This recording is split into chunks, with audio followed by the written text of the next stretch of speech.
presented a petition to Parliament in which it explained that without the immediate repeal of the corn duties the ruin of factory industry would be inevitable, and that only the broad application of the principle of free trade could assure the future prosperity of industry and the peace of the country. 7. The Anti-Corn Law League, founded by Cobden and Bright, enlisted hundreds of thousands of supporters and conducted a powerful agitation over the entire country. In 1846 the long decades of struggle finally ended in victory for the bourgeoisie, the Corn Laws were repealed, and England went definitively over to a system of free trade. The bourgeoisie secured its victory only in the period following Ricardo's death, although the historic debate between the commercial-industrial bourgeoisie and the landlord class was already well alight during his lifetime. All Ricardo's literary activity took place in this atmosphere of struggle between social classes. The fundamental socio-economic phenomena of his day, the rapid growth of industry and the successes of machine production, the menacing rise in corn prices and ground rent, and the bourgeoisie's dissatisfaction with the Corn Laws left a deep imprint on the whole of his theoretical system. In economic policy Ricardo stood as a leader of the industrial bourgeoisie. He demanded that the corn duties be repealed and free trade introduced. His theoretical system, for all its abstractness and apparent separation from the real economic conditions of his day, was in fact closely tied to them. Its two central components, the theory of value and the theory of distribution, both reflect the economic conditions of early 19th century England. In his labor theory of value, Ricardo summed up the many and varied factors which caused technical improvements and increases in labor productivity to lower the price of factory products. The extensive application of machinery had compelled Ricardo to ponder on the extent to which the use of machines, fixed capital, might modify the law of labor value. The raging struggle between the bourgeoisie and landowners and the more distantly perceptible battle between bourgeoisie and proletariat concentrated Ricardo's thoughts onto the theory of distribution. Ricardo made the impetuous rise in corn prices and ground rent the basis of his theory of rent. The grievous distress of the workers, notwithstanding rising nominal wages, found theoretical reflection in the Ricardian theory of wages. The struggle between the landowners and the bourgeoisie caused Ricardo to think in terms of an irreconcilable conflict of interests between these two classes. The idleness of the aristocracy and the rise in corn prices that were typical features of a capitalist economy were for him the main reason for the fall in profits and the primary threat to capital accumulation and the ability of the capitalist economy to grow. 8. Ricardo owes to his epoch both the strong and weak points of his theoretical system. Insofar as the English economy at the start of the 19th century had already managed to develop those features that are typical of a capitalist economy, Ricardo succeeded in making theoretically ingenious generalizations that have entered permanently into economic science. Wherever he took transient or temporary contemporary phenomena to be inevitable characteristics of capitalist economy in general, he fell into errors and biases that later economic schools, and above all Marx's, were to correct. Chapter 26. Ricardo's life. David Ricardo, 1772–1823, was born in London into the family of a wealthy Jewish banker. By the age of 14 Ricardo was assisting his father in his stock exchange operations, but a few years later he broke with his family when he was converted to Christianity. He became an independent jobber on the stock exchange, where, thanks to his remarkable ability to foresee the price movements on securities, he amassed a huge fortune in just a few years. At the age of 25 Ricardo was already enjoying a reputation in London as a millionaire and famous banker. Apparently, however, playing the market soon ceased to afford Ricardo any satisfaction. His spirit harbored a passionate thirst for knowledge. At 25 he abruptly altered his style of life, gave up speculating on the exchanges, purchased an estate, and devoted his time to self-education. At first he studied mathematics and natural science, set up his own laboratory and collected minerals. 2 years later he was so impressed by Smith's book as to give himself wholly over to the study of economic questions, which could get quite a grip on the mind of a man familiar with the secrets of stock jobbing. At the beginning of the 19th century economic questions had once again become the subject of animated discussion in England. The long war with France had thrown English economic life into profound disarray. This disorder showed up particularly in the depreciation of England's currency, the bank notes issued by the Bank of England, whose convertibility into gold had been suspended during the war, and in the exorbitant rise in the price of corn. These were practical questions, which touched the vital interests of different social groups, and gave rise to tremendous discord. Nor was this an academic debate among students in the quiet of some study, it was accompanied by bitter polemics in Parliament and the press. Such a fierce conflict of opinions and interests prompted the modest Ricardo, who had little confidence in his own abilities, to embark upon a literary career. In 1809, some 10 years after he had set about his study of economic matters, he published some articles and a pamphlet, on the high price of bullion, in which he gave an outline of his quantity theory of money. 2. He explained the depreciation of the banknotes by their excessive emission and demanded that a certain portion of them be withdrawn from circulation if the currency was to be brought back to health. In the years that followed, Ricardo issued a number of short polemical works also dedicated to questions of monetary circulation.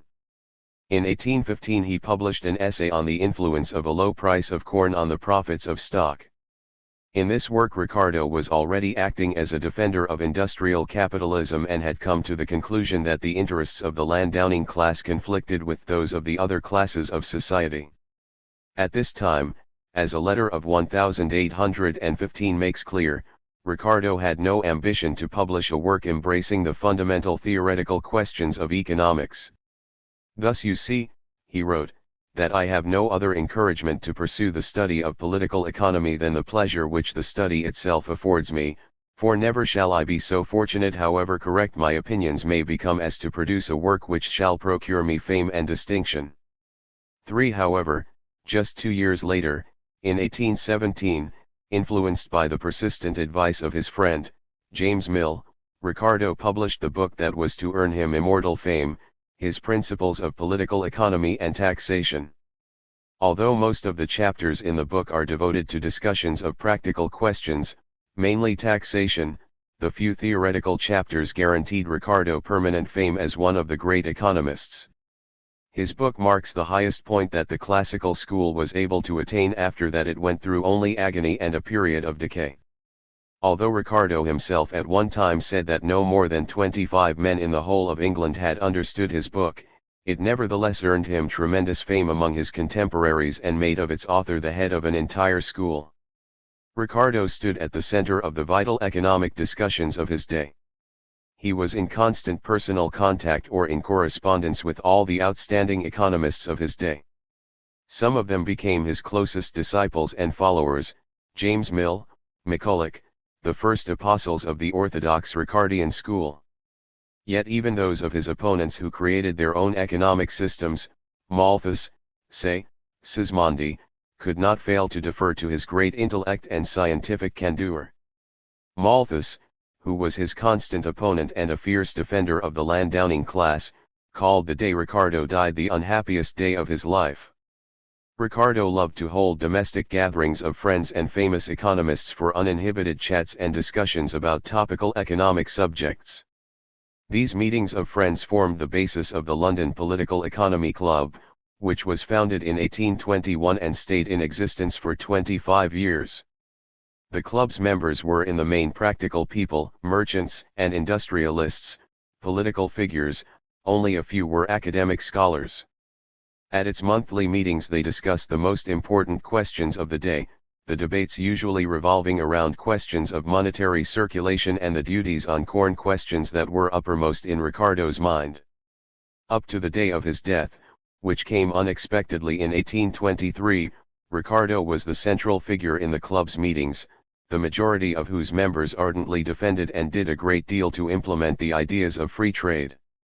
Ricardo successfully championed the ideas of economic liberalism not only in his pamphlets and books, at gatherings of friends, and at meetings of the Political Economy Club, but also from the tribune of Parliament. Chosen as a member of Parliament in 1819, he delivered speeches, despite his shyness and dislike for oratory, during the debates on monetary circulation, parliamentary reform, etc., in which he declared himself in favor of bourgeois democratic reforms, extension of the suffrage, the secret ballot. His teaching on monetary circulation had enormous influence both on the parliamentary commissions debating this issue and on subsequent English legislation. Ricardo's literary and parliamentary declarations in defense of economic and political liberalism inevitably made him an object of attack, primarily from the representatives of the landowning class. They accused him of defending the narrow interests of the moneyed and industrial bourgeoisie, and even, on occasion, of having a personal interest in the passage of this or that measure. With unshakable tranquility and dignity, Ricardo repudiated these personal suspicions, and even refused to acknowledge himself as defending the interests of a single social class. Indeed, Ricardo was subjectively correct to see himself as a defender of true economic principles and of the interests of all the people, which he counterposed in one of his works to the interests of the aristocracy and the monarchy, since what he invariably championed was the need for the rapid development of the productive forces, which in his epoch could occur only in the form of capitalist economic development. The high duties on corn, the poor laws, the rule of the landowning oligarchy all retarded the growth of the productive forces, and thus Ricardo consistently came out against them. On the other hand, it is true that he never imagined that the growth of the productive forces might be possible in a form other than a capitalist economy, and so he rejected Owen's communist schemes. On this see the following chapter. Ricardo's horizons never extended beyond capitalist economy. Yet if he ardently defended capitalism's interests, it was because his researches, being infused with the utmost scientific honesty and candor, led him to see it as the only form of economy that would provide sufficient scope for a powerful growth of the productive forces and the wealth of society as a whole. In Marx's words, Ricardo's conception is, on the whole, in the interests of the industrial bourgeoisie, only because and in so far as, their interests coincide with that of production or the productive development of human labor. Where the bourgeoisie comes into conflict with this, he is just as ruthless towards it as he is at other times towards the proletariat and the aristocracy. 4. Chapter 27. The philosophical and methodological basis of Ricardo's theory. In the great historical contest between the landed aristocracy and the industrial bourgeoisie, Ricardo stood decisively on the side of the latter. It would be a great mistake, however, to accept Held's statement that Ricardo's doctrine was dictated simply out of the money capitalists' hatred for the landlord class. In Ricardo's time, the industrial bourgeoisie still played a progressive historical role, and its ideologues still felt themselves leaders of the entire people in a struggle against the aristocracy and monarchy. 2. Ricardo was an ardent champion of the bourgeois capitalist order because he saw it as the best means for guaranteeing, 1. the greatest individual happiness, and 2. the maximum growth of the productive forces. Bourgeois economic science had already raised the demand for free competition and individual economic initiative in the 18th century. Both the physiocrats and Smith consecrated this demand by making reference to the eternal, natural right of the individual. By the beginning of the 19th century, the role of natural right as the bourgeoisie's main spiritual weapon in its struggle for a new order had played itself out. The foundations of the capitalist order had already been laid, and the greater its successes, the more were the ideologists of the bourgeoisie themselves prepared to abandon their naive faith in the impending realization of a natural order of universal equality and brotherhood. The bitter disappointments of the French Revolution, the desperate state of the laboring masses during the time of the Industrial Revolution, and the first portents of the budding struggle between the bourgeoisie and working class left little room for the illusions of yesteryear. From the beginning of the 19th century, demands for equality and brotherhood alluding to the natural right of the individual were mostly coming from the mouths of the first defenders of the proletariat, the early utopian socialists. Henceforth, the antithesis previously made between bourgeois natural right and feudal tradition became impossible and inadequate. The ideologists of the bourgeoisie were faced with a new and difficult problem: to justify the bourgeois order at one and the same time against both feudal tradition and the demands for natural equality being raised by the socialists. Called upon to solve this problem was the new philosophical system of utilitarianism developed by Bentham, which gained great currency from the 1820s onwards. If the theory of natural right had served as philosophical basis for the doctrines of the physiocrats, and Smith, Ricardo, and his closest disciples were fervent adherents of utilitarianism. Although utilitarianism denied the doctrine of natural right, on one point it continued in the same direction: it gave definitive formulation to the Weltanschauung of individualism. For the physiocrats, the demand for individual freedom followed from the character of their ideal social system, the natural order of society. In this sense, society still had domination over the individual, in effect itself determining the degree of freedom that the latter was allowed. In the writings of Adam Smith, the individual and society are equal entities, existing in complete harmony with one another. The invisible hand of the Creator ensures that they are in complete accord. 3. Finally, in the utilitarian system, society is completely subordinate to, and dissolved into the individual. Society is nothing but a fictitious body, a mechanical sum of the individuals who comprise it. In Bentham's words, the interest of the community is the sum of the interests of the several members who compose it. It is vain to talk of the interest of the community, without understanding what is the interest of the individual. For the interest of individuals, it is said, ought to yield to the public interest. But what does that mean? Is not one individual as much a part of the public as another? Individual interests are the only real interests. 5. What does this interest of the individual consist of? The enjoyment of pleasures and security from pains, i.e., to attain for himself the greatest benefit. The principle of utility forms the cornerstone of the entire utilitarian system. The name derives from the Latin utilis, or useful. To evaluate the utility of a given action, we must sum up all its beneficial effects, on the one side, and all its harmful effects, on the other. We then deduct the sum of the pains from the sum of the pleasures, or vice versa, to obtain a balance that is either positive or negative. 6. By using this moral arithmetic. 7. We know what actions will be capable of assuring the greatest happiness for the individual.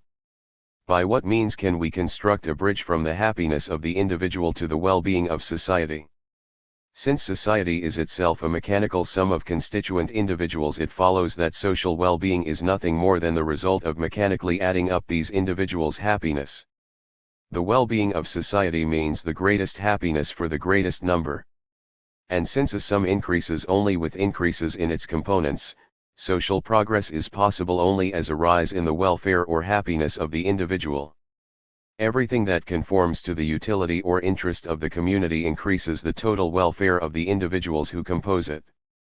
8. But how do we increase this general sum of individual welfares? Very simply, care for this should be left to the individuals themselves, since each is his own judge of what is useful for him. 9. Here we have a general rule: grant people the greatest possible freedom of action in all those circumstances where they can do harm to none but themselves, since they themselves are the best judge of their own interests. 10. Thus the social ideal that Bentham, as founder of the utilitarian school, constructs out of the principle of utility is maximum freedom of the individual and limitation of the state's functions to the purely negative task of keeping its citizens from doing damage to one another. This system of bourgeois individualism is preferable to feudalism and the inconveniences of its useless burden, because it guarantees the individual the greatest possible freedom of action and hence also the opportunity to attain maximum happiness. It is preferable to socialism because the latter deprives the individual of the opportunity to attain the greatest utility or happiness through the agency of his own labor. When security and equality are in conflict, it will not do to hesitate a moment. Equality must yield. The establishment of perfect equality is a chimera. All we can do is to diminish inequality. While the thinkers of the 18th century had been filled with a magnanimous enthusiasm for universal equality and brotherhood, the voice of the sober bourgeois now declared equality a chimera. While in the 18th century the duty of the bourgeois order had been to realize the sacrosanct rights of the individual, it now faced a more modest task: to guarantee to each individual the freedom to select what was most profitable, useful, or affording the greatest happiness, from amongst those undertakings left open to him by the social system as it was. Ricardo became a philosophical adherent of utilitarianism via James Mill, a man who on economic questions had been Ricardo's pupil. Bentham had said, "I was the spiritual father of Mill, and Mill was the spiritual father of Ricardo, so that Ricardo was my spiritual grandson." 11 Like Bentham, Ricardo was firmly convinced that where there is free competition, the interests of the individual and that of the community are never at variance.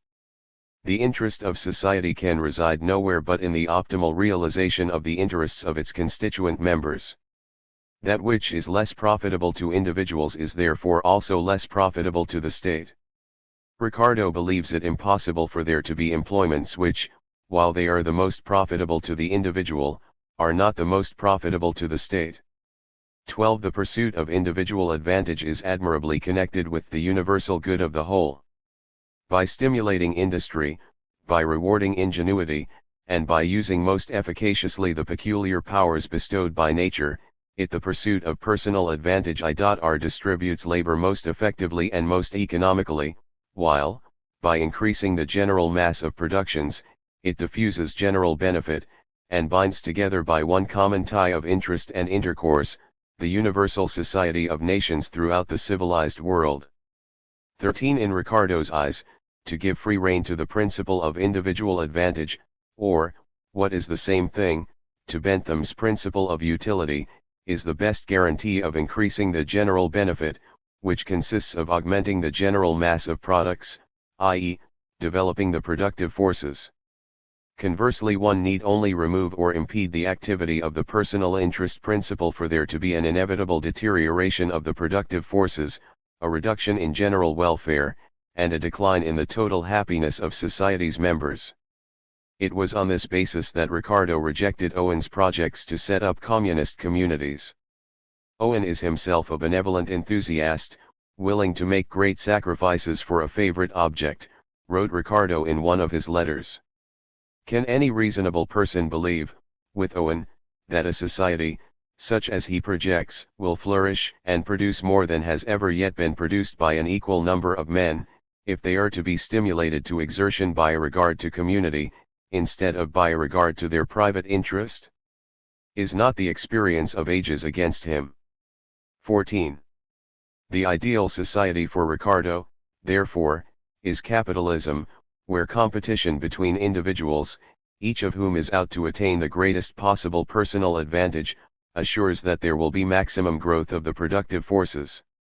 In this sense Ricardo was heir to the physiocrats and Smith. Unlike his predecessors, however, he had before him a capitalist economy at a higher stage of development and was therefore able to formulate more correctly and more fully its characteristic economic laws.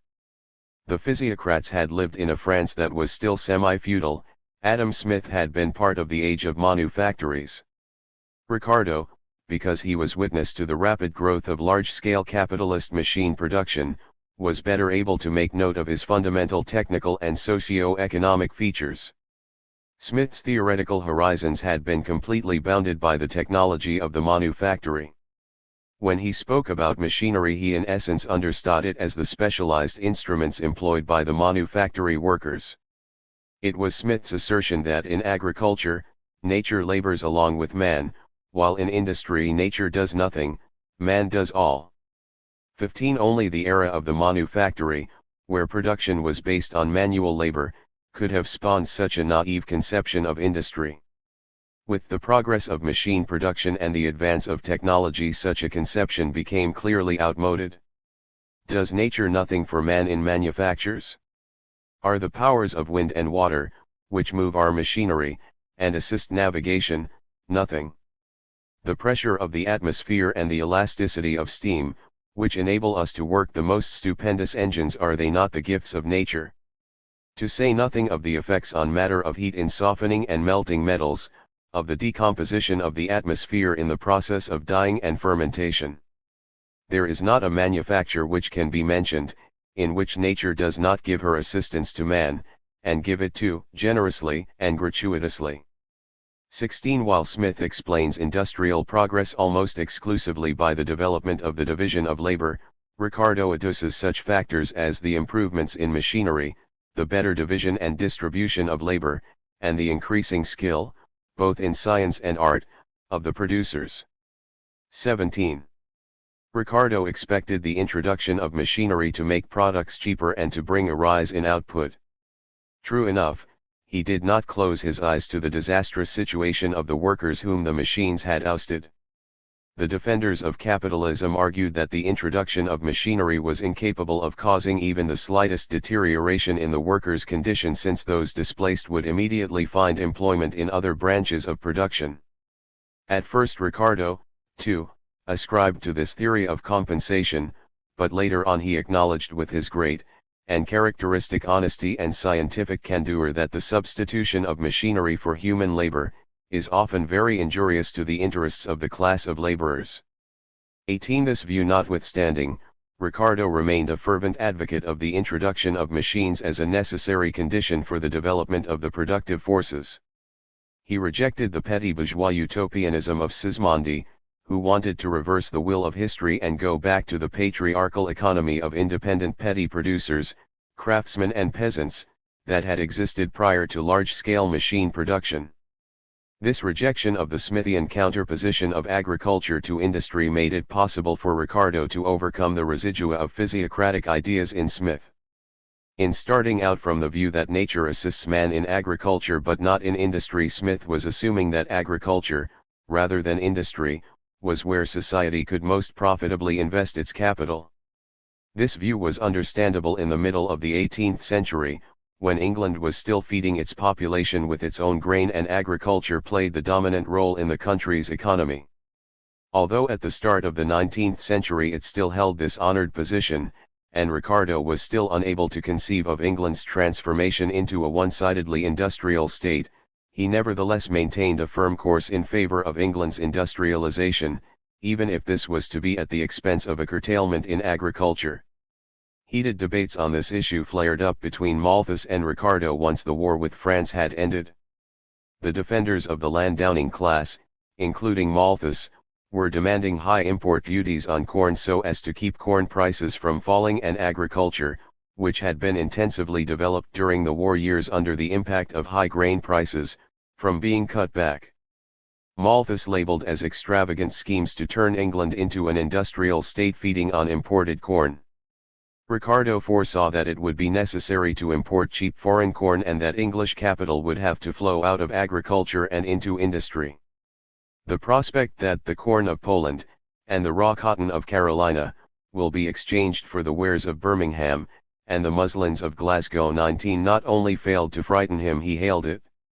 He saw the unusual quantity of capital, drawn to agriculture 20 as an abnormal phenomenon that had been created by the war and which was leading, as a result of its high costs of production, to excessively expensive corn. Ricardo welcomed the import of cheap foreign corn and a reduction in the capital invested in English agriculture. Cheaper corn would lead, he thought, to a rise in profits and a tremendous flowering of the country's industrial life. Thus, in Ricardo's constructs we have a country at a much higher stage of technical development than that described by Smith, one that is rapidly proceeding towards industrialization by going through a feverish period of introducing machinery. Ricardo advances our understanding of capitalism's social characteristics noticeably less than Smith, yet, for all that, these acquire much sharper outlines with Ricardo than with the earlier economist, for whom a capitalist point of view is still able to coexist with a handicraft one. In his descriptions we often encounter, besides the capitalist economy, an economy of petty producers. The figures of the capitalist and farmer at times alternate with those of the craftsman and peasant. In Ricardo the social background to capitalist economy is far more homogeneous. To judge from his constructs of society we could well think that England's handicraftsmen, cottage labourers and peasants had already completely disappeared by the beginning of the 19th century, when in fact they still existed, and in healthy numbers. The entire stage is occupied by capitalists, including farmers, wage laborers, and landlords, capitalist landlords, that is, renting their land to farmers. This is a pure or abstract capitalism, freed from the admixtures and debris of pre-capitalist forms of economy. Ricardo presupposes that the tendencies inherent in a capitalist economy act with full force, encountering no delays along their way. If Smith is prepared to describe in great detail the innumerable obstacles that interfere with the equalization of the rate of profit and wages in different branches of production, Ricardo cites them merely in passing. Ricardo conceives of capitalist economy as an enormous mechanism whose error-free functioning is ensured by the capitalist's desire for maximum profit. This desire results in the equalization of the rate of profit in all branches of production, differences in the rate of profit being maintained only so far as it is necessary to balance out the advantages held by some branches of production over others. The striving to obtain the greatest profit is the basic, motive force of capitalist economy, and the law of equalization of the rate of profit is its basic law. By grasping the central role of this law, Ricardo once again proves himself superior to Smith. It is true that Smith had already presented a magnificent picture depicting how labor and capital pour from some branches of production into others consequent upon deviations in the market prices of commodities from their natural prices, values. Yet it was still not clear to Smith that the capitalist entrepreneur plays the central role in this process of redistributing the productive forces. Smith still thought that the entrepreneur was joined in his function of prime mover in this process by the wage laborers and landowners. Ricardo correctly identified the capitalist entrepreneur as the prime mover in this redistribution of the productive forces between branches. This restless desire on the part of all the employers of stock, to quit a less profitable for a more advantageous business, has a strong tendency to equalize the rate of profits of all. 21. The flow of capital out of less profitable branches and into those that are more lucrative, in consequence of the greater credit granted to the latter by the banks and the expansion of their production, rectifies imbalances in the supply and demand of commodities. The movement of the entire capitalist economy is subordinated to the law of an equal rate of profit, this principle which apportions capital to each trade in the precise amount that it is required. 22. Ricardo has thus purified the capitalist economy from its pre-capitalist admixtures and allotted the central role in this pure capitalism to the capitalist. Ricardo studies each tendency within capitalist economy in its pure or isolated form, on the presupposition that the force of its action will be undiluted by counteracting tendencies. This is Ricardo's abstract method which provokes such censure from his opponents, especially from economists of the historical school. Often Ricardo's abstract or deductive method is counterposed to the experimental or inductive method of Smith, which is deemed more correct. The contrast is itself false. Wherever Smith is seeking to discover the laws or tendencies of economic phenomena, he, too, utilized the method of isolation and abstract analysis, without which any theoretical study of complex social phenomena would be impossible. With Smith, however, the train of his theoretical analysis is broken, and at times distorted, by a superfluity of descriptive and historical material. In Ricardo, the sturdy skeleton of theoretical analysis is freed of the living flesh of concrete material culled from real life. An iron chain of syllogisms rapidly and inexorably carries the reader forward, supported only by hypothetical examples, usually beginning with the words, "Let us suppose that," 23 and arithmetical calculations. Instead of Smith's vivid and captivating descriptions, the reader can look forward to an abstract, dry exposition, the difficulty of which is made all the greater by the fact that he cannot for a minute let slip from view the multitude of premises that the author either explicitly or tacitly assumes. Ricardo's method of abstract analysis is precisely what gives his theoretical thinking its consistency and intrepidity and endows him with the power to trace the workings of each tendency of economic phenomena through to its very end. This method allowed Ricardo to overcome Smith's innumerable contradictions and to construct a logically more integral and cohesive theory of value and distribution.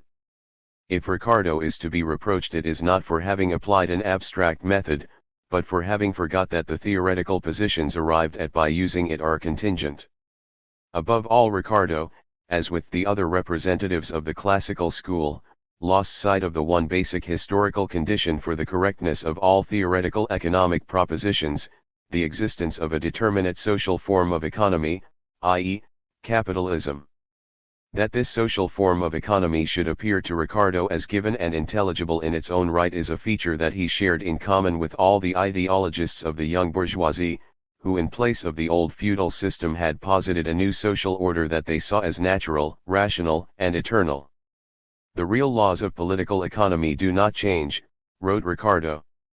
It is therefore understandable that even this thinker who, by differentiating value from riches and who, with his doctrines of labor value and rent did so much to transform political economy into a social science, readily sought the ultimate explanation for socio-economic phenomena in the action of immutable natural laws, the biological law of population and the physico-chemical law of the declining fertility of the soil. Besides ignoring the basic socio-historical precondition to his investigation, Ricardo often forgot, or lost sight of those partial premises that formed the basis of his theoretical propositions. He forgot that every economic tendency only fully manifests itself in the absence of counteracting tendencies, or as we say, all other conditions being equal. By underestimating the multitude of tendencies that intermingle with one another in real life, Ricardo was inclined to explain real phenomena, created by many different factors, in terms of the activity of a single abstract law.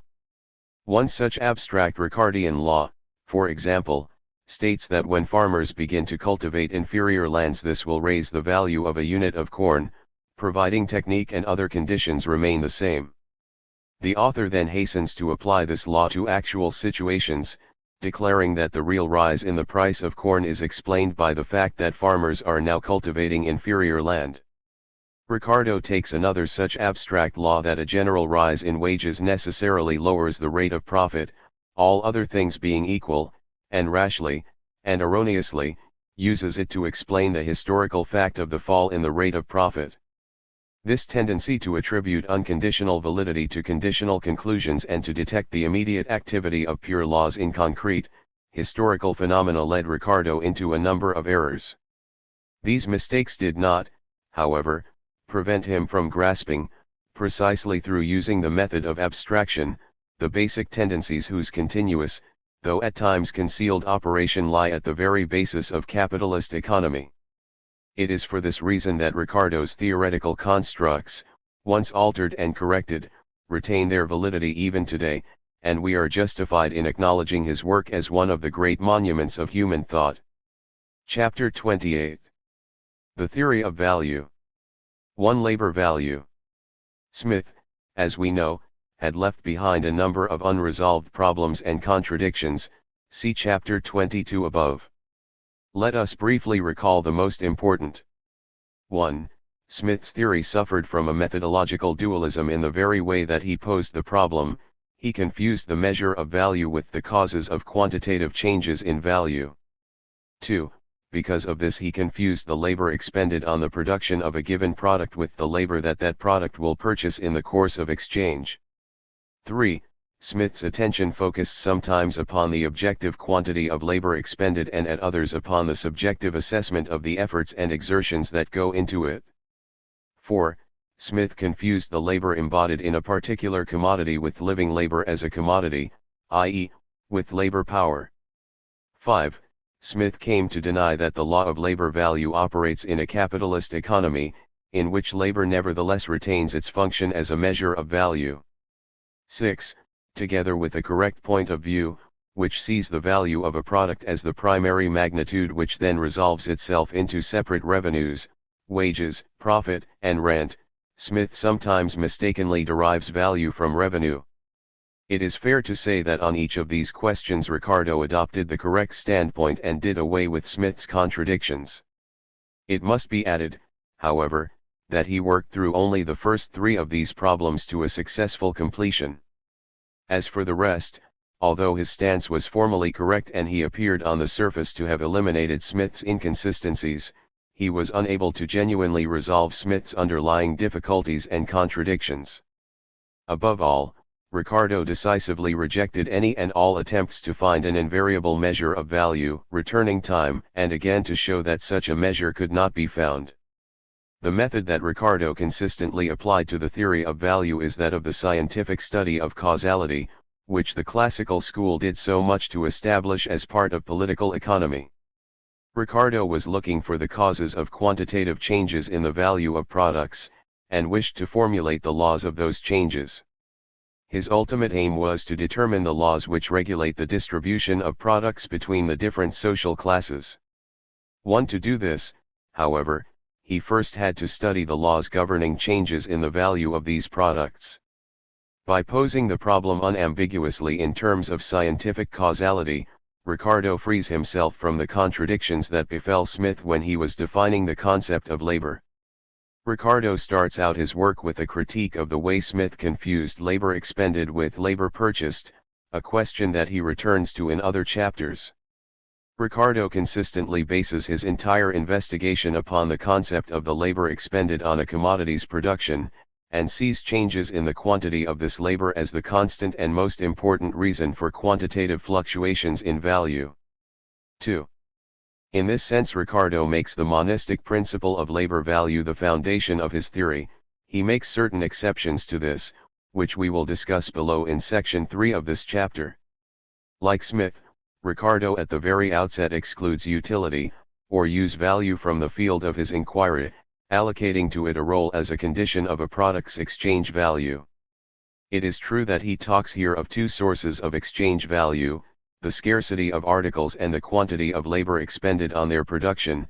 This has led some scholars to speak of a dualism in his theory as well. This view is mistaken, since scarcity determines the value, or more accurately, the price, only of individual articles not subject to reproduction. Ricardo, however, is studying the process of production and the laws governing the value of products that are reproduced, and their value is determined by the quantity of expended labor. What is more, Ricardo shows the genuine maturity of his thought when he limits his investigation to such commodities only as can be increased in quantity by the exertion of human industry, and on the production of which competition operates without restraint. 3. This in fact means that the full development of the law of value presupposes a society in which large-scale industrial production and free competition obtain, in other words, modern bourgeois society. In chapter 4 of his book, Ricardo reveals the same clear understanding that the essential premise of the law of labor value is the existence of free competition between producers. There he shows that any deviation between market prices and natural price, value, is eliminated by capital flowing out of certain branches of industry into others. If Ricardo is to be faulted, it is not for having made free competition, and hence the possibility of the reproduction of products, his starting point, but, to the contrary, for having grasped with insufficient clarity the social and historical conditions of the emergence of free competition, and for having assumed these to be present even in the primitive world of hunters and fishermen. Thus the value of products subject to reproduction is determined by the quantity of labor expended on their production. On analysis, this formula raises a number of questions. 1. When examining expended labor, do we do so from its objective or its subjective aspect? 2. Do we take only the labor directly expended on a product's manufacture, or do we include the labor previously expended on manufacturing the means of production used in its production? 3. Do we consider only the relative, or the absolute quantity of expended labor? 4. Is the value of a commodity determined by the quantity of labor actually expended on its manufacture, or by the quantity of labor that is socially necessary? As to the first of these questions, it should be noted that Ricardo rigorously adopts the objective point of view, doing away once and for all with the question of the individual subjective assessment of the efforts that go into his labors, here again showing his superiority over Smith. In receiving the products of labor, the capitalist market shows scant regard for the personal vicissitudes of the producers who stand behind them. These impersonal, inexorable laws of market competition find reflection in Ricardo's system, which is so pervasively objective as to verge on detachment. To the second of these questions Ricardo dedicated a special section 3 of chapter I. Its heading maintains that not only the labor applied immediately to commodities affect their value, but the labor also which is bestowed on the implements, tools, and buildings, with which such labor is assisted. For implements, tools, and machinery transfer their value, either wholly or, where they depreciate only slowly, in part, to the product in whose manufacture they assist, but in no way do they create any new value. At the beginning of the 19th century, Economists such as Say and Lauderdale, who were enraptured with the high productivity of machines, attributed the ability to create new value, the source of capitalist profits, to the machines themselves. Ricardo understood perfectly well that machines and the forces of nature which they set in motion, though they may raise the technical efficiency of labor and thereby augment the quantity of use values that this labor can manufacture per unit of time, nevertheless create no exchange value. Machines will only transfer their own value to the product, but these natural agents, though they add greatly to value in use, never add exchangeable value, of which Say is speaking, to a commodity. As soon as by the aid of machinery, or by the knowledge of natural philosophy, you oblige natural agents to do the work which was before done by man, the exchangeable value of such work falls accordingly. 5. By making a sharp distinction between riches, use value, and value, Ricardo revealed the absurdity of the theory that nature creates value, a theory developed with greatest consistency by the physiocrats and carried over by Smith in his theory of the exceptional productivity of agricultural labor. On the third question, the view is often expressed that Ricardo, because he was concerned only with the relative value of different commodities and with the relative quantities of labor expended on their production, ignored the problem of absolute value. Indeed, Ricardo does study the problem of value primarily from its quantitative aspect and is looking to find the causes of quantitative changes in the value of products. If the relative value of two products A and B is expressed by the proportion 5:1, Ricardo accepts this fact as given and spares it no further consideration. A phenomenon holds his attention when he can see in it indications of change, for example, when the above-mentioned proportion of exchange gives way to a new one of 6:1. This does not, however, mean that Ricardo confines himself simply to observable alterations in the relative values of two commodities or in the relative amounts of labor required for their production. If the relative value of two commodities changes, he asks himself whether this is because the real, actual, positive, value of commodity A has risen, or because the real value of commodity B has fallen. A change in a commodity's real value is for Ricardo the result of changes in the quantity of labor needed to produce it. Labor is a common measure, by which their real as well as their relative value may be estimated. 6. Ricardo is here affirming that his theory is not to be restricted simply to the study of the relative value of commodities. The last question relates to the attributes of value-forming labor. Marx accorded this question a great deal of attention, characterizing this labor as social, abstract, simple, and socially necessary. Ricardo, given his overriding concern for the quantitative side of value, devoted his attention to those aspects of labor which influence the magnitude of value. Thus we find Ricardo commenting upon both skilled and socially necessary labor. Ricardo, following Smith, acknowledges that 1 hour of skilled labor, example that of a watchmaker, can create twice the value of 1 hour's labor by a spinner. This inequality is to be explained by the ingenuity, skill, or time necessary for the acquirement of one species of manual dexterity more than another. The fact that this is so does not, in Ricardo's view, invalidate the law of labor value.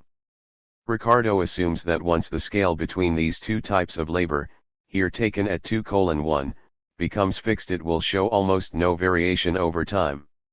Once this is so, the only change that can occur in the relative value of the two given products is that produced by changes in the relative quantities of labor necessary to their production. Similarly, we find in Ricardo a concept, albeit not fully developed, of socially necessary labor. Value is determined by the labor necessary for production. In his theory of rent, Ricardo derives his famous law that the value of products is regulated not by the labor expended by the given individual producer, but by the greater quantity of labor necessarily bestowed on their production by producers working under the most unfavorable circumstances. 7. Where Ricardo went wrong was to have derived this law from differences in the natural conditions of agricultural production and then advanced it as a general law applicable to all situations and to all products, be they from agriculture or industry. Marx rectified Ricardo's error here with his own theory of average socially necessary labor.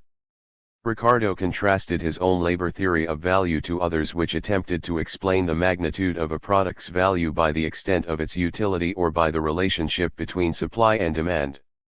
He was scathingly critical of Say's theory of utility.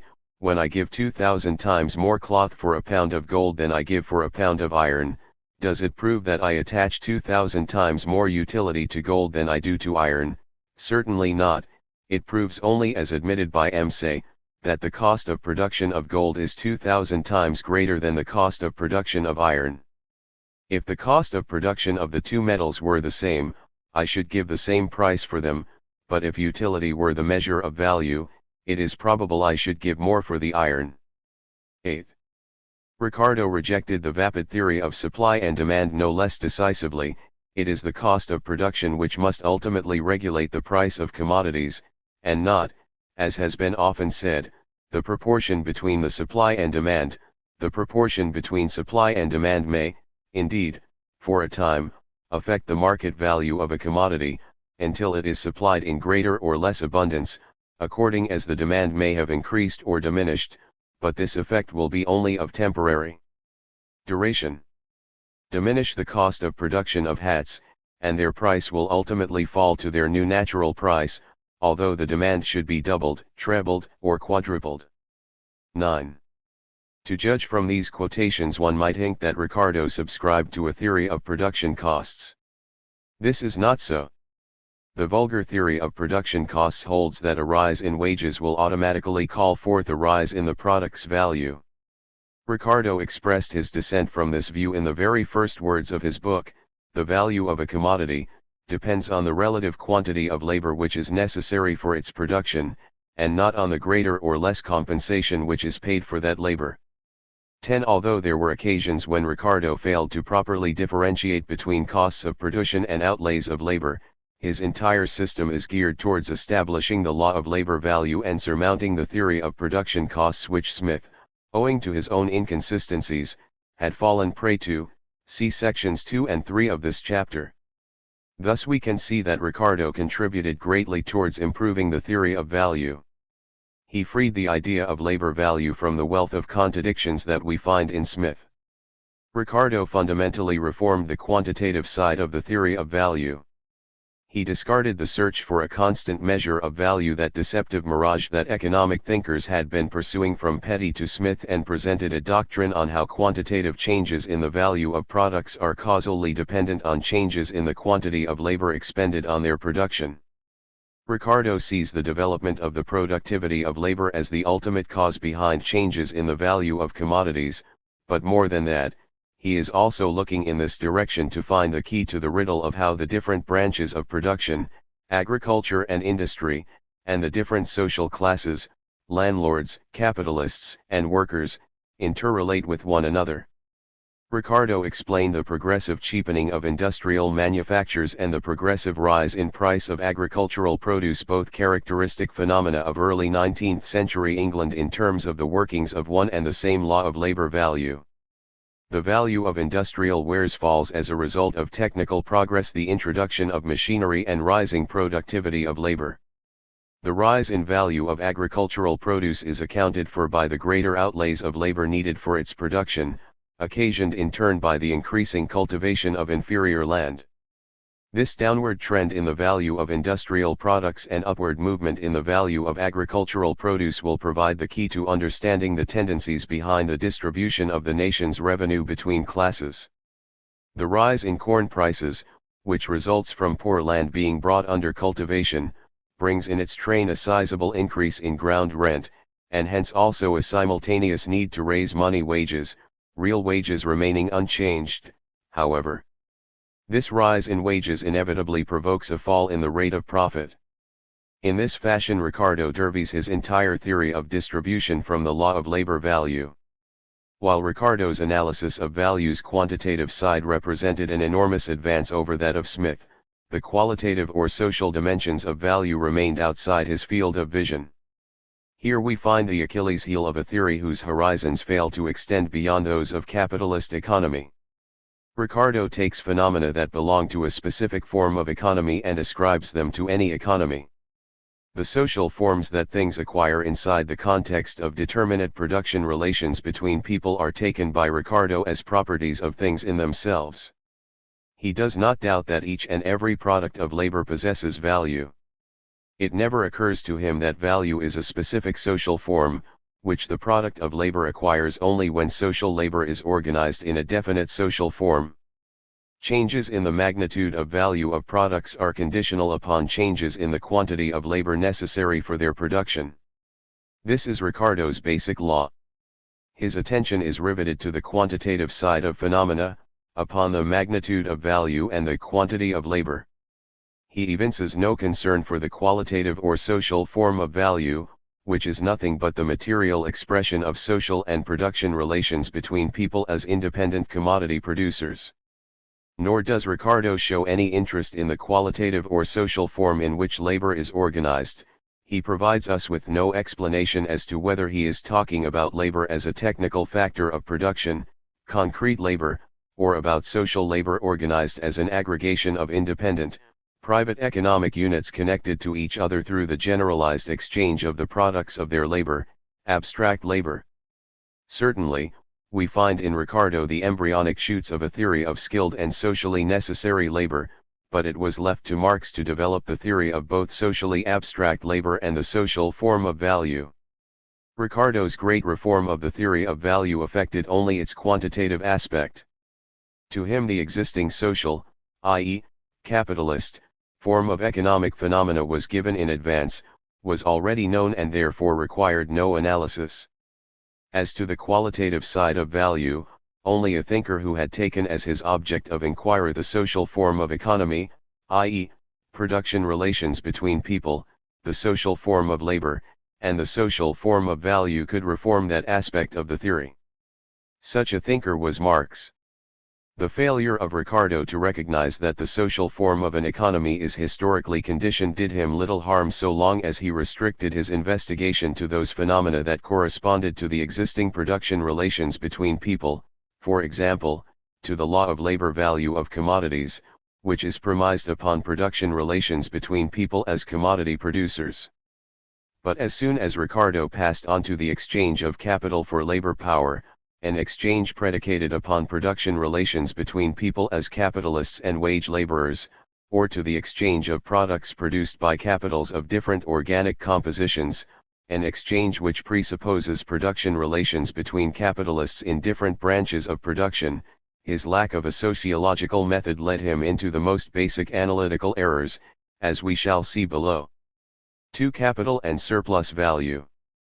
Ricardo's inability to grasp the social nature of value as an expression of the production relations between people created enormous difficulties for him even in his theory of labor value. When it came to his theory of capital and surplus value, the difficulties only increased. Nevertheless, Ricardo did improve upon the existing theory of surplus value, ridding the quantitative analysis of these phenomena of a number of the mistakes that had been present in Smith's account. Smith's theory of value came to ruin, as we know, when it moved from petty commodity production to capitalist production.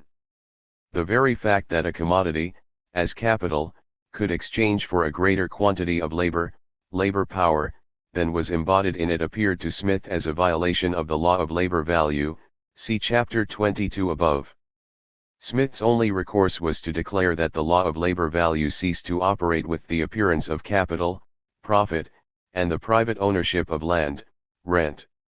Ricardo directed his entire efforts to showing that the law of labor value could operate even where there is profit and rent. But surely the working of this law is nullified by the fact that the value of a product, corn, is sufficient to cover not simply the remuneration of labor, wages, and the capitalist's profit, but also to yield an additional margin, rent, originating, as it would appear, not in labor but in the forces of nature? Not at all, replies Ricardo in his theory of rent. The value of corn is determined by the quantity of labor needed to produce it on land of the most inferior quality. The value of corn produced on such land divides up only into wages and profit.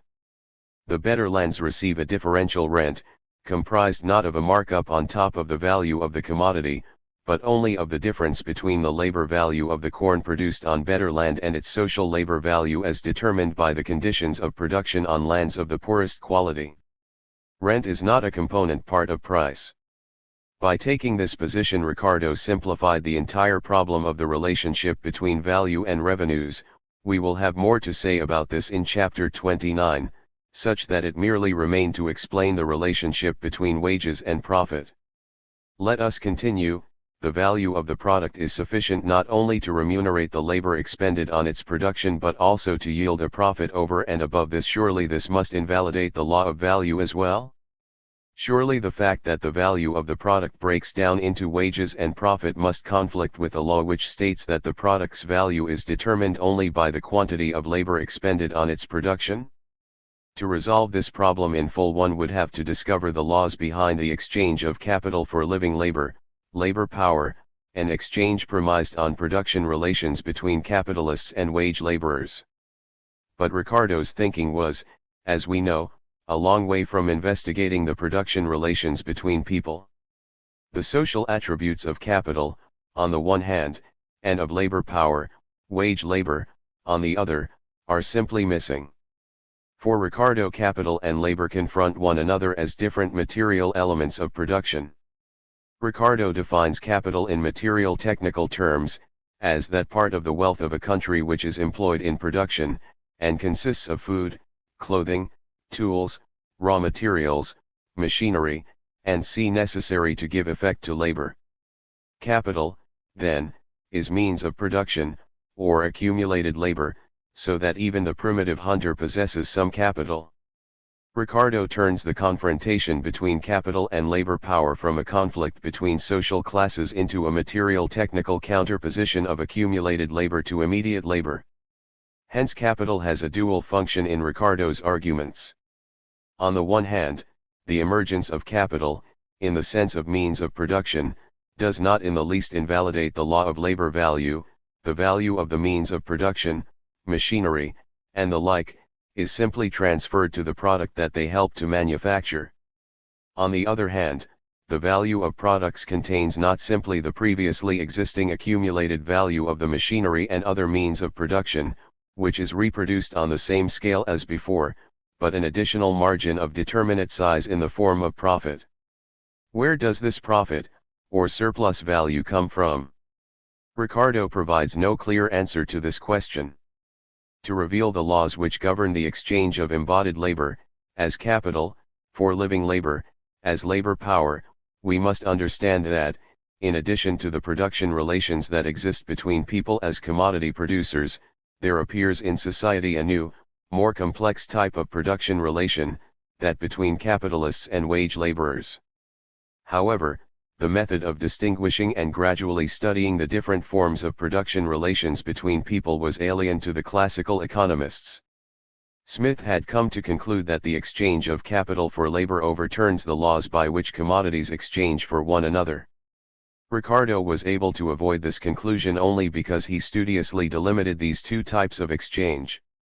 Feeling powerless to explain the exchange of capital for labor in a way which would be consistent with the law by which commodity is exchanged for commodity, he confined himself to a more modest task, to demonstrate that the laws governing the mutual exchange of commodities, i.e., the law of labor value, is not abolished by the fact that capital exchanges for labor. Let us suppose, says Ricardo, that a hunter expends the same quantity of labor on hunting a deer as does a fisherman in catching 2 salmon, and that the means of production that each of them uses, the bow and arrow of the hunter, the boat and implements of the fisherman, are products of identical amounts of labor. In this case, 1 deer will exchange for 2 salmon, completely independently of whether or not the hunter and the fisherman are independent producers or capitalist entrepreneurs conducting their business with the help of hired labor.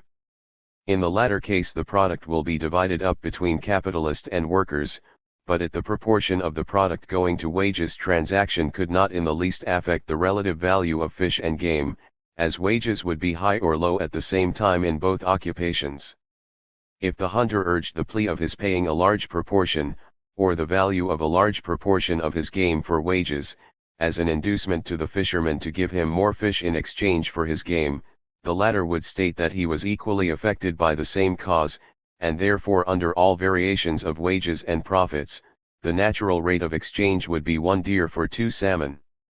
11. In other words, no matter by what principle capital is exchanged for labor, the exchange of one commodity for another commodity still takes place on the basis of the law of labor value.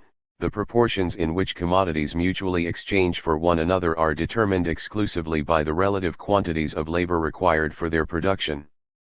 We can now see the error in Smith's view, where in a capitalist economy revenues, wages and profit, appear as the basic sources of value, the primary magnitudes which, when altered, entail changes in the value of the commodity.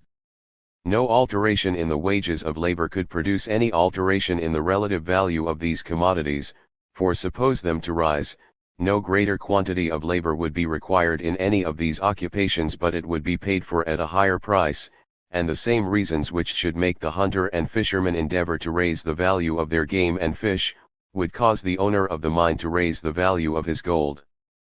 This inducement acting with the same force on all these three occupations, and the relative situation of those engaged in them being the same before and after the rise of wages, the relative value of game, fish, and gold, would continue unaltered. 12. From here we get Ricardo's famous rule: a rise in wages, contrary to the view of Smith, does not cause the value of the product to go up, but rather causes profits to fall. A fall in wages makes profits rise. The value of the product can rise or fall only in consequence of changes in the amount of labor demanded for its production, and not because wages have gone up or down. This proposition, which runs like a red thread through the whole of Ricardo's work, is of cardinal importance. In the first place, by adopting it, Ricardo took a correct position on the question of the relationship between value and revenue, an issue over which Smith had observed his own helplessness and inconsistency. Smith had incorrectly maintained that the value of a product is composed of the sum of wages, profit, and rent, and hence that the size of these revenues determines the amount of a commodity's value. This was completely alien to Ricardo's view.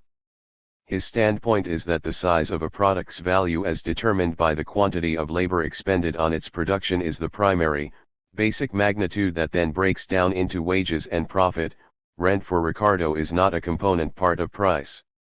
It is obvious that once the entire magnitude, the value of the product, is given in advance as a fixed entity, being dependent on the quantity of labor needed to produce it, any increase in one of its parts, i.e., wages, will invariably lead to a fall in the other, i.e., profit.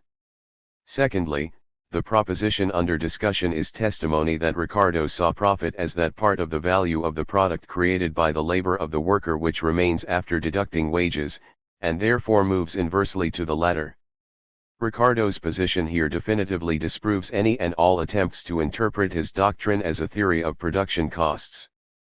If Ricardo's view had been that value is determined in conformity with production costs, i.e., by what is actually paid to labor in the form of wages, changes in the latter would elicit a corresponding change in the product's value. However, this is the very view that Ricardo is so forthrightly rebelling against. His assertion that wages and profits change inversely to each other is comprehensible only under one condition: if profit has its source in the surplus value created by the worker's labor. We are compelled, therefore, to acknowledge that the idea of surplus value, as viewed in its quantitative aspect, lies at the very basis of Ricardo's system, and that he applied it with greater consistency than did Smith. The fact that Ricardo concentrated his attention mainly on the exchange of commodities for other commodities and refrained from directly analyzing the exchange of capital for labor in no way refutes the statement, nor does the fact that Ricardo's specific mentionings of surplus value are less frequent than we find in Smith, who often makes reference to the deductions made from the worker's product on behalf of the capitalist and the landlord. For Ricardo, the existence of profit and even an equal rate of profit is presupposed in the very first pages of his study, providing, so to speak, a permanent background to the picture he is going to paint. Although Ricardo does not inquire directly into the origins of profit, the general direction of his thinking leads him to the concept of surplus value. The value of the product is a precisely fixed magnitude, determined by the quantity of labor necessary for its production. This magnitude divides up into two parts, wages and profit. Of these, wages are firmly fixed, being determined by the value of the worker's customary means of subsistence, see below, Chapter 30, that is, by the quantity of labor needed to produce corn on land of the poorest quality. What is left after wages, i.e., the value of the worker's means of subsistence, have been deducted from the product's value constitutes profit. Like Smith, Ricardo analyzed profit and rent as separate entities, rather than bringing them together under the general category of surplus value. He confused surplus value with profit, mistakenly extending to it the laws applicable to surplus value. Ricardo ignores the social nature of profit, riveting his entire attention on its quantitative aspect. The state of the productivity of labor in agriculture, the value of the worker's means of subsistence, the size of wages, and, depending upon fluctuations in the latter, the size of profits, are the causal connections and quantitative relationships that Ricardo studies. Ricardo makes the size of profits depend exclusively on the magnitude of wages and hence, in the last instance, on changes in the productivity of labor within agriculture. This is far too unilinear and narrow. Insofar as we are dealing with the mass of profits, this depends not simply on the size of wages, but on many social factors as well, the length of the working day, the intensity of labor, the number of workers. Insofar as we are dealing with the rate of profit, this depends to a very large degree upon the size of the total capital on which the profit is being calculated. Ricardo's disregard for these various factors is a weak point in his theory of profit, yet at the same time it graphically reveals one of its valuable strengths, Ricardo's overriding interest in the growth of the productivity of labor as the factor which ultimately determines changes in the value of products and the revenues of the different social classes. 3. Prices of production. Up to this point Ricardo has been more or less successful in avoiding the reefs on which Smith's theory of value ran aground. True, he did not really resolve the problem of the exchange of capital for labor which had been so theoretically troublesome for Smith. But by pushing it to one side he neutralized, as it were, its inherent dangers and was able to show that the distribution of the product's value between capitalist and worker in no way affects the relative values of the products being exchanged. Of course, this argument conceals its own pitfalls. It assumes, for example, that a rise in wages, and a corresponding fall in profits, affects each of the two commodities being exchanged to the same degree. This assumption, however, is justified only under one condition, that the producers of the two commodities either advance their entire capital on the purchase of labor power, i.e., on the hire of workers, or divide it up between constant and variable capital in exactly the same proportions. Ricardo talks about fixed and circulating capital, but this has no effect on the problem. If each of them expends £1,000 on constant capital, machinery, raw materials, etc., and £1,000 on hiring workers, then a rise in wages, say, by 20%, will have the same effect on both our entrepreneurs and have no influence on the relative values of their commodities. It is a different matter if, while one entrepreneur divides up his capital in the proportions we have stated here, the other lays out his entire capital of £2,000 purely and simply on hiring workers. Obviously a 20% rise in wages is going to be felt more sensibly by the second entrepreneur, and his rate of profit will fall below that earned by entrepreneur number 1. In order to equalize the rate of profit in the two branches of production, the relative value of the products in the second branch must rise in comparison to the value of the products of the first so as to compensate it for the greater loss suffered from the increase in wages. 13. We arrive, then, at an exception to the rule that a change in wages does not affect the relative value of the products that are being exchanged. Should exchange take place between branches of production with different organic compositions of capital, any increase in wages will be accompanied by a rise in the relative value of the products of the branch of production with the lower organic structure of capital, i.e., the branch with the greater proportion of living labor, and a fall in the Relative value of the products in the branch whose capital structure is higher. Consequently, the relative values of products, produced either by capitals with different organic compositions, by fixed capitals of unequal lifespans, or by capitals having unequal turnover periods, can alter not only because of changes in the relative quantities of labor necessary for their production, but also from a change in the level of wages, which means a corresponding change in the rate of profit. This is the famous exception to the law of labor value that Ricardo examines in sections 4 and V of the first chapter of his Principles. The heading to section 4 reads: The principle that the quantity of labor bestowed on the production of commodities regulates their relative value, considerably modified by the employment of machinery and other fixed and durable capitals. The law of labor value retains full validity only when the products being exchanged are produced by capitals that have equal organic compositions, are of the same longevity, and are advanced for equal periods of time. 14. Ricardo illustrates his idea with the following example. Farmer A hires 100 workers, each of whom he pays a wage of £50 a year. His total circulating, variable, capital is £5,000. We assume that he makes no outlays on fixed capital. Given an average rate of profit of 10%, the farmer's corn will at year's end have a value of £5,500. At the same time, cloth manufacturer B also hires 100 workers, investing in his business a circulating capital of £5,000. However, to manufacture the cloth, these workers use machinery with a value of £5,500. This means that B is investing in his business a total capital of £10,500. If, for the sake of simplification, we assume that the machinery does not depreciate, the cloth that has been manufactured in the course of the year will have a value of £6,050, £5,000 as replacement for circulating capital, plus £500, equals 10% of the circulation capital, plus £550, equals 10% of the fixed capital. Although both the corn and the cloth have been produced with equal quantities of labor, 100 men, the cloth is worth more than the corn. Into the price of the cloth there enters an additional sum of £550, which is profit on the fixed capital. Where does this additional profit come from if no more labor has been expended on producing the cloth than on the corn? Ricardo does not ask this question.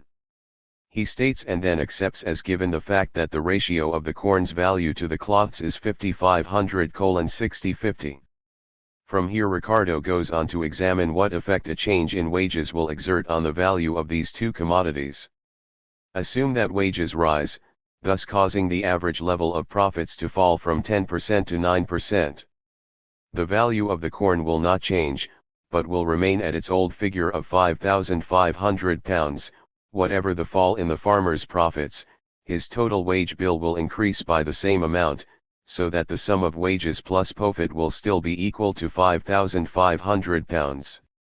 Similarly, the sum of cloth maker B's circulating capital, i.e., his workers' wages, plus the profit derived from it is unchanged to £5,500.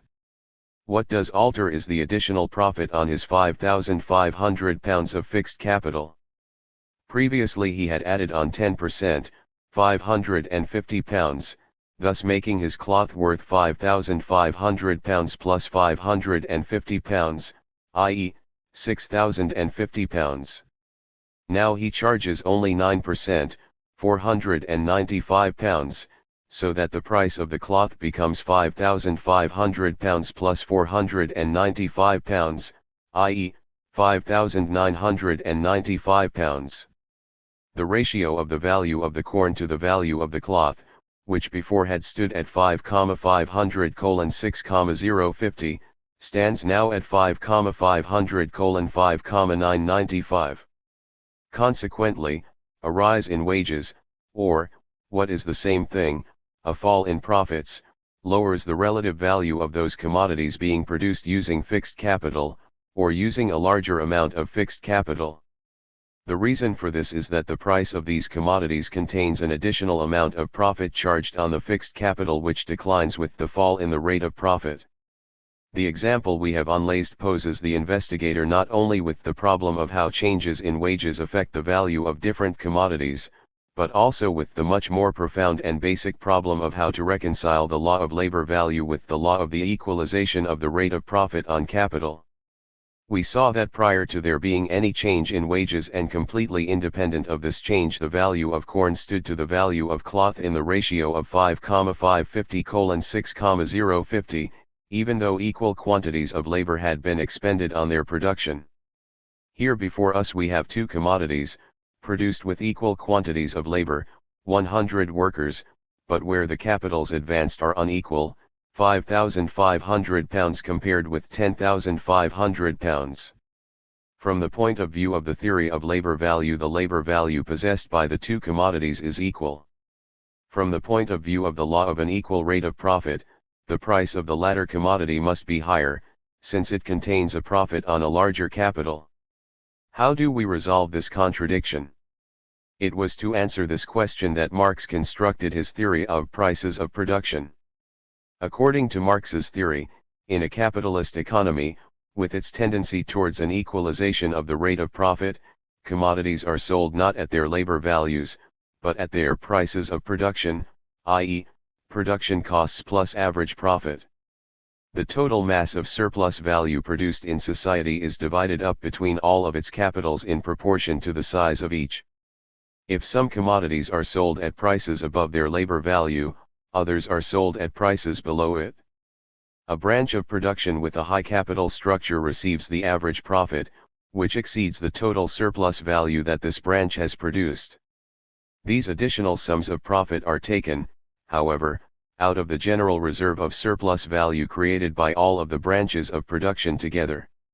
Ricardo was not only unable to resolve the problem of prices of production, he could not even pose it in all its scope.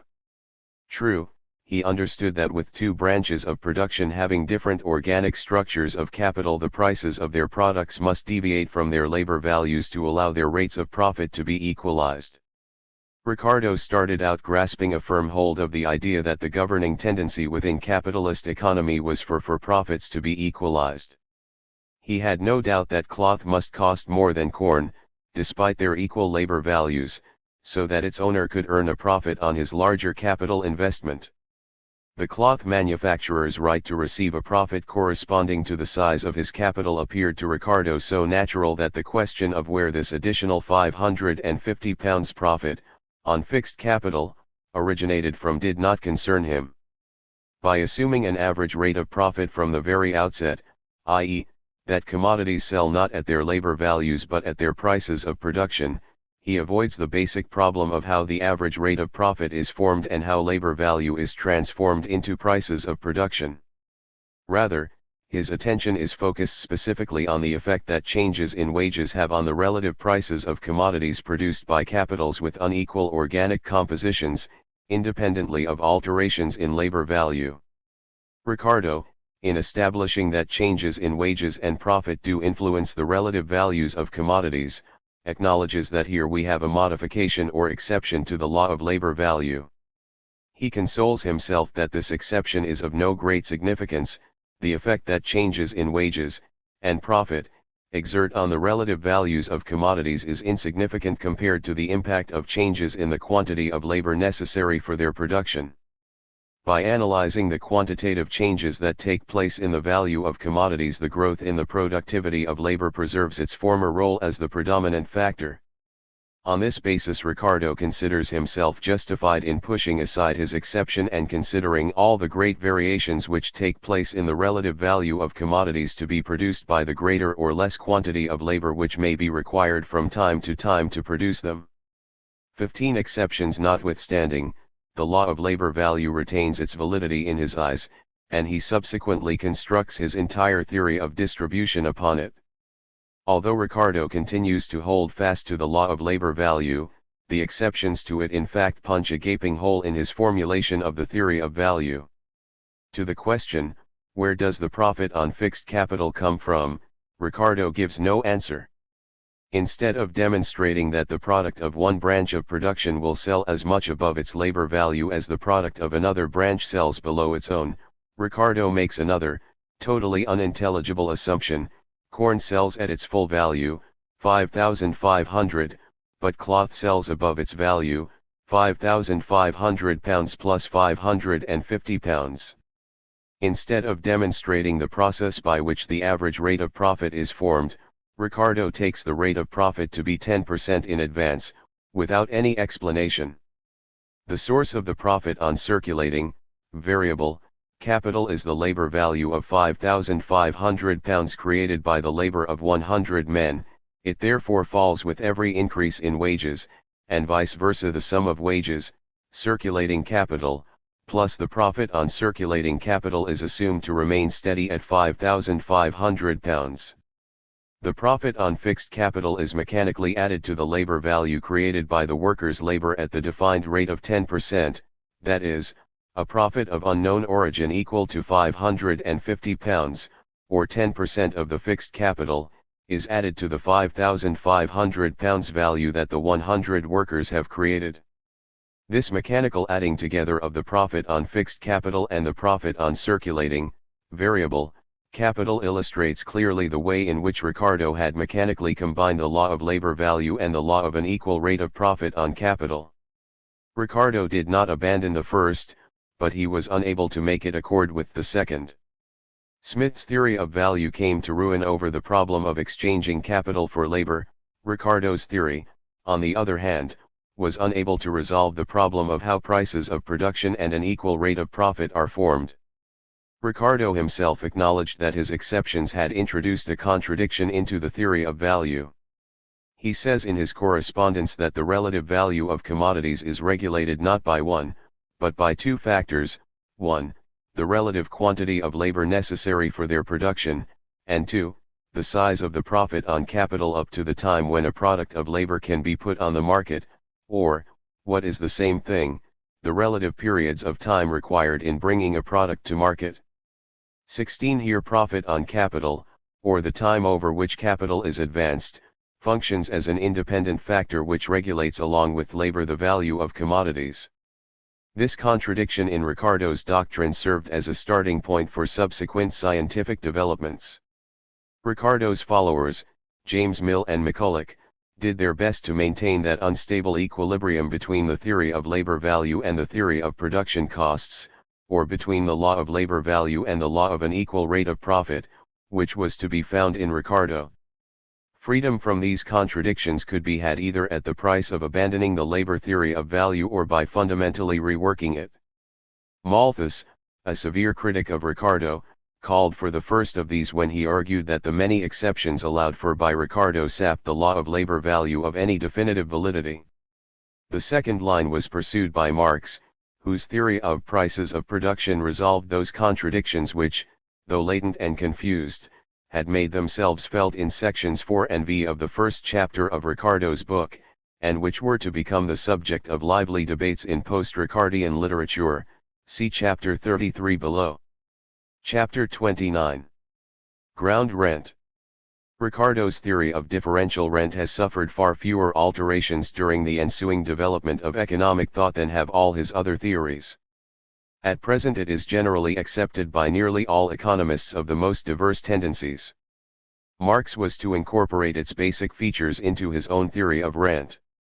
The second chapter of Ricardo's book, devoted to rent, is, by virtue of its simplicity and the clarity of its basic ideas, one of the most brilliant examples of the application of the method of abstraction in the history of economic literature. From a few initial propositions and the application or implication of a number of simplifying conditions, Ricardo derives his entire theory of rent, which abuts directly upon his theory of value, developed by him in chapter I of his book. He asks, at the very outset, whether the fact that the price of agricultural produce, in the broad sense, includes rent does not contradict the theory of value.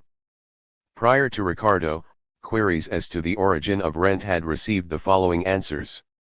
The physiocrats, see chapter 14, had said that rent originates in the superior productivity of agricultural labor which, in collaboration with the forces of nature, yields a net product over and above the produce consumed by the workers themselves.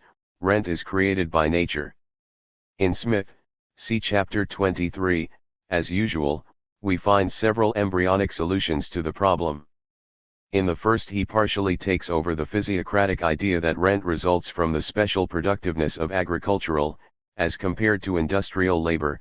Secondly, in his idea that profit and rent are both deductions from the value created by the worker's labor, he reduces rent to labor.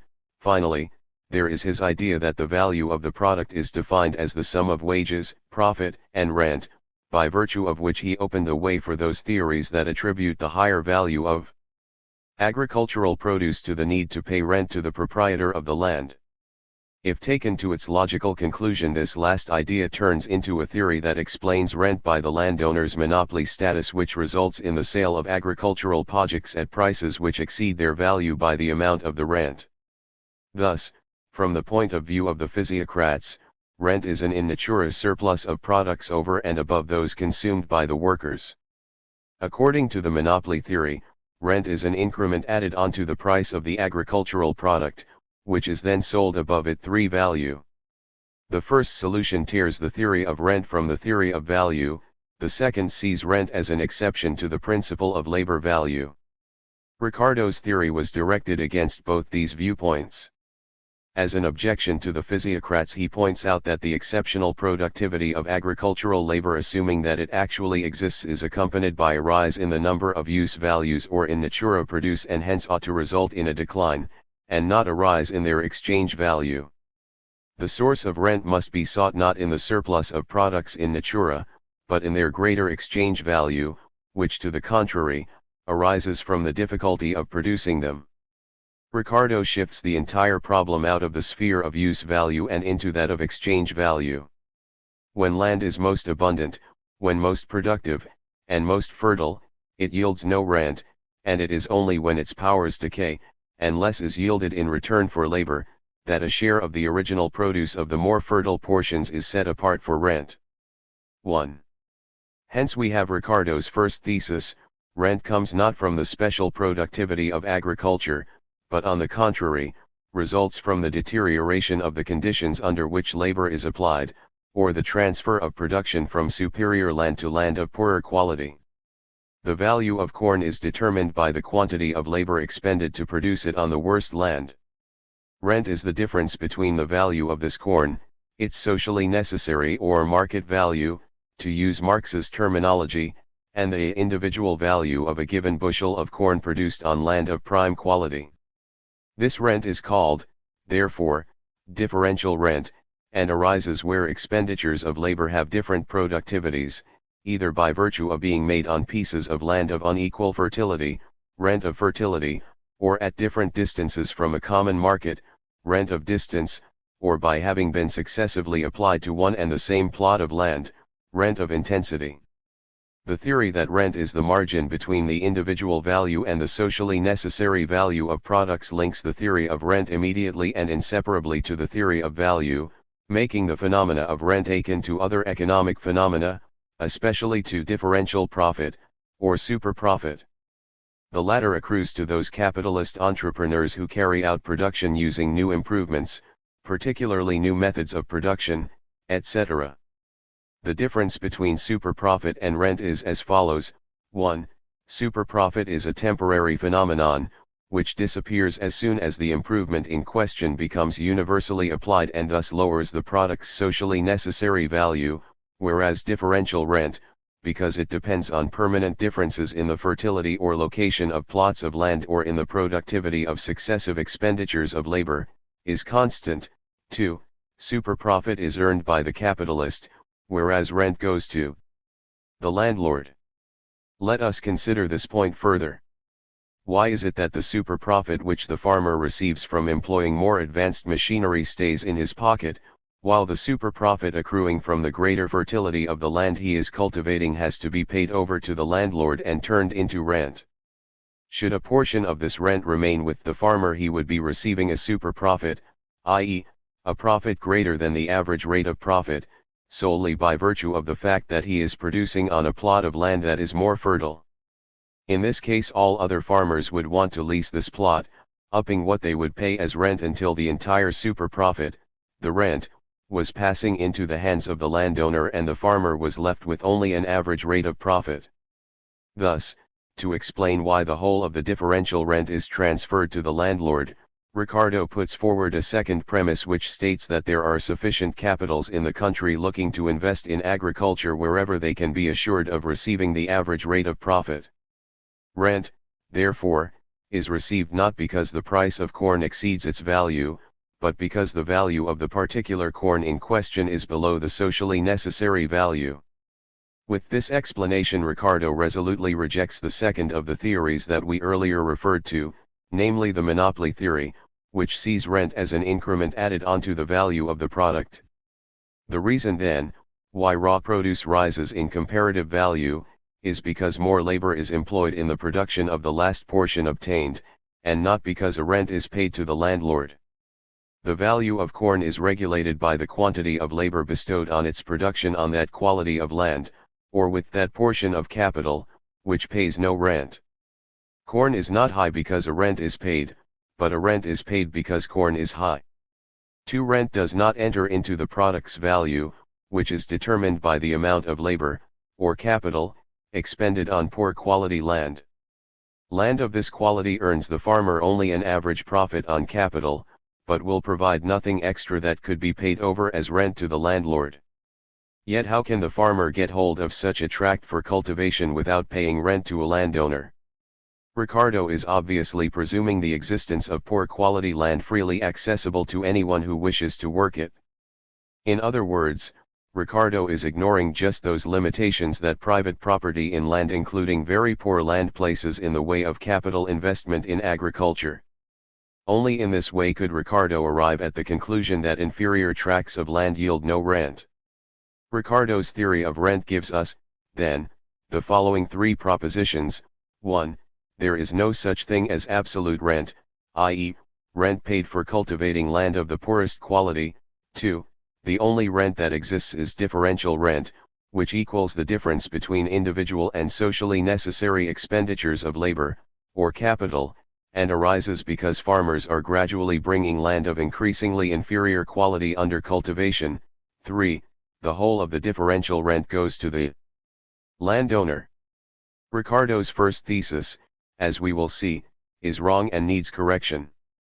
His doctrine of differential rent is on the whole correct. It is still true that the theory of differential rent as Ricardo developed it contains a number of non-essential elements that need to be expunged. Ricardo had tied his theory of rent to the mistaken idea that, because farmers would be tilling land of poorer and poorer quality, the quantity of labor needed to produce a bushel of corn would go up and there would be an inevitable and progressive rise in the price of corn. Indeed, Ricardo does acknowledge that progress in agricultural technology reduces the quantity of labor required to produce corn, but it is his opinion that these technical advances can only momentarily retard or attenuate the operation of this so-called law of diminishing fertility of the soil and not abolish it. Ricardo's erroneous idea that technical progress in agriculture tended in a direction opposite to that of industrial development was simply a theoretical reflection of fortuitous economic phenomena that temporarily appeared in England at the beginning of the 19th century. English industry in Ricardo's time was marked by the rapid introduction of machine production and the cheapening of commodities. In his theory of value, Ricardo generalized this phenomenon. He was convinced that alterations in the quantity of labor necessary to produce commodities are of daily occurrence. Every improvement in machinery, in tools, in buildings, in raising the raw material, saves labor and enables us to produce the commodity to which the improvement is applied with more facility, and consequently its value alters. 3. Industry develops in an atmosphere of non-stop technical progress, growth in the productivity of labor, and cheapening of products. Agriculture develops in a different direction, and here again Ricardo is generalizing from the previously described features of early 19th century English agriculture, the tillage of new land of poorer quality, the rising costs of producing corn, and an awesome rise in corn prices. These were the historically transient conditions of English agriculture during the period 1770 to 1815, but Ricardo in effect incorporated them in toto into his theoretical conceptions. According to Ricardo, agriculture develops under the inexorable necessity to move from better land to inferior, with a rise in the quantity of labor needed to produce a bushel of corn on land of decreasing quality. Ricardo's famous law of diminishing fertility of the soil was formulated, and this was also done by his contemporaries, West and Malthus, as a hurried and mistaken generalization of the temporary phenomena that he was witnessing. Because of the operation of this law, corn has a tendency to become dearer from the greater difficulty of producing it. For the development of labor productivity in industry and agriculture is subordinated to different laws, the result of which is that the values of industrial and agricultural products move in opposite directions, manufactured commodities are always falling, and raw produce always rising, with the progress of society. 5. Ricardo moves on from here to draw a number of conclusions as to how society's revenue will be distributed between its different classes. With the price of corn constantly rising, money wages will grow, although real wages will remain unchanged. The growth of money wages and the rise, both real and monetary, of rent create a tendency for the rate of profit to fall. The lion's share of the benefits of economic progress go to the landlords, to the detriment of the capitalists, and to a lesser extent of the workers as well. Thus, in terms of the distribution of society's revenue, the tendencies that Ricardo depicts are these: first, a colossal rise in the price of corn and ground rent; second, an increase in money wages while real wages remain stationary or even fall; and third, a declining rate of profit. This will be discussed further in the next chapter. This entire theory of distribution proceeds from the assumption that corn prices will inevitably rise owing to the operation of the law of diminishing fertility of the soil. Every one of these conclusions is premised on a precipitous generalization of a few facts taken from the history of English agriculture at the start of the 19th century. In the first place, it is historically incorrect that the best land was always cultivated before inferior areas. Carey shows, using historical examples, that farmers frequently began by cultivating land that was poorer in quality but more easily accessible, and started the cultivation of higher quality land only later. See the chapter on Carey and Bastiat in Part 5 below. Secondly, and this is Ricardo's decisive mistake, it is untrue that a gradual transition to cultivating inferior land inevitably leads to a progressive rise in the price of corn. Once new technical improvements are introduced, corn can be produced on inferior land at a lower production cost than it could previously on land of better quality.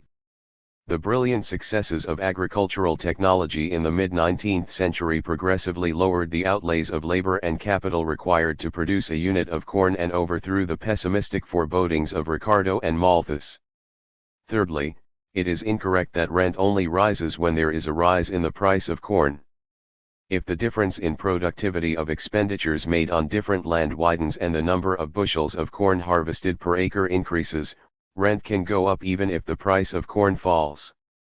No less mistaken was Ricardo's attempt to explain the falling rate of profit on the basis of a rise in the price of corn. Its explanation in fact lies in the rising organic composition of capital. See next chapter. Each and every one of these assertions falls as soon as we remove the basic premise of an inevitable and progressive rise in the price of corn. However false Ricardo's predictions about the tendencies of revenue movements may have been, this in no way detracts from the theoretical validity of his doctrine on differential rent. Let us accept that Ricardo was historically inaccurate when he maintained that farmers always begin by cultivating the best lands and only later shift to poorer ones. Let us allow that his certitude that the price of corn must progressively rise was misplaced.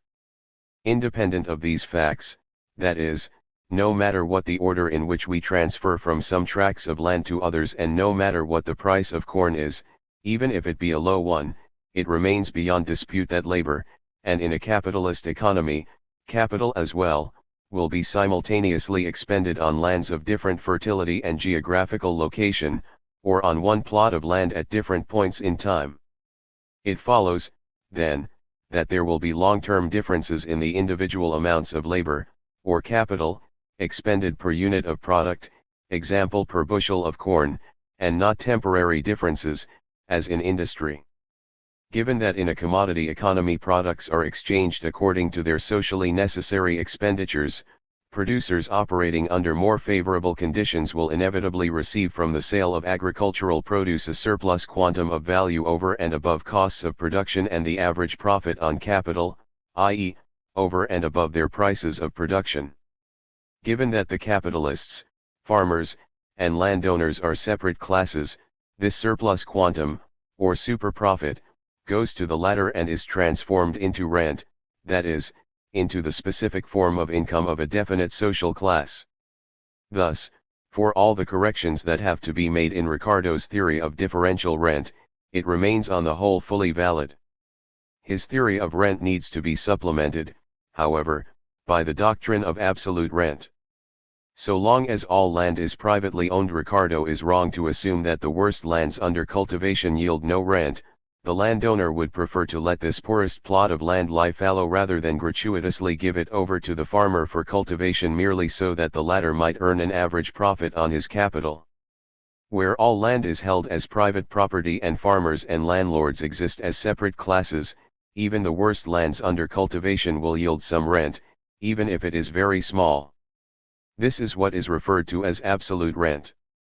The best lands will yield both absolute rent and a differential rent, the size of the latter depending on the quality of the land in question, that is, on its fertility or its proximity to a market.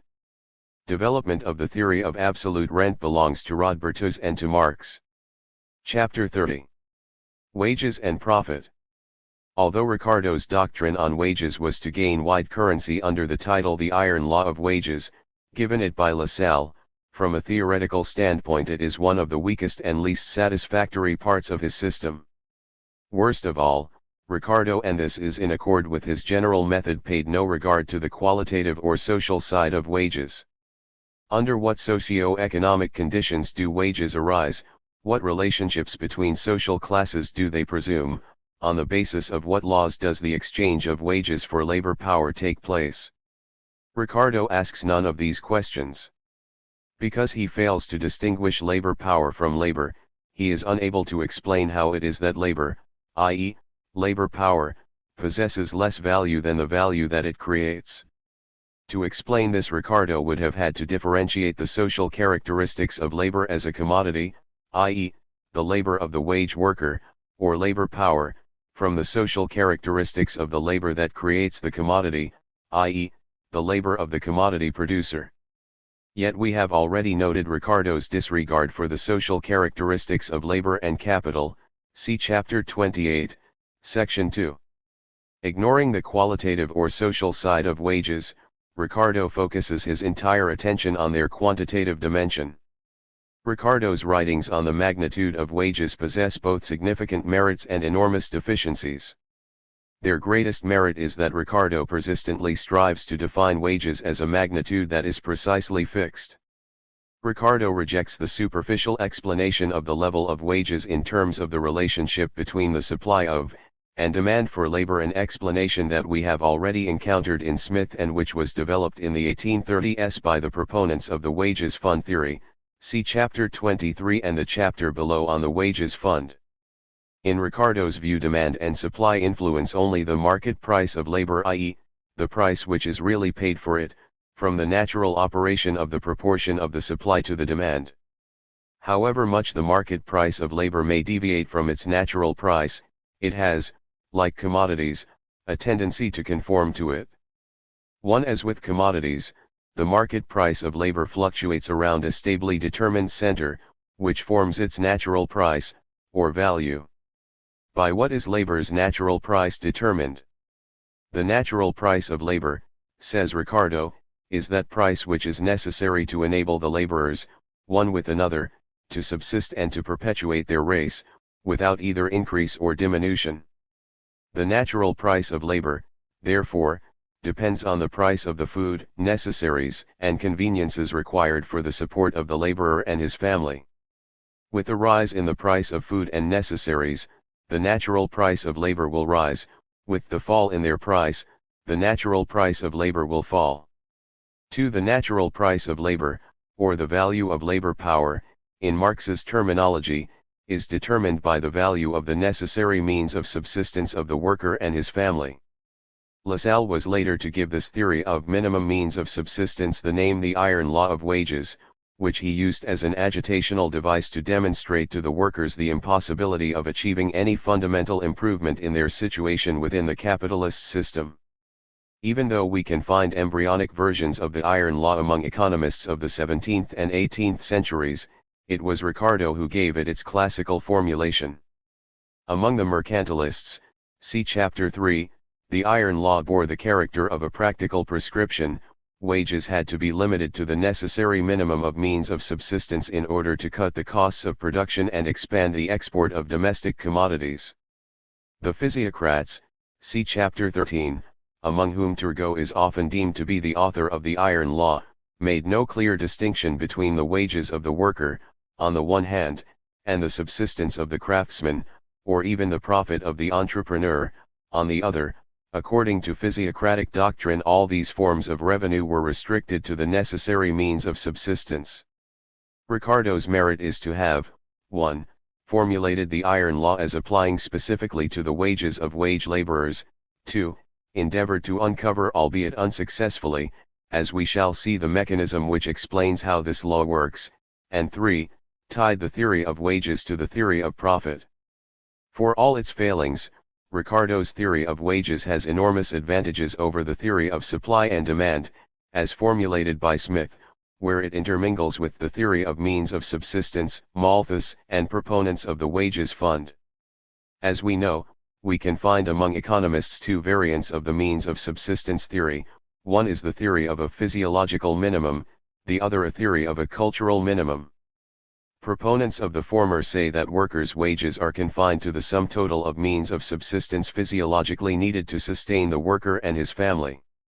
Partisans of the second theory justifiably extend the concept of a minimum of means of subsistence to include all those means needed to maintain the worker at his customary standard of living in conformity with the social and cultural conditions of a given population during a particular historical period. At first glance, Ricardo seems to be closer to the broader and more flexible formulation of a cultural minimum. He grasps that the natural price of labor varies at different times in the same country, and very materially differs in different countries. It essentially depends on the habits and customs of the people. 3. Further on, however, he usually forgets these qualifications and comes close, when substantiating the iron law, to a physiological minimum theory. How does Ricardo substantiate his iron law? In other words, how does he account for the fact that wages will gravitate towards a level which corresponds to the value of the worker's necessary means of subsistence?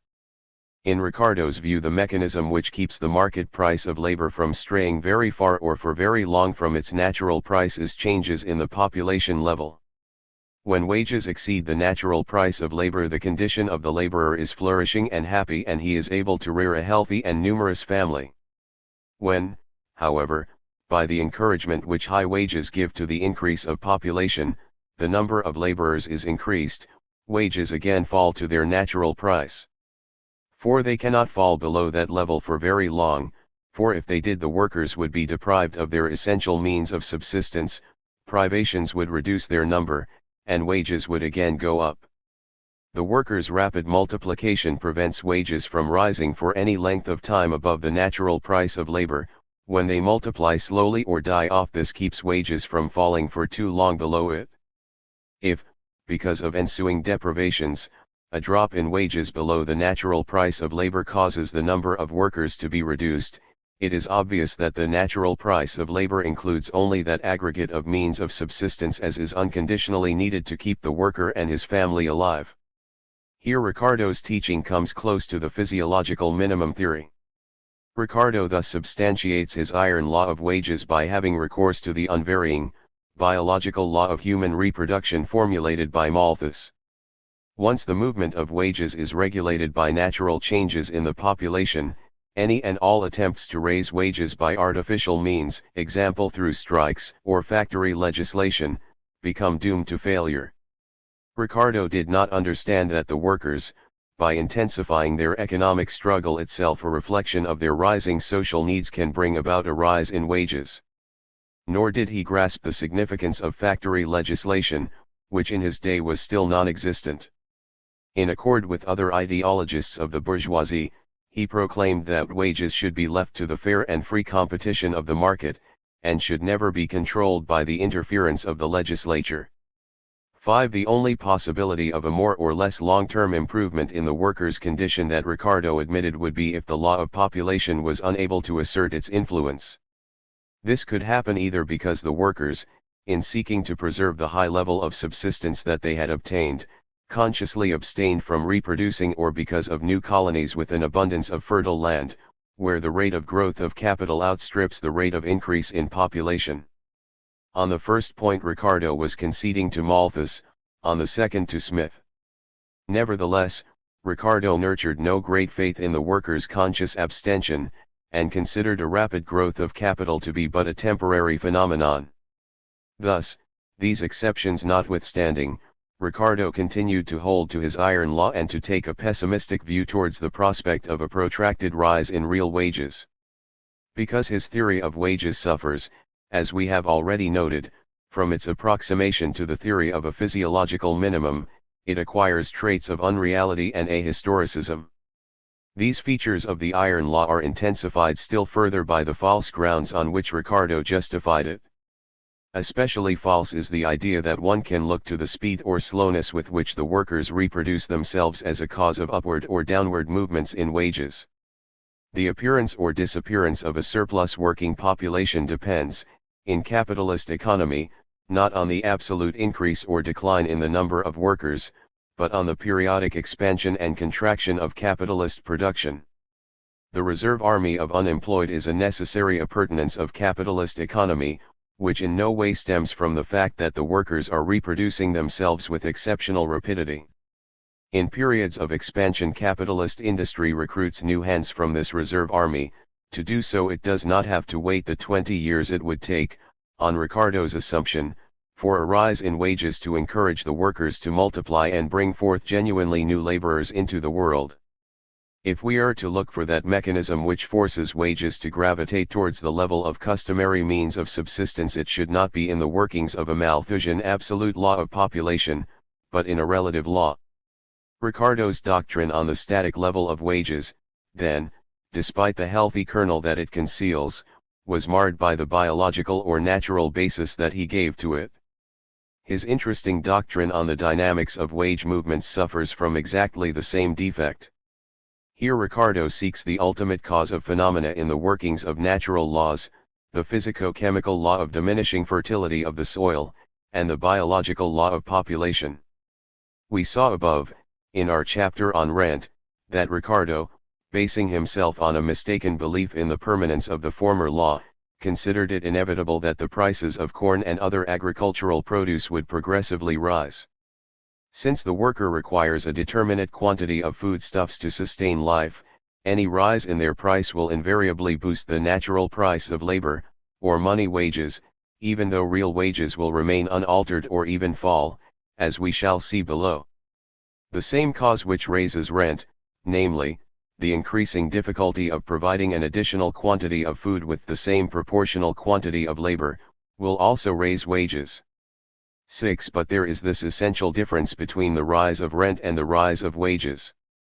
7. The landlord's rent will increase both in terms of corn, because of the extension of cultivation to inferior lands and the growing disparity between the fertility of superior versus poor plots, and even more so in terms of money, as a consequence of the rise in both value and price of each bushel of corn.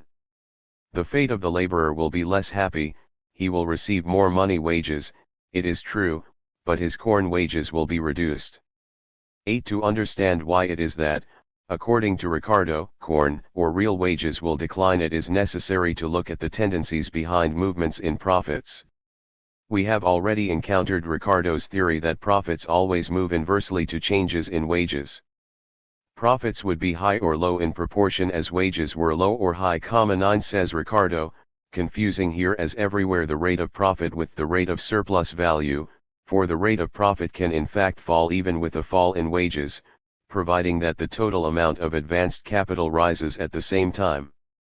From here it follows that if money wages should rise with the rise of corn, profits would necessarily fall 10 cents. With the labor value of commodities remaining unchanged, manufacturers will sell them at their former price, despite wages having gone up. The natural tendency of profits then is to fall, for in the progress of society and wealth, the additional quantity of food required is obtained by the sacrifice of more and more labor. 11. Although this tendency will from time to time be arrested owing to advances in agricultural technique and the free import of cheap foreign corn, it casts its gloomy shadow over the entire future of the capitalist economy. It threatens to bring economic progress to a total halt and to reduce society to a state where the very low rate of profits will have arrested all accumulation, and almost the whole produce of the country, after paying the laborers, will be the property of the owners of land. 12. Even though capitalist society had not yet reached this position, the pace of its economic progress was progressively decelerating with the fall in profit. The farmer and manufacturer can no more live without profit than the laborer without wages. Their motive for accumulation will diminish with every diminution of profit. 13. Thus the natural law of diminishing fertility of the soil results in a slowdown in the rate of capital accumulation. By virtue of our natural law, however, i.e., the biological law of population, the workers will continue to increase their numbers at the same rate as before. If the number of workers rises at 2% per year while the rate of capital accumulation drops from 2% to 1%, the demand for labor power will obviously lag behind its supply. In other words, real wages will fall. Admittedly, instead of the money wages of labor falling, they would rise, but they would not rise sufficiently to enable the laborer to purchase as many comforts and necessaries as he did before the rise in the price of those commodities. 14. The condition of the laborer will generally decline, and that of the landlord will always be improved. 15. These, then, were the pessimistic conclusions that Ricardo's theoretical arguments led him to, and which seemed completely confirmed by the desperate state of the workers at the start of the 19th century. Because of these dismal conclusions, economists of the historical ethical school upbraided Ricardo for being indifferent to the fate of the working class. The rebuke was highly unjust. Ricardo, with supreme scientific conscientiousness and theoretical intrepidity, was merely revealing what appeared to him as the tendencies inevitably inherent in capitalist economy.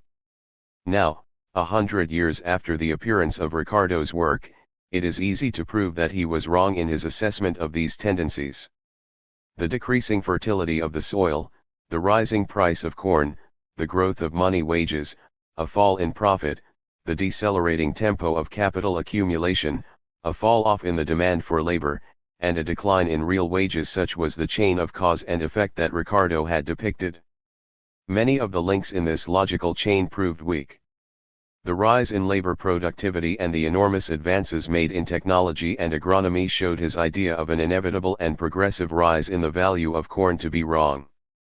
Not only money wages, but real wages, too, rose as a result of rising social needs and the greater social might of the working class, both factors that had been of little import in Ricardo's day. The growth in the productivity of labor outstripped the rise in real wages, and as a result relative surplus value, which Ricardo called profit, increased, rather than fell. In spite of this, the rate of profit fell because of the rising organic composition of capital, i.e., precisely because labor productivity rose instead of dropping. In its details, Ricardo's effort to explain how the revenues of the different social classes moved proved to be incorrect. Yet this in no way obviates the immense value of the Ricardian theory of distribution, which marked an entire epoch in the history of our science. Ricardo was the first to have posed the problem of distribution in all its breadth and to have made it the focal point of his investigation. To determine the laws which regulate this distribution is the principal problem in political economy, he writes in the preface to his Principles. In a letter to Malthus, Ricardo counterposes his own conception of political economy as the science concerned with the laws of distribution of products between classes, to the conception of Malthus, which sees political economy as the science of the nature and causes of wealth. While Smith's chapters on distribution remain a collection of disparate facts and observations, Ricardo presents a complete and theoretically reasoned picture of the interdependencies and movements of incomes, which he has constructed upon a single principle. This principle is the principle of labor value. In Smith, the theory of value and the theory of distribution remain logically separated.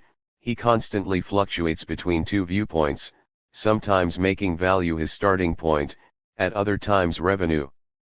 Though Ricardo did in one letter express the view that a resolution of the grand problems of political economy, rent, wages, and profit were not necessarily tied to the theory of value, he in fact based his entire investigation on the principle of labor value, upon which he then built his theory of distribution. Ricardo's second great merit is to have given primacy to the problem of the relative shares of the different social classes in the value of the product, rather than to the distribution between them of absolute shares in the in natura product, the predominant vantage point found in Smith and in part carried over by Ricardo. Assume, says Ricardo, that the worker receives 1.5 times as much food, clothing, and the like as previously. If at the same time the productivity of labor were to double, thus causing the value of products to be halved, we would say that the share, or real value, of wages has fallen. Even though the worker now obtains a greater number of products in natura, his relative share in the value of the social product has declined. Ricardo was the first to have introduced this method of posing the problem into science, and it was subsequently developed by Rodbertus and by Marx, the latter in his so-called theory of impoverishment. By posing the problem of relative distribution, Ricardo was able to clearly discern the contradictions of class interests in capitalist society. In complete accord with the characteristic features of his epoch and with his own social and class position, Ricardo laid special and persistent stress on the conflict between the interests of the landowners and the interests of the remaining classes in society. The fall in agricultural productivity and the rising price of corn lower the rate of profit and hold back the accumulation of capital, cause the position of the workers to deteriorate, and at the same time make the landlords exorbitantly rich.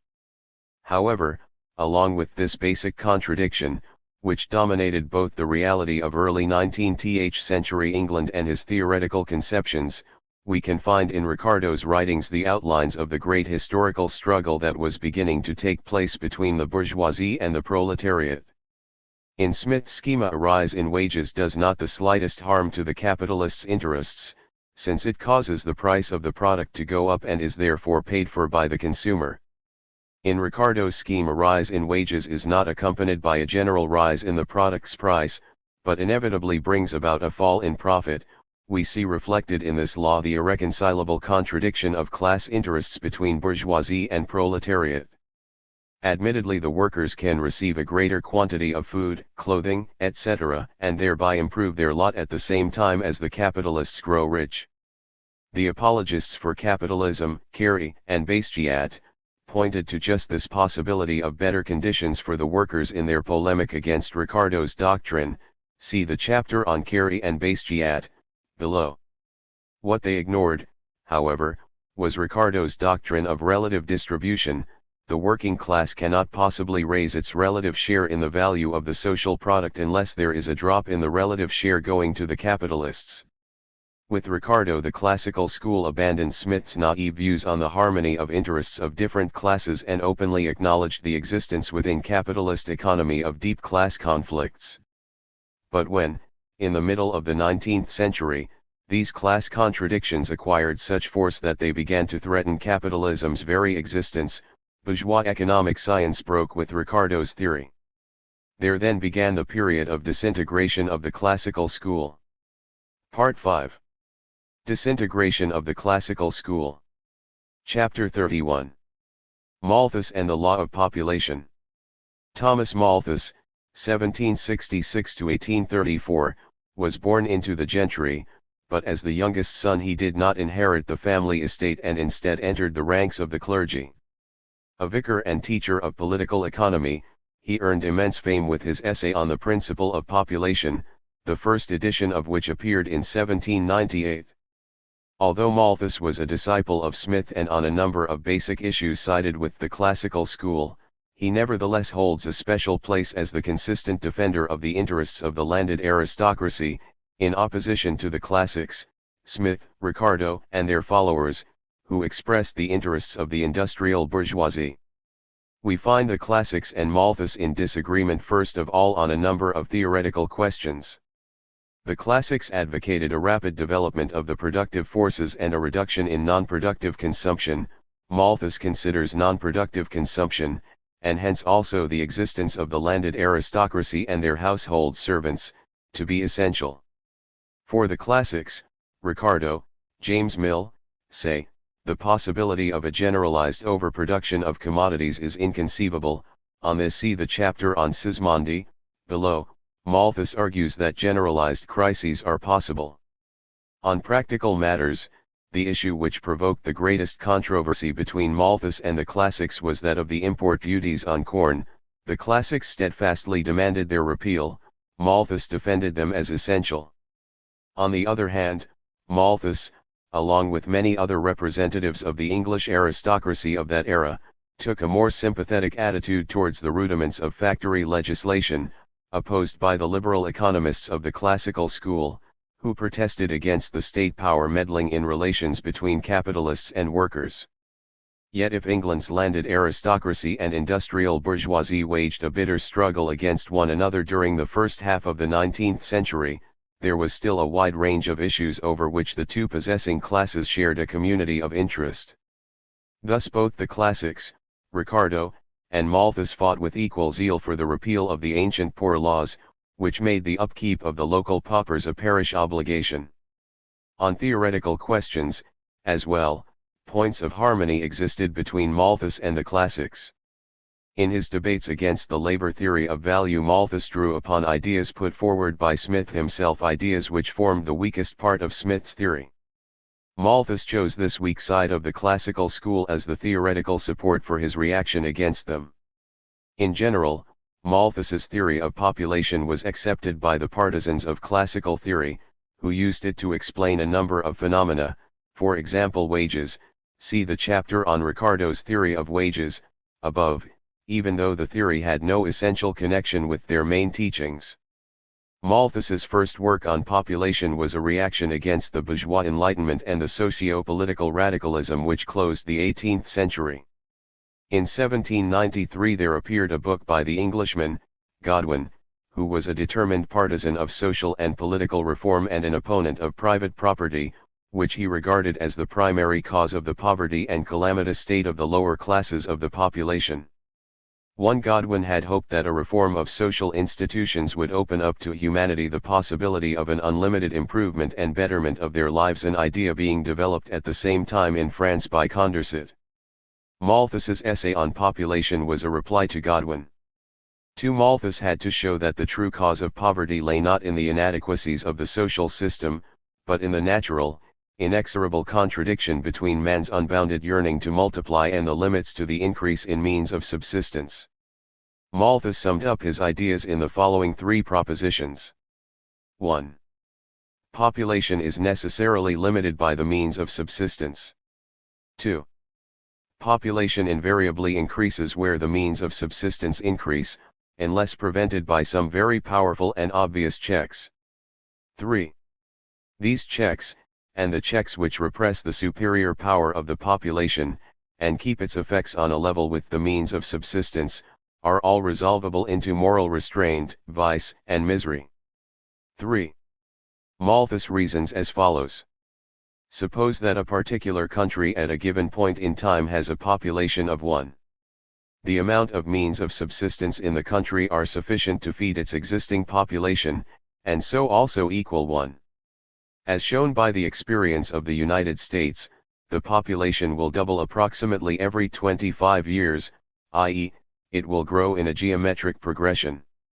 200 years hence our country's population will have grown to 256 times its initial figure, 1, 2, 4, 8, 16, 32, 64, 128, 256. However, this growing population would have to extract its means of subsistence from the country's same limited territory. Anyone familiar with agriculture knows that each new application of labor to the same plot of land is accompanied by a fall in its productivity. Malthus, in the later editions of his book, therefore couples his law of population with the law of diminishing fertility of the soil. In the best of circumstances, the growth of the means of subsistence over each 25-year period will equal their growth in the preceding 25 years. This means that a country's means of subsistence will grow in an arithmetic progression, and will, after 200 years, be 9 times greater than their original quantity. It is obvious that this amount of means of subsistence will not be able to sustain a population that will have grown 256 times in this period. There would be a sharp divergence between the number of people and the quantity of means of subsistence unless the rise in population was held back by both destructive and preventive checks, the former referring to various calamities, above all destitution, the latter to abstemiousness and vice, which act to slow down the rate at which people multiply. In the first edition of his book Malthus cited calamities and vice, which he considered would make their inevitable appearance under any social system, even the most perfect, as the only checks on population growth. In later editions Malthus acknowledged that people could avoid the calamities of overpopulation by consciously abstaining from rapidly increasing their numbers. Only the threat of future poverty and an incapacity to feed a multitudinous progeny could incline people towards abstention. In a socialist society, where there will be no private property, society's members will lose all incentive to abstain. Consequently, social reformers desirous of abolishing private property would, along with it, be doing away with any preventive check on the growth of population and, in a very short while, society would confront the formidable peril of a shortage of means of subsistence for all its members. Malthus drew from his theory a wide range of practical conclusions. The poor have no cause to complain about their poverty, for it is but a necessary consequence of their having bred with excessive rapidity. The poor can improve their lot only by refraining from early marriage. Taxes on behalf of the poor are harmful, since they encourage them to multiply, thus aggravating their poverty in the future. Nor can one lament high grain prices, since the latter merely confirm the fact that the number of people has outstripped the means of subsistence. Tariffs on imported corn and high corn prices are beneficial because they stimulate agriculture and thereby increase the amount of means of subsistence. Malthus's theory of population engendered an enormous literature, it was the object of bitter debate, was argued out from economic, religious, and other points of view, and laid the foundation for an entire school, called Malthusianism. In the 1870s this school, under the title of Neo-Malthusianism, met with great success. If the old Malthusianism had been harsh in its hostility towards the working class and in deeming the poor as the sole culprits for overpopulation, Neo-Malthusianism toned down the reactionary character of its doctrine. In addition, it did not, as had the earlier Malthusianism, propound abstention, but rather the artificial reduction of childbirths through the use of preventive measures. From the 1880s onwards Neo-Malthusianism fell into rapid decline, due first of all to the impact of a sharp fall in corn prices. The Malthusians had seen the high price of corn as proof that there was a shortage of means of subsistence compared to the size of the population, and, secondly, to the drop in the birth rate of the European countries that resulted from their rapid industrialization and the growth of their urban populations. By the end of the 19th century there was no longer any fear of absolute overpopulation. On the contrary, anxious voices pointed to the danger of a population decline. Malthus's enormous popularity and the lively interest in his theory amongst the general public is due not to its theoretical significance, but to its attempt to tackle the topical problems of population, poverty, childbearing, etc. Even though Malthus's ardent admirers have up to this very day been prepared to proclaim his a work of genius, its theoretical achievements have in fact been far inferior to the influence it has exerted. The substance of Malthus's theory can be reduced to the following propositions. 1. Population has a tendency to multiply very rapidly, in geometric progression. 2. There is a far slower, in arithmetical progression, growth in the amount of means of subsistence. And 3. The present-day poverty of the broad mass of the population is simultaneously the result of a divergence between the quantity of means of subsistence and the size of the population, and a means, together with vice and abstemiousness, of doing away with this discrepancy. Malthus's first proposition asserts the existence of a natural law of population, operative at all times and for any social system. In fact, the rate and character of population growth will vary depending on a whole range of economic and social conditions. There are a number of social conditions under which the population exhibits a tendency towards very slow multiplication, example in contemporary France and to a lesser extent over Europe as a whole from the end of the 19th century, which lags far behind the increase in means of subsistence. Malthus's second thesis is even weaker. It is true that many scholars will say that one ought not take Malthus's words about an arithmetical progression literally. Even so, the onus is on Malthus to show that the means of subsistence cannot expand as fast as the population. Malthus did not prove this, since he ignores in his arguments nothing more nor less than the development of the productivity of labor and the progress of agricultural technology. With the existence of technological progress, Malthus's assertion that a greater and greater number of people will be needed to extract the same quantity of means of subsistence, the so-called law of diminishing fertility of the soil, of which Malthus was one of the authors, is no longer valid. On the contrary, the 19th century witnessed a colossal rise in the agricultural output attributable to the individual worker. It is not surprising that Cannon, one of the most recent investigators, should come to such a conclusion, deprived of the theory that the periodical additions to the average annual produce cannot possibly be increased, or, as Malthus preferred to put it, that subsistence can increase only in arithmetical ratio. The essay on the principle of population falls to the ground as an argument, and remains only a chaos of facts collected to illustrate the effect of laws which do not exist. Beyond the arithmetical ratio theory, there is nothing whatever in the essay to show why subsistence for man should not increase as fast as an unchecked population. 4.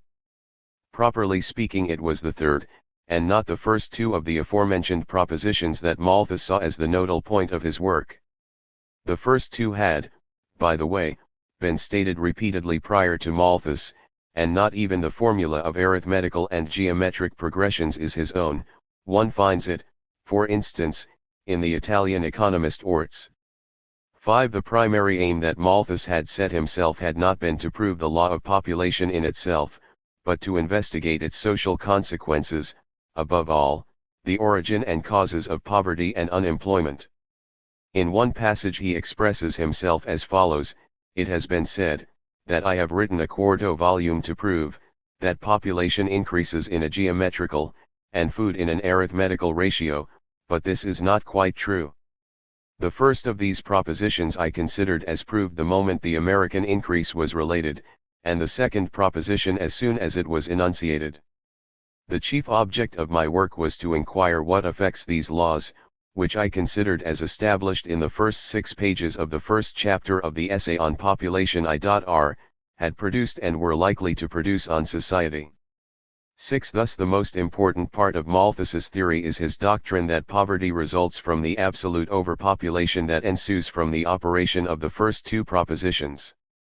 Malthus himself does not in the least conceal that the main task he has set himself is to explain and justify the poverty of the working masses in capitalist society. That the principal and most permanent cause of poverty has little or no direct relation to forms of government, or the unequal division of property, and that, as the rich do not in reality possess the power of finding employment and maintenance for the poor cannot, in the nature of things, possess the right to demand them, are important truths flowing from the principle of population, which, when properly explained, would by no means be above the most ordinary comprehensions. And it is evident that every man in the lower classes of society, who became acquainted with these truths, would be disposed to bear the distresses in which he might be involved with more patience, would feel less discontent and irritation at the government and the higher classes of society, on account of his poverty, would be on all occasions less disposed to insubordination and turbulence, and if he received assistance, either from any public institution or from the hand of private charity, he would receive it with more thankfulness, and more justly appreciate its value. 7. It would be difficult to find words that more vividly reveal Malthus's reactionary tendencies and his desire to prove at all costs the necessity of poverty and unemployment. Yet from a theoretical point of view it is this task of justifying all of capitalism's calamities that Malthus carried out least satisfactorily. Even those economists who are inclined towards full or partial agreement with Malthus's first two propositions grasp the flagrant falsehood of the third. Modern poverty and unemployment result not from any absolute shortage of means of subsistence, but on the contrary, from the colossal growth of the productive forces and machine technology under capitalist conditions. They must be recognized as a product of social, rather than natural conditions, of the relative overpopulation inherent in capitalist economy, and not of any absolute overpopulation flowing from man's own nature. Malthus's attempt to lay responsibility for modern-day poverty on biological and purely technical factors met with total failure. While Ricardo shared Malthus's theory of population, on the theory of value they were determined opponents. It was Malthus's view that the value of commodities is regulated by supply and demand and is determined under normal conditions by costs of production, i.e., wages plus profit, and rent. Resolutely rejecting the labor theory of value as formulated by Ricardo, Malthus retained the very weakest side of the Smithian theory of value. Like Smith, he pronounced the best measure of a commodity's value to be the quantity of labor that it will purchase when exchanged. Yet there is a great difference between Smith and Malthus. Smith, who combined together a craft and a capitalist standpoint, see chapter 22, spoke at times of purchasable embodied labor, i.e., products, and at other times of purchasable living labor, i.e., labor power. Malthus consistently adopted the vantage point of the capitalist, and at all times assumed that a commodity is used by its owner to purchase living labor, or labor power. A capitalist has 100 pounds, or commodities to this amount. How do we measure the value of this sum of money or commodities? By the quantity of living labor which the capitalist can acquire with them. Suppose that with this sum the capitalist hired 10 workers for 1 week. This means that the value of his money, or commodities, is measured by 10 weeks' labor. Suppose now that the product manufactured by these 10 in the course of a week is sold by the capitalist at a profit of 20 pounds, i.e., for 120 pounds. With this sum of money the capitalist can now hire more workers than he could previously, i.e., 12 workers.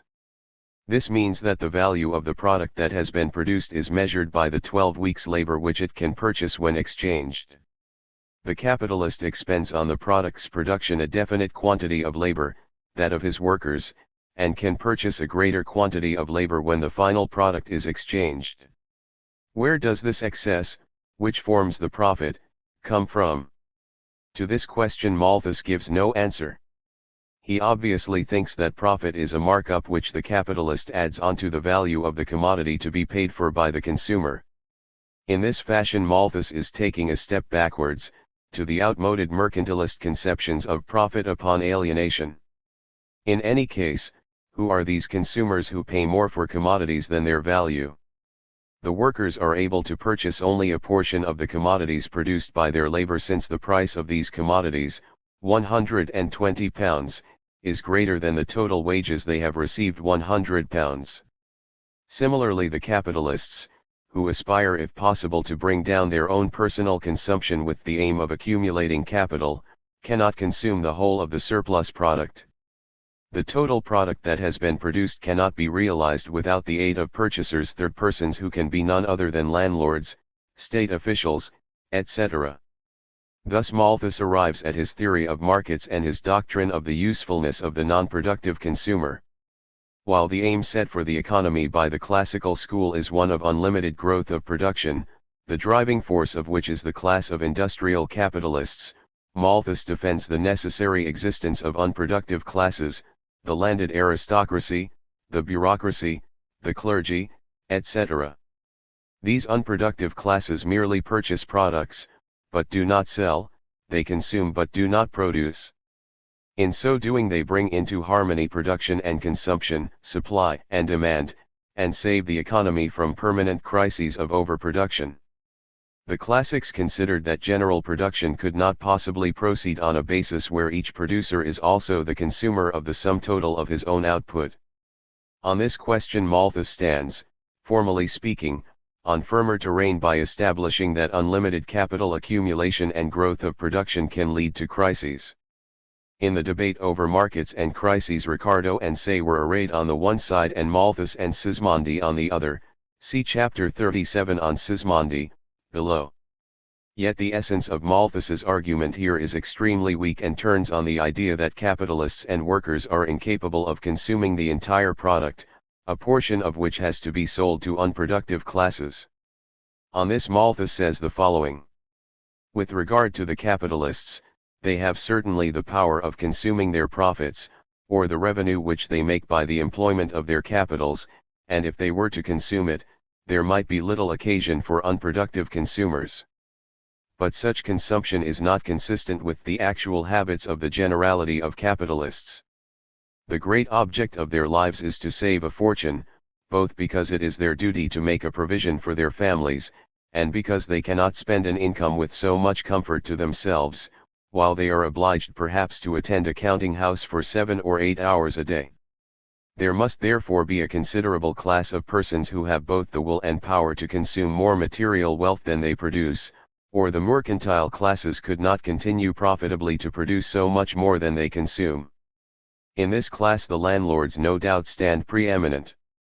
And with regard to the workmen, it must be allowed that, if they possess the will, they have not the power. But as a great increase of consumption among the working classes must greatly increase the cost of production, it must lower profits, and diminish or destroy the motive to accumulate, before agriculture, manufactures, and commerce have reached any considerable degree of prosperity. If each laborer were actually to consume double the quantity of corn which he does at present, such a demand, instead of giving a stimulus to wealth, would unquestionably throw a great quantity of land out of cultivation, and greatly diminish both internal and external commerce. 8. Malthus did not grasp that the capitalists, who indeed cannot put their entire surplus value towards personal consumption, nevertheless prefer not to sell it to landlords, but to accumulate it in the form of new machines, factories, etc., so as to expand production. The partisans of the industrial bourgeoisie considered Malthus's salutary methods highly unsuitable. One Ricardian objected to Malthus in the following terms.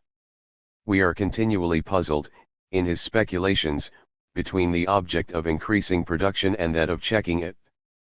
When a man is in want of a demand, does Mr. Malthus recommend him to pay some other person to take off his goods?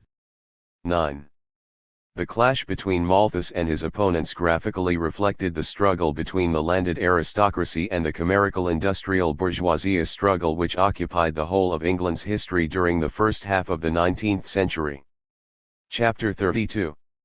The beginning of vulgar economy. Say.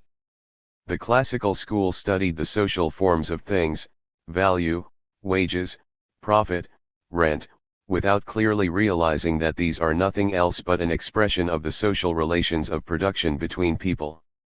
Hence the duality in the classical school's conclusions. Inasmuch as they were studying the social forms of things, as distinct from the things themselves, example the value of the product as distinct from the product itself as a use value, they regarded them as the result of human labor, even though without any clear awareness of the social form in which labor was organized, and in this manner also of human society. From this labor point of view the classical economists reduced wages, profit, and rent to value, and value to labor. They found in labor the deeply hidden basis of all economic phenomena and, with their labor theory of value, they laid the foundations of political economy as a social science.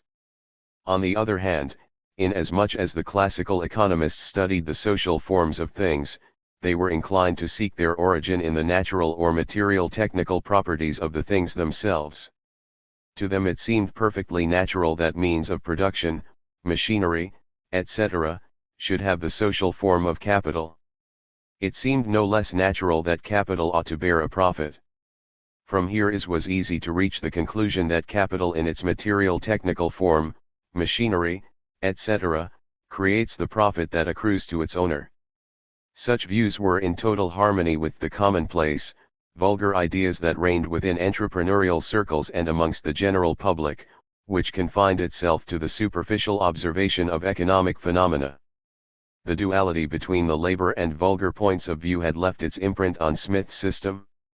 Wherever Smith was attempting to employ a theoretical analysis to uncover the motive causes of economic phenomena, he identified labor as the source of value and looked upon value as the primary magnitude which is then resolved into wages, profit, and rent.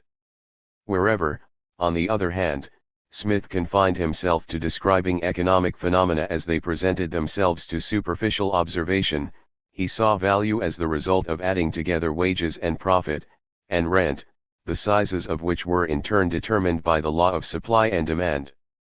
The first point of view led Smith to the labor theory of value, the latter to a vulgar theory of production costs, which rested ultimately on the theory of supply and demand. Ricardo developed the most valuable side of Smith's doctrine, its labor point of view. He consistently adhered to the labor theory of value and made it the foundation for his theory of distribution. Nevertheless, even in the improved version formulated by Ricardo, the labor theory of value found itself in contradiction with the basic fact of capitalist economy, namely that commodities are sold at prices equal to production costs plus average profit. Ricardo's opponents availed themselves of this contradiction. They proposed to completely discard the labor theory of value and to confine themselves to the vulgar theory of costs of production, which merely generalizes the everyday outlook of the capitalist entrepreneur. The entrepreneur reckons that the price of his commodity must at the very least compensate him for all of his outlays on production, the hire of workers and constant capital, plus earn an average profit. Generalizing these views, the vulgar economist says, the value of a commodity is determined by its costs of production plus the customary profit on capital. Where this profit, i.e., the surplus quantum over and above production costs, comes from, why it establishes itself at such and such a level, and what determines the size of the costs of production themselves, i.e., the value of the raw materials, machinery, and labor power, are basic questions that earn the attention neither of the entrepreneur, whom they do not in fact concern, nor of the vulgar economist, whose analysis never goes beyond the surface of events. Just as the classical school was taking its first steps, a vulgar current, parallel to the main tendency which Ricardo represented, already began to develop, taking as its support the weak side of Smith's theory. We already know that Malthus replaced the labor theory of value with the theory of supply and demand, and the theory of production costs, and endeavored to develop Smith's mistaken idea about labor, the labor purchasable in exchange for a commodity, as the measure of value. But Malthus's ideas on value were too confused and contradictory to meet with general success. The honor of being the founder of vulgar economy went, therefore, not to him, but to the Frenchman, Jean-Baptiste Say, 1767–1832. Like Malthus, Say had seen his writing appear in print before Ricardo. His Traité d'économie politique, which appeared in 1803, ran into several editions and enjoyed a tremendous success. A superficiality of ideas, clarity of construction, and an easy style made the book accessible to a wide circle of readers. Say did much to help diffuse Smith's ideas, granted, in a distorted version, across the continent of Europe, and in his own lifetime was considered among the greatest economists of the age. Essentially, however, Say was an extremely superficial scholar, and his sole merit is to have given a systematic and popular exposition of Smith's ideas. It was Say, by the way, who introduced that classification of material now current in bourgeois political economy. He divided up the second edition of his Traité as follows: 1. The production of wealth, 2. The distribution of wealth, and 3. The consumption of wealth. In 1821 James Mill, obviously following Say's example, divided up his elements of political economy into 4 sections: 1. Production, 2. Distribution, 3. Exchange, and 4. Consumption. This division, which artificially severs the connection between aspects of the economic process that are inseparable, was to become widely practiced within science. Say certainly did not see himself as Smith's popularizer, but pretended to say something scientifically new: the doctrine of three factors of production and productive services, the theory of markets. On his theory of markets see chapter 37 on Sismondi.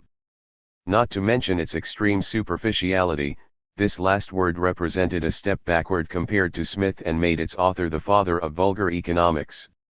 If Ricardo developed the positive aspects of Smith's doctrine, Say utilized its weak aspects to vulgarize classical theory. We can obtain a clearer idea of Say's doctrine by counterposing it to the basic theses of Ricardo. Ricardo. Say. 1. Value is to be fundamentally distinguished from riches. Use value. 1. Value is confused with riches. 2. Value is created by labor, nature, and capital. 2. Value is created by labor. 3. The value of a product resolves itself into wages and profit. The size of value determines the size of revenue. 3. The sum of wages, profit, and rent constitutes a product's value. The magnitude of revenue, or the sum of the costs of production, determines the magnitude of value. As is clear from point 1, Say's theory of value diverges sharply from that of Smith and Ricardo. In the tradition of the French school, the physiocrats, Condillac, he confuses value with use value. For Ricardo, the utility of a product is a necessary condition of its exchange value. For Say, this is not enough. According to his view, the utility of things is the groundwork of their value. The magnitude of an article's subjectively recognized utility determines the magnitude of its objective exchange value. Price is the measure of the value of things, and their value the measure of their utility.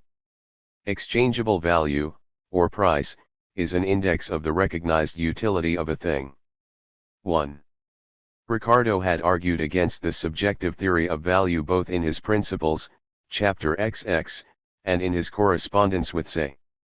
Why, Ricardo asks Say, do we pay 2,000 times more for a pound of gold than for a pound of iron, even though we recognize them as being of equal utility? Say could only answer that 1999/2000 of the iron's utility is given to us gratis by nature, and we only need pay for that share of its utility, January 2000, which corresponds to the size of the outlays that we had to make to produce it. In so doing, Say leaps from the theory of subjective utility to the theory of production costs.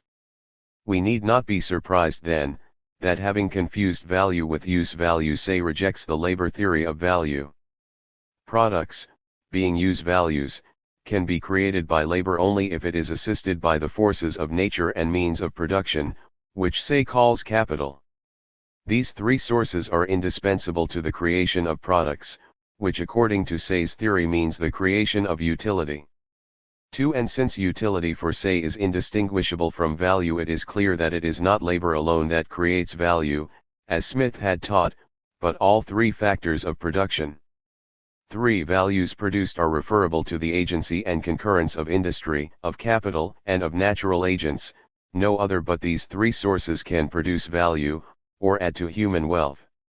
4. Say disagrees with Ricardo when the latter says that natural agents, though they add greatly to value in use, never add exchangeable value. 5. No, replies Say, that production which is done by nature adds to men's revenues not only value in use, the only value that Smith and Ricardo attribute to it, but an exchangeable value. 6. How this occurs Say does not show. In precisely identical fashion, Say's sole argument for the idea that capital creates value is to adduce the fact that capital yields a special form of revenue, interest. Thus there exist three factors of production: labor, capital, and nature, land. Within the process of production each renders a productive service, for which, with the exception of those services which nature renders free of charge, its owner receives a remuneration or revenue, wages, interest, and rent. This reward is drawn from the product's value. Each of these owners receives that share of the value that has been created by the factor of production which belongs to him. Labor creates wages, i.e., the share of the product's value that equals wages. capital creates interest, and land creates rent. When added together, the sum of these three revenues determines the size of the value of the entire product. Contrary to the view held by Ricardo, a rise in wages need not necessarily call forth a fall in profit. All talk of a conflict of class interests or of the exploitation of workers by capitalists is out of the question. Say's doctrine postulating three factors of production became widely accepted in bourgeois science, and even to this day any textbook will divide up its section on production into the traditional headings of nature, labor, and capital. Say's doctrine of productive services, or, what is the same thing, his theory of the productiveness of capital, i.e., that capital creates value, met with equal success. Firstly, in practical terms, Say's theory promised to provide a justification for profit and rent as unearned incomes, and to demonstrate the unlawfulness of workers' claims for a share in the product exceeding their wages, since labor creates only the value of its wages and not the whole of the value of the product. True, the aims of the abject apologist were still to a certain extent foreign to Say, but his doctrine was later utilized for precisely these ends. Secondly, Say's Trinity formula, labor wages, capital interest, land rent, in effect appeared to provide a very harmonious schema that bound together the phenomena of production, exchange, and distribution. In it labor, nature, and capital simultaneously assume the roles 1, of factors of material production, 2, of creators of value, and 3, of sources of revenue. But this harmony was purchased at the price of confusing value with utility on the one hand, and confusing the process of producing value with the process of producing products on the other. All economic phenomena became fetishized and deprived of any social content. The source of value, the products social from, was declared to be the material technical factors as such, machinery, natural agents. Economic theory was reduced to a bare description of the external, material form of economic phenomena. According to Say, capital earns interest, consequently, interest, as a quantum of value, is created by capital, which is made up of the totality of means of production. He thereby ruptures any connection between value and interest, on the one hand, and between human labor and the production relations between people, on the other. Value and interest are created directly by things, capital, while the value of the product is composed of its costs of production, or of revenues, wages, profit, and interest, thinks Say, generalizing the vulgar, everyday notions of the capitalist in the first case and of the manufacturer and merchant in the second. The erroneous idea, sometimes to be found in Smith, that value depends on revenue is taken by Say to its logical conclusion. Yet if the magnitude of a product's value is determined by the size of wages, profit, and rent, what is it that determines the magnitudes of the latter? Here Say can only appeal to the law of supply and demand. Say knew his greatest success in France. Owing to that country's relative economic backwardness, the traditional failure of French, as opposed to English economists, was their inability to work out a clear concept of value and their inclination to replace it with the concept of use value. Yet even in England, the place of its birth, the classical school, albeit more slowly than in France, entered a period of decline and vulgarization. 1. Chapter 33. The debate surrounding the Ricardian theory of value. The theory of value forms the touchstone of Ricardo's entire system. It is therefore easy to understand why it was around this that the debates raged with a special intensity during the decade 1820 to 1830 between Ricardo's opponents and supporters. Ricardo had himself created a breach in his labor theory of value for his opponents to push their way through. He had not known how to square the law of labor value with the law of equalization of the rate of profit, see above, Part 3, Chapter 28.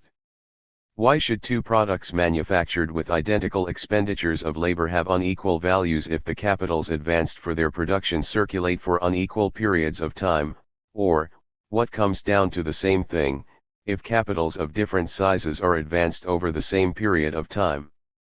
This had been a troublesome theoretical question for Ricardo, who constantly, and extremely conscientiously returned to it in his correspondence with Malthus, McCulloch, and others. He frankly admitted that he had despaired of finding a satisfactory solution to this question unaided. Ricardo had himself indicated that this was the most vulnerable part of his theory, and it was against it that Malthus, Torrens, and Bailey directed their blows. With a single voice they all ruled that the exceptions which Ricardo had admitted deprived his law of labor value of all validity. In Malthus's words, these exceptions are both theoretically and practically so considerable as entirely to destroy the position that commodities exchange with each other according to the quantity of labor which has been employed upon them.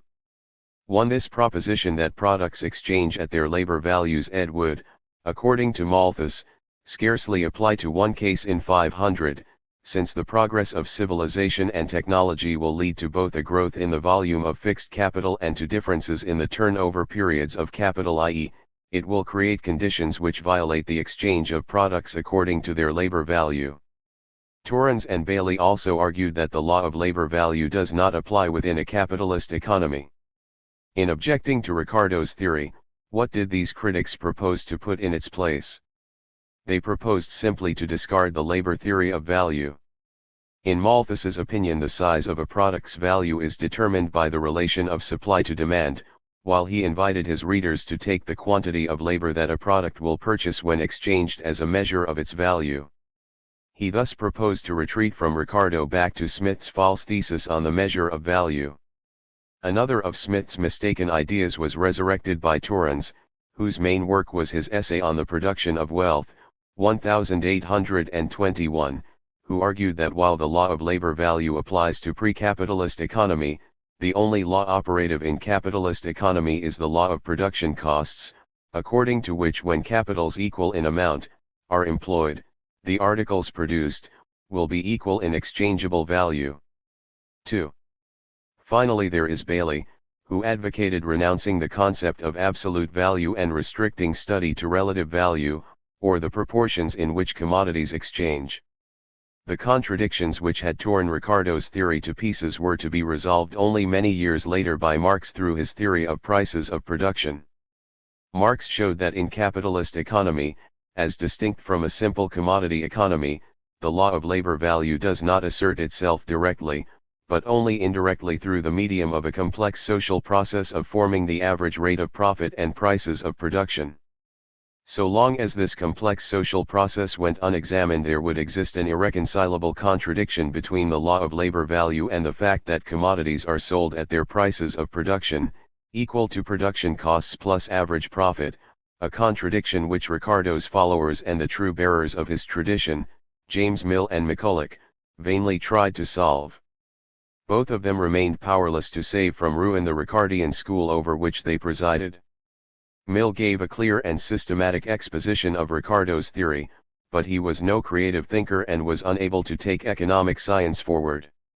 Blindly and dogmatically faithful to Ricardo's words, he was prepared to be satisfied with a purely verbal resolution of the contradictions into which his teacher had got entangled. Still less capable of rescuing Ricardian theory was the presumptuous and flippant McCulloch. Both Mill and McCulloch endeavored to be sure, without any success, to show that despite the exceptions admitted by Ricardo, the law of labor value asserts itself directly when commodities are exchanged in capitalist economy. The problem of the exchange of commodities produced by capitals with unequal organic compositions they resolved fairly easily. They simply assumed that the majority of commodities are produced by capitals of average organic composition, and hence are sold at their labor value. But then both Mill and McCulloch scratched their head a great deal over a second exception noted by Ricardo, which arises when capitals are circulated for different periods of time. How do we explain the greater value of a product produced by a capital advanced over a longer period compared to other products containing an identical quantity of labor? In other words, where is the origin of the greater total profit charged on a capital that remains in circulation for a longer period of time? This is an extremely difficult problem which touches simultaneously upon the theory of value and the theory of profit. In a letter to McCulloch, Ricardo acknowledged that he had completely failed to overcome the difficulty presented by wine which is kept in a cellar for 3 or 4 years, or by the oak, which costs 2 shillings in labor to plant but which is later worth £100. Ricardo, as we know, could find no way out other than to declare these cases exceptions to the law of labor value and to acknowledge that the value of wine or oak, as of any product produced by a capital advanced for a longer period, is determined not simply by the quantity of labor necessary for its production, but also by the length of time over which the capital is advanced. This explanation satisfied neither Mill nor McCulloch. Time does nothing. How then can it create value? 3. Mill asked. Labor alone, and not time, creates value to Mill and McCulloch. This was the rule. But how, in that case, was the greater value of old wine to be explained? Obviously there remained no other way out but to assume that the alteration to which the wine was subject during its stay in the cellar is tantamount to an additional expenditure of human labor. This was a risky assumption, expressed more cautiously by Mill but developed further by McCulloch. Suppose, says McCulloch, that a cask of new wine, which cost £50, is put into a cellar, and that at the end of 12 months it is worth £55, the question is, whether ought the £5 of additional value given to the wine to be considered as a compensation for the time the £50 worth of capital has been locked up, or ought it to be considered as the value of additional labor actually laid out on the wine? McCulloch answers that the additional value is due to the latter. But how can one show that additional labor has been expended on the wine? Very simply, if we keep a commodity, as a cask of wine which has not arrived at maturity, and on which therefore a change or effect is to be produced, it will be possessed of additional value at the year's end, whereas, had we kept a cask of wine which had already arrived at maturity, and on which no beneficial or desirable effect could be produced for 100 or 1,000 years, it would not have been worth a single additional farthing. This seems to prove incontrovertibly that the additional value acquired by the wine during the period it has been kept in the cellar is a compensation for the effect or change that has been produced on it. 4. The absurdity of this incontrovertible explanation is obvious. It identifies the action of natural agents, which give an object greater utility or use value, as a source of exchange value and equates it with human labor. What masks this total renunciation of the labor theory of value is the naive device of giving the appellation labor to the operation of natural forces. Since machines represent accumulated labor, they not only transfer their own value to the product, but in addition create new value. This means that the profit which is charged on fixed capital and whose origin Ricardo was unable to account for is created by the machine itself. Does this not contradict the law of labor value? No, answers McCulloch, because the profits of capital are only another name for the wages of the accumulated labor 5 contained in the machine. But certainly the labor that in its own time created the machine has long since ceased to function and received its remuneration, and the value of the machine has been fully paid for by the manufacturer who bought it. How is it that in the hands of its new owner the machine not only transfers its value to the product but creates a new value or profit? It is obvious that Mill and McCulloch are acknowledging the ability of dead things, machines, to create value simply by virtue of the fact that these things have at one point been created by human labor. As we can see, the attempt by Mill and McCulloch to prove the direct applicability of the law of labor value in capitalist economy led to unexpected results. In their desire to remain verbally more faithful and consistent towards the labor theory of value than even Ricardo, they in fact came to completely repudiate its most fundamental idea, that only human labor creates value.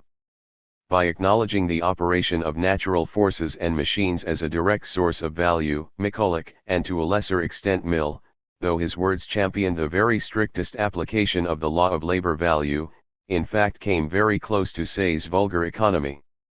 Later on, McCulloch identified labor, completely in the spirit of Say, as any sort of action or operation, whether performed by man, the lower animals, machinery, or natural agents.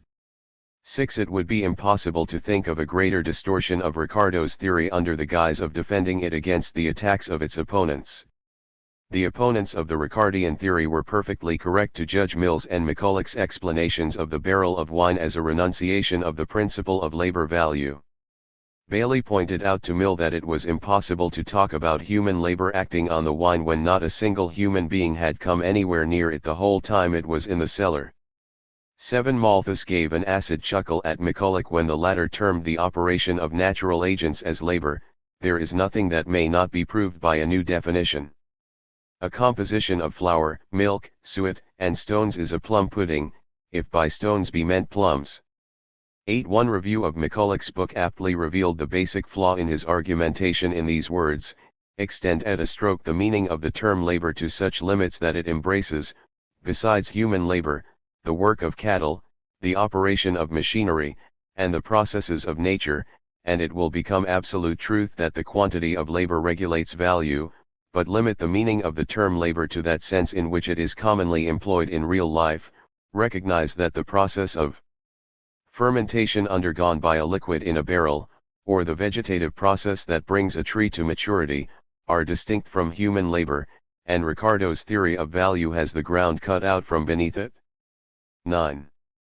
In reality, the theory of value as formulated by Ricardo had the ground cut out from beneath it because it was unable to explain the phenomena of capitalist economy, in particular the tendency for capitals with unequal organic compositions or unequal periods of turnover to have equal rates of profit.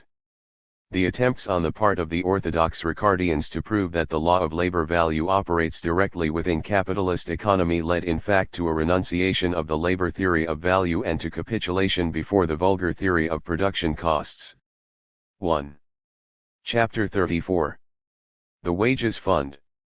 As we have seen, even within the close confines of the Ricardian school, James Mill and McCulloch, who looked upon themselves as the true guardians of Ricardo's tradition, in fact vulgarized and distorted the labor theory of value. Even more evident was the process by which the classical theory became vulgarized during discussions over the problem of distribution, a problem more narrowly and immediately tied to the class interests of the bourgeoisie. Here we will look at the fortunes of the theory of wages in the post-Ricardian era, in order then to move on to the theory of profit. It was Ricardo who brought to completion the theory of means of subsistence, or the iron law of wages, already outlined by the mercantilists and developed further by the physiocrats, and in part by Smith. He had given a more or less succinct formulation of the quantitative problem of wages, but had not even asked himself to what extent it was possible to reconcile the law of labor value with the fact that the value of labor, i.e., wages, is less than the value that labor creates. Both James Mill and McCulloch were conscious of the difficulties involved in resolving this problem, and they therefore decided to sever once and for all the umbilical cord that for Ricardo had bound, however weakly, the theory of wages to the theory of value. They decided to construct the first of these theories without resort to the second, and put forward a thesis according to which the level of wages is determined exclusively by the relation of the supply of labor, i.e., the number of workers, to the demand for labor, i.e., the amount of capital earmarked for hiring workers. The roots of this idea are already to be found in Smith, but it was only after Malthus that they were fully developed. Malthus had taught that in any country there exists a precisely determined and limited fund of means of subsistence. If the workers are in receipt of too few means of subsistence, this is merely the result of their own excessively quick multiplication. The nation's fund of means for feeding itself has now to be divided between a growing number of workers. In short, the workers are to blame for their own starvation. Thus at any given moment the fund of means of subsistence designated for the workers' maintenance is of a strictly determined and limited size, capable of neither increase nor reduction. The economists of the classical school, however, equated in natura means of subsistence as such with the capital laid out for hiring labor power, variable capital, in Marx's terminology. Hence they came to the conclusion that the capital spent on hiring workers is a strictly determined and limited magnitude, which cannot at any given moment be either increased or reduced. This wages fund is divided up between all the workers of a given country so that the average wage of the individual worker equals the fraction obtained by dividing the total wages fund by the total number of workers. A rise in wages is only possible, 1, if the demand for labor grows, i.e., there is an increase in the total amount of capital spent on hiring workers, or 2, if the supply of labor is reduced, i.e., there is a fall in the total number of workers. There is only one way that the workers can secure a rise in wages, by heeding the advice of Malthus, delaying having children and thus reducing their own numbers. Strikes, rather than making possible any long-term rise in workers' wages, would only do them harm, since strikes slow down capital accumulation and hence reduce the wages fund. Even if the workers of one group were to acquire higher wages, this would only bring suffering to those other groups of workers who would now be left with a smaller share of the overall wages fund. The idea of a wages fund was already in the air, so to speak, at the beginning of the 19th century. It was expressed in mild version by Malthus. In one popular book by Mrs. Marset, published in 1816, the theories of economists evoked at the time such a lively interest among the general public that they were put forward in light, quasi-belles lettres, and even taught in female boarding schools. We find two persons engaged in the following conversation. Caroline. What is it that determines the rate of wages? Mrs. B. It depends upon the proportion which capital bears to the laboring part of the population of the country. Caroline. Or in other words, to the proportion which subsistence bears to the number of people to be maintained by it? Mrs. B. Yes. 1. The original founders of the wages fund theory were James Mill and McCulloch. According to Mill, the level of wages is determined by the relation of the supply of labor to the demand for labor. It thus appears, that, if population increases, without an increase of capital, wages fall, and that, if capital increases, without an increase of population, wages rise. 2. If the ratio between capital and population stays at its previous level, wages will remain the same. If the ratio of capital to population increases, wages will rise. Conversely, if it is the ratio of population to capital that rises, then wages will fall. These same ideas are developed further by McCulloch, who gives the wages fund theory its definitive formulation. It is, on the amount of capital applicable to the payment of wages in its possession, that the power of a country to support and employ laborers must depend.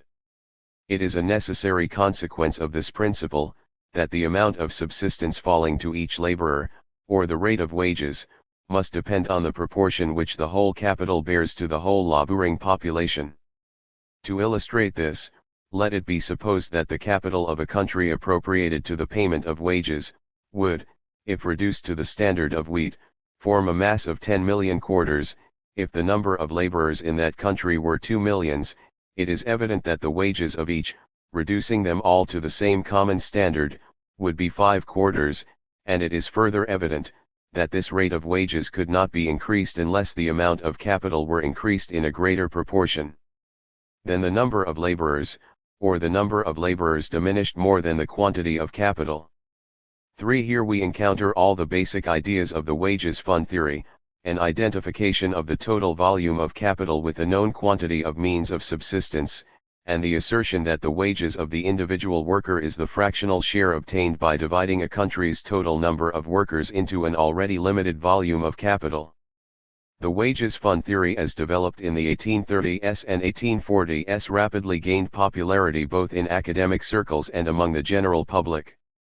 On the one hand, the most prominent economists, including John Stuart Mill, shared it.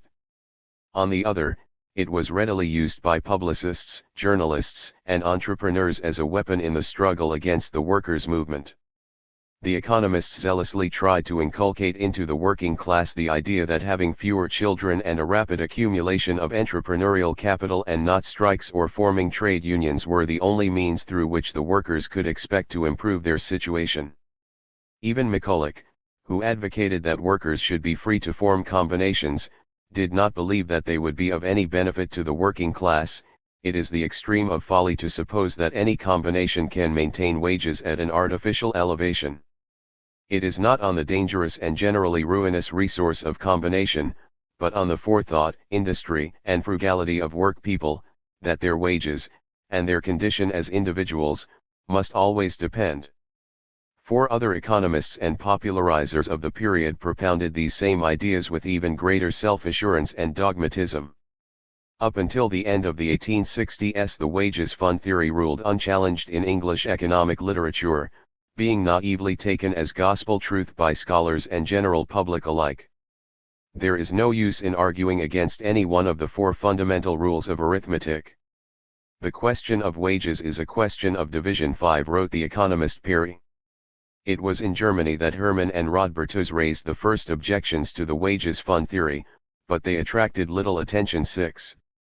With each large-scale strike, with each major conflict, the workers had the theory of the wages fund thrown at them, with its proponents arguing the futility and harm done by their economic struggle.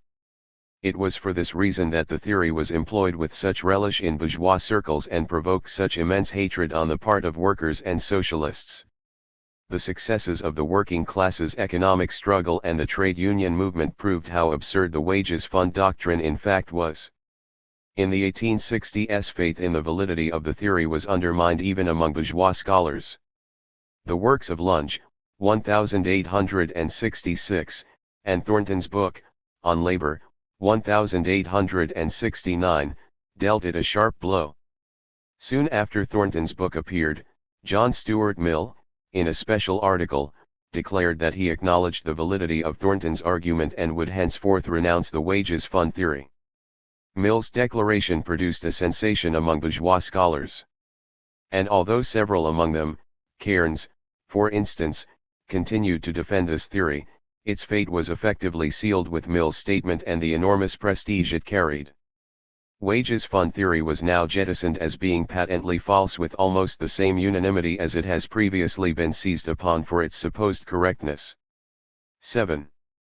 The sudden bankruptcy of a theory that for several decades had enjoyed the reputation of being beyond dispute represents, in the words of one economist, one of the most dramatic pages in the history of economic thought.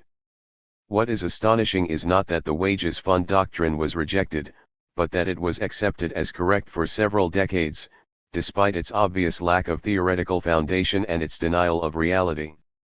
At every stage of its existence, capitalist economy provides startling examples of the sudden expansion of productive capital, including variable capital, during periods of boom and contraction of capital during periods of depression. After this, can one really declare that variable capital is a magnitude that is fixed in advance and strictly limited? The idea that the size of the wages fund depends on the size of the stock of means of subsistence earmarked for the working class is wrong. On the contrary, it is this latter fund that depends upon the former. If the working class manages by its economic struggle to raise the overall amount of its wages, the workers will demand a greater amount of means of subsistence, and a greater quantity of the latter will then begin to be produced, or imported from abroad in exchange for luxury goods, machinery, and other such commodities of domestic production. Let us therefore put aside the fund of means of subsistence and investigate whether or not the size of variable capital, the wages fund, is narrowly fixed at any given point in time. This idea was based on two premises, both false. It presumed 1, that the total capital employed in production can neither increase nor decrease at any given moment, and that workers' wages are taken out of this capital. Rodbertus had already shown that workers' wages are drawn not from the entrepreneur's capital, but from the value of the product that the workers have themselves produced.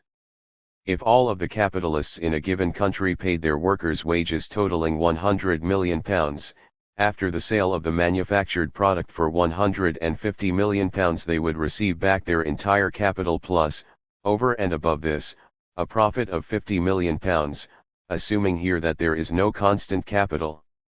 The workers, therefore, have received their wages not out of entrepreneurial capital, which remains intact and unharmed, but out of the value of the product created by their own labor. There is absolutely no basis for thinking that at any given moment the workers' share in the national product cannot be raised. It is easy to imagine workers' wages growing to £110 million, with the share of surplus value, or profit, falling to 40 million. In this case the capitalists would have to reduce either their personal consumption or their accumulation of new capital.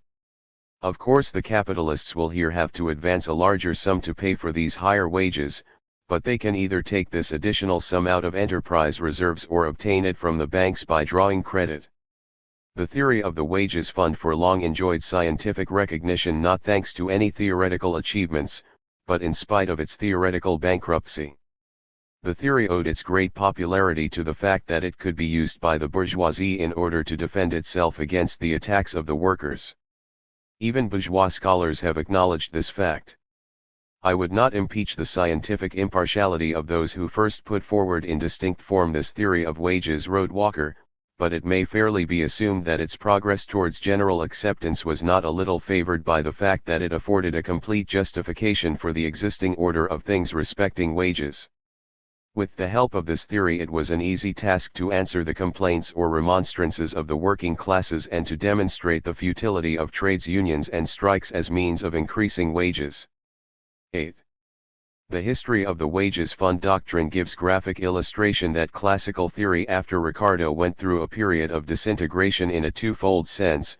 First, it became steadily vulgarized, confining itself to generalizing the surface phenomena of capitalist economy, in the case here, by applying the law of supply and demand to wages, and refraining from making a deeper analysis into their ultimate causes. In the second place, as the class struggle between the bourgeoisie and the working class became sharper, economic theory increasingly became an apologetic tool for defending the interests of the bourgeoisie. Parallel with the decline in the theoretical level of classical doctrine, its practical social implications became reactionary. Vulgar economy had become inseparable from bourgeois apologetics. We will find this confirmed no less strikingly in the theory of profit. Chapter 35. The theory of abstinence. Senior. Smith and Ricardo, as we know, came very close to conceiving profit, which they often confused with surplus value as a whole, as a portion of the value created by the worker's labor. They can therefore be considered the progenitors of the theory of surplus value, or the so-called theory of exploitation, that Rodbertus and Marx were subsequently to develop with greater consistency. However, Smith's and Ricardo's immediate followers quickly forsook their doctrine of surplus value. Ricardo's pupils, James Mill and McCulloch, though they remained verbally faithful to the labor value doctrine, designated the capitalist's profit as a compensation or wage for the accumulated labor contained in machinery and other means of production. The absurdity of this labor theory of profit, not to be confused with the labor theory of value, as put forward by James Mill and McCulloch, prevented its wide acceptance within bourgeois science. Rather more successful was the theory of the productiveness of capital that Say had elaborated. This sees profit as stemming from the activity of capital, which stands as an independent factor of production together with labor and the forces of nature.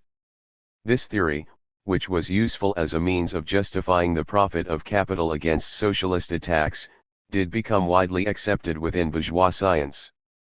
No less successful was the theory of abstinence developed by the Englishman, Senior, and expounded in his book, Political Economy, 1836. 1. Senior accepts Say's doctrine of the three independent factors of production: labor, natural agents, and capital. However, he introduces one amendment to this division: he replaces capital with the abstinence of the capitalist. Capital cannot be considered a primary factor of production since it is itself the result of the combined activity of labor, natural agents, and abstinence.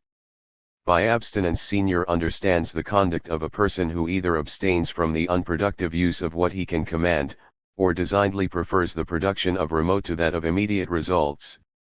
Without the aid of abstinence, in the sense just described, the other two factors of production, labor and natural agents, would not be able to fully exhibit their activity. The most laborious population, inhabiting the most fertile territory, if they devoted all their labor to the production of immediate results, and consumed its produce as it arose, would soon find their utmost exertions insufficient to produce even the mere necessaries of existence. Only where this population abstains from immediately consuming some portion of the produce that it has created and decides to employ it as capital, or means of further production will it be able to draw maximum benefit from the activity of its own labor and the agents of nature. 2. Modern society owes its immense wealth to the abstinence of preceding generations. A carpenter's tools are among the simplest that occur to us. But what a sacrifice of present enjoyment must have been undergone by the capitalist who first opened the mine of which the carpenter's nails and hammer are the product. How much labor directed to distant results must have been employed by those who formed the instruments with which that mine was worked. We may conclude that there is not a single nail, which is not to a certain degree the product of some labor for the purpose of obtaining a distant result, or in our nomenclature, of some abstinence undergone before the conquest. 3. It is clear from the words that we have italicized how Senior muddles up the question by identifying abstinence with labor for the purpose of obtaining a distant result. In other passages Senior consistently stresses that abstinence is an agent, distinct from labor and the agency of nature. 4. From Senior's point of view, labor for the purpose of obtaining a distant result should be viewed not as abstinence, but as a union of labor with abstinence. The production of capital demanded a double sacrifice on the part of the producer, labor and abstinence. Abstinence is sacrifice, to abstain from the enjoyment which is in our power, or to seek distant rather than immediate results, are among the most painful exertions of the human will. 5. Who is it in contemporary society that makes the sacrifice of abstinence? It is clearly the capitalists, who refrain from expending the whole of their labor on immediate consumption, and retain the products of their labor as machines, cotton, and similar means of further production. To Senior's astonishment, the workers exhibit no such desire to abstain from spending their pay on immediate results, but instead buy bread and potatoes for themselves and their families. Senior is, however, prepared to place the blame for the workers' lack of abstemiousness on their poor education. Among the different classes, those which are the worst educated, are always the most improvident, and consequently the least abstinent. 6. Thus abstinence demands from a person the same heavy sacrifice as does labor. The capitalists make a sacrifice by engaging in abstinence. For this sacrifice they receive a reward, in the form of profit on capital. Senior, like say, designates entrepreneurial profit as the entrepreneur's wage for the labor of superintending the enterprise, just as the worker receives a wage as his reward for sacrificing his labor. 7. Wages and profit are to be considered as the rewards of peculiar sacrifices, the former the remuneration for labor, and the latter for abstinence from immediate enjoyment. 8. Abstinence stands in the same relation to profit as labor does to wages. 9. If the worker receives a reward for his sacrifice, the capitalist must have remuneration for the sacrifice that he makes by abstaining. Thus the capitalist from the outset includes the profit on capital as part of the commodity's production costs, and it must be paid for out of the latter's price. If the price of a commodity is not high enough to pay a profit on capital, the capitalist cuts back production of the commodity in question and thus, by limiting supply, raises its price to the level required. Profit, then, in Senior's view is a part of production costs, and not a surplus over and above them, a surplus the origin of which had so persistently puzzled economists. Senior's doctrine bears the unmistakable mark of an apologetic. While serving to justify the profit of capital, it does not in the least explain its origin. Suppose that a capitalist really does deserve a profit as a reward for his abstinence. Where does he take it from? Senior does not even ask. Certainly value cannot be created passively, by the purely psychological fact of abstinence. Senior himself recognizes the weakness of his position. It may be said that pure abstinence, being a mere negation, cannot produce positive effect. Senior finds no reply to this objection other than to add lamely that the same could apply to liberty or intrepidity, and yet these are quite rightly accepted as active agents. Be that as it may, no one up to now has thought to assert that intrepidity can be the source of a product's value. Say, from his own point of view, had been consistent when he examined all three factors of production from their material technical side, labor, nature, and capital in the sense of means of production. Senior, on the other hand, destroys the validity of this schema by placing the purely psychological fact of abstinence alongside labor and nature. Besides being useless as an explanation of economic phenomena, the abstinence theory falsely depicts both how capitalism came into being and the basic features of this economic system. It assumes that capital was accumulated by industrious and far-sighted people abstaining from directly consuming the products created by their own labor. We also find this naive, children's tale in Smith, and historical science disproved it by showing that the source of primitive capital accumulation was the brazen appropriation by the upper groups in society of the products of other people's labor. If abstinence played an insignificant role even during the period of primitive capital accumulation, then it is absurd to see it as a source of profit in a developed capitalist economy. Lassalle, in his book Kapital und Arbeit, appraised with acrid sarcasm the true worth of this assertion that only the most painful exertions of the human will restrain the capitalists from the temptation to squander their entire fortunes all at once. The profit of capital is the wage of abstinence. Happy, even priceless expression. The ascetic millionaires of Europe. Like Indian penitents or pillar saints, they stand, on one leg, each on his column, with straining arm and pendulous body and pallid looks, holding a plate towards the people to collect the wages of their abstinence. In their midst, towering up above all his fellows, as head penitent and ascetic, the Baron Rothschild. This is the condition of society. How could I ever so much misunderstand it? 10. The ludicrousness of talking about abstinence when dealing with a capitalist inheriting a wharf or a canal worth millions of pounds could not fail to catch the eye even of a senior. To surmount this difficulty, Senior resorts to a curious sleight of hand. He declares the income of this capitalist to be not profit, but rent. The revenue arising from a dock, or a wharf, or a canal, is profit in the hands of the original constructor. It is the reward of his abstinence in having employed capital for the purposes of production instead of for those of enjoyment. But in the hands of his heir it has all the attributes of rent. It is to him the gift of fortune, not the result of a sacrifice. 11. To be consistent, Senior would have had to acknowledge the income of any capitalist who inherits property as rent, rather than profit. The fact that such a huge portion of capitalist revenue could not then be acknowledged as profit is itself sufficient to indicate the bankruptcy of a theory which sees profit as a reward for abstinence. For all its theoretical groundlessness, the abstinence doctrine won widespread scientific acceptance, and is retained to this day by numerous bourgeois scholars. Even a researcher like Baumgartner, whom it would be difficult to suspect of any sympathies towards socialist ideas, acknowledges that the success of the abstinence theory is to be explained not so much by its theoretical accomplishments, as by its apologetic character. Senior's abstinence theory has obtained great popularity among those economists who are favorably disposed to interest. It seems to me, however, that this popularity has been due, not so much to its superiority as a theory, as that it came in the nick of time to support interest against the severe attacks that had been made on it. 12.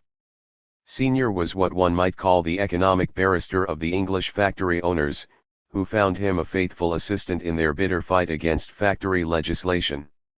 When the Factory Act of 1833 limited the working day of juveniles to 12 hours, Senior came out, in 1837, with a pamphlet against shortening the working day. In it he tried to prove arithmetically, how crudely mistaken his calculations were. Marx was to show in Chapter 7 of the first volume of Capital, 13, that the whole of the factory owner's profit is contained in the last hour of the worker's labor. Thus to reduce the working day by even a single hour, he argued, would threaten industrialists with total ruin. Fortunately, Senior's sophistical exercises had just as little effect in holding back the advance of factory legislation as did the arguments of the theoreticians of the wages fund in halting the growth of trade unions. Just as in his declining years J.S. Mill had been forced to repudiate the theory of the wages fund, so did Senior have to change his position on the factory acts and declare himself in support of them. The real-life successes of the workers' movement proved in practice the mistakenness of the apologetic theories of the last plenipotentiaries of the classical school. 1. Chapter 36. Harmony of Interests. Carey and Bastiat.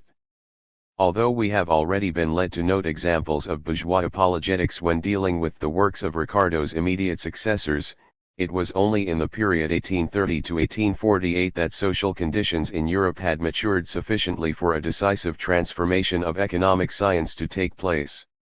It became a weapon which defended the bourgeoisie directly against the attack of the working class. The Revolution of 1830 in France and the English electoral reform of 1832, had opened the way to political power for the bourgeoisie. The repeal of the English Corn Laws in 1846 signaled the end of a century-long struggle between the industrial bourgeoisie and the landowning class. On the other hand, the Chartist movement and the revolutions of 1848 showed just how dangerous an enemy the bourgeoisie had in the working class. From that time on, the class struggle took on more and more explicit and threatening forms, both in practice and in theory. It sounded the knell of scientific bourgeois economics. It was thenceforth no longer a question whether this or that theorem was true, but whether it was useful to capital or harmful, expedient or inexpedient, in accordance with police regulations or contrary to them. In place of disinterested inquirers there stepped hired prize fighters, in place of genuine scientific research, the bad conscience and evil intent of apologetics. From Marx's preface to the second edition of Volume I of Capital Penguin edition, p. 97 ed. The working class's revolutionary offensive, on the one hand, and the ideological critique on the part of the socialists, on the other, both accelerated the process leading to the classical school's decomposition. By the middle of the 19th century it became obvious that there could no longer be a classical theory that would continue to adopt the standpoint of the bourgeoisie and yet carry out the monumental work of making a theoretical investigation into the laws of capitalist economy.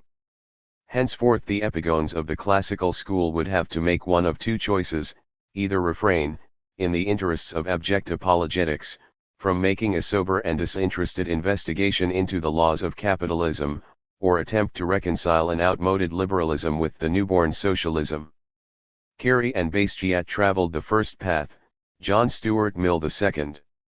The works of the American Henry Carey, 1793–1879, and the Frenchman Frédéric Bastiat, 1801–1850, marked the final stage in the classical school's dissolution, firstly, because in their works the task of theoretical investigation is wholly relegated to a secondary position in favor of an apologetic defense of the capitalist system against attacks by the socialists, and secondly, because their desire to find a justification for capitalism by whatever means forces them to declare total war against Ricardo's theory, which was the most mature formulation of classical doctrine.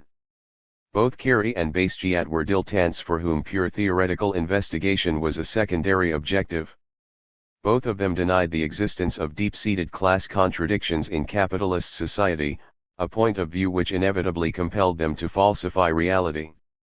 To the pessimistic conception of Ricardo and Malthus, the two of them counterposed an optimistic doctrine which held that the free development of capitalist society necessarily leads to a reconciliation and harmony of interests among all its component classes.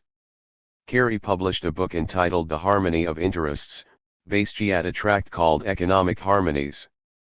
The similarities between their two doctrines were sufficiently great to give Carey occasion to accuse Bastiat of plagiarism. In reality Bastiat borrowed little from Carey. The latter, although the theoretical level of his works was extremely low, was nevertheless distinguished by a greater inclination and ability for theoretical investigation than his more tumultuously successful French colleague. 1. Ricardo had laid bare the basic class contradictions of the capitalist system, between the landlords and capitalists, and between capitalists and workers. Though himself an ardent defender of the bourgeois order, Ricardo had in fact forged the theoretical weaponry that the socialists were to make great use of. Carey abhorred Ricardo's doctrine for just this reason.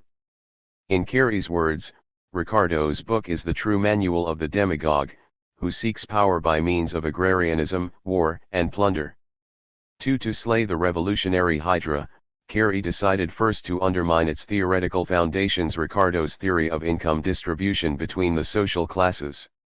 As a harmonist, Marx wrote in a letter to Engels, Carey first pointed out that there was no antagonism between capitalist and wage laborer. The second step was to show the harmony between landowner and capitalist. 3. Let us see, then, how Carey pursues the first of his two apologetic objectives. Carey was full of optimistic faith in the powerful development of the productivity of labor. With every advance in labor productivity, the entire stock of accumulated produce will fall in value, since the latter is determined by the quantity of labor necessary to reproduce these products, and not by the quantity actually expended on their production. The quantity of labor required for reproducing existing capital and for further extending the quantity of capital diminishes with every stage of progress. 4. But every reduction in the value of existing capital is so much added to the value of the man. 5. Since the latter can now create the same capital with greater facility than before. Thus, as technology advances, the laborers of the present tend to acquire power at the cost of the accumulations of the past. 6. Hence, as the productivity of labor rises, so, too, does the specific weight of living labor, or man himself, in comparison with the accumulated stock of lifeless things. Up to this point, Carey has been counterposing to one another abstract, material technical categories, things versus labor. But accumulated stocks of things are, of course, capital, while labor has the form of wage labor. By identifying material technical categories with social categories, Carey arrives at the unexpected conclusion that the specific weight of wage labor is constantly growing with respect to capital. The laborer is rising, as compared with the capitalist, i.e., capital has a diminished command over human labor with constantly increasing facility for becoming himself a capitalist. 7. This means that capital is thus declining in its power over labor, as labor is increased in its power for the reproduction of capital. 8. But under these conditions, the relative share of the worker in the produce of labor will naturally increase at the expense of the relative share going to the capitalist. Carey illustrates his thinking with the following scheme. See table at top of page 329. The scheme shows the advance of labor productivity over 4 consecutive periods. As we move from one period to another, the gross output of the individual worker doubles at the same time as the worker's share of the product, both absolute and relative, is rising. In the first period, the worker has received only 1/4 of the product, in the last period he receives 3/5. And though the capitalist's relative share has gradually fallen from 3/4 to 2/5, he finds himself in no way harmed by this and with no cause for complaint. Thanks to the rise in the productivity of labor, the absolute number of unit products that he gets has grown from 3 to 12.80. Both thus profit greatly by the improvements that have been effected. With every further movement in the same direction, the same results continue to be obtained, the proportion of the laborer increasing with every increase in the productiveness of effort, the proportion of the capitalist as steadily diminishing, with constant increase of quantity and equally constant tendency towards equality among the various portions of which society is composed, i.e., a tendency towards equality of social classes. 9. Such is the great law governing the distribution of labor's products. Of all recorded in the book of science, it is perhaps the most beautiful, being, as it is, that one in virtue of which there is established a perfect harmony of real and true interests among the various classes of mankind. 10. Carey reckons that the falling rate of profit graphically confirms the law of a declining capitalist share in production. Total product. Laborer's share. Capitalist's share. First distribution. 4. 1. 3. Second distribution. 8. 2.66. 5.33. Third distribution. 16. 8. 8. Fourth distribution. 32. 19.20. 12.80. One could say that Carey's chain of reasoning contains as many lacunae as it does links. Firstly, the falling value of the individual material components of capital, example an individual machine, is more than compensated for by the rising number of machines, there is an enormous growth in the total volume of capital, and, with it, in the power of capital over labor. Secondly, while the value of capital, machinery, etc., is falling by virtue of the fact that less social labor is required for its reproduction, this in no way implies a rise in the value of labor as a commodity, i.e., that wages take an increasing share of the national product. On the contrary, the decline in the value of the worker's means of subsistence in capitalist economy produces a fall in the value of labor power, a rise in relative surplus value, and hence also a rise in the relative proportion of the product going to the capitalist. Thirdly, that the capitalist's share in the national product should rise along with advances in labor productivity is in no way disproved by the existence of a falling rate of profit, the explanation for which lies in the enormous growth in the total volume of capital that we have just mentioned. Carey is committing a crude blunder in confounding the rate of profit with the capitalist's share of the product, i.e., with the rate of surplus value. After having proved that there is a harmony of interests between workers and capitalists, Carey still had to demonstrate a harmony of interests between capitalists and landlords. To do this he had to disprove Ricardo's theory of rent. Ricardo, of course, had shown that the landowners, while themselves performing no labor, nevertheless appropriate a greater and greater share of the national income, to the detriment of the other classes of the population. Not just socialist thinkers, but such moderate economists as John Stuart Mill deduced from Ricardo's theory of rent the need to nationalize landed property. This revolutionary conclusion disturbed Carey, and he set himself the task of refuting Ricardo's system, according to which the interests of the owners of land were constantly opposed to those of all other classes of society and which tends, necessarily, to disturbance of the right of property in land. 11. Carey justifiably rejects Ricardo's assertion that the productivity of agricultural labor is constantly falling as a result of farmers ineluctably shifting their cultivation from good lands to poorer ones. Against this one-sided assertion of Ricardo's, Carey proposes a contradictory statement that is equally one-sided. 12 farmers have always begun by cultivating hilly and less fertile land which was more readily accessible, and only later started to take more fertile land, which lay in marshes and bogs, and make it suitable for agriculture. Agriculture is gradually spreading to more fertile lands. In addition to this, the quantity of labor needed to make a given plot of land suitable for cultivation will be falling as agricultural technology improves. It therefore follows that no farmer will agree to pay a landlord rent, since he will prefer to occupy a new, more fertile plot of land. If, in spite of this, a farmer expresses a willingness to lease land, this is only because the plot that he is renting will have already been made ready for cultivation through the previous application of labor and capital by the landowner or his ancestors. What the landowner receives as a payment on his lease is not, therefore, ground rent, but merely a profit on the capital that helped improve this particular plot. Land that can be cultivated is just as much a product of labor as any machine.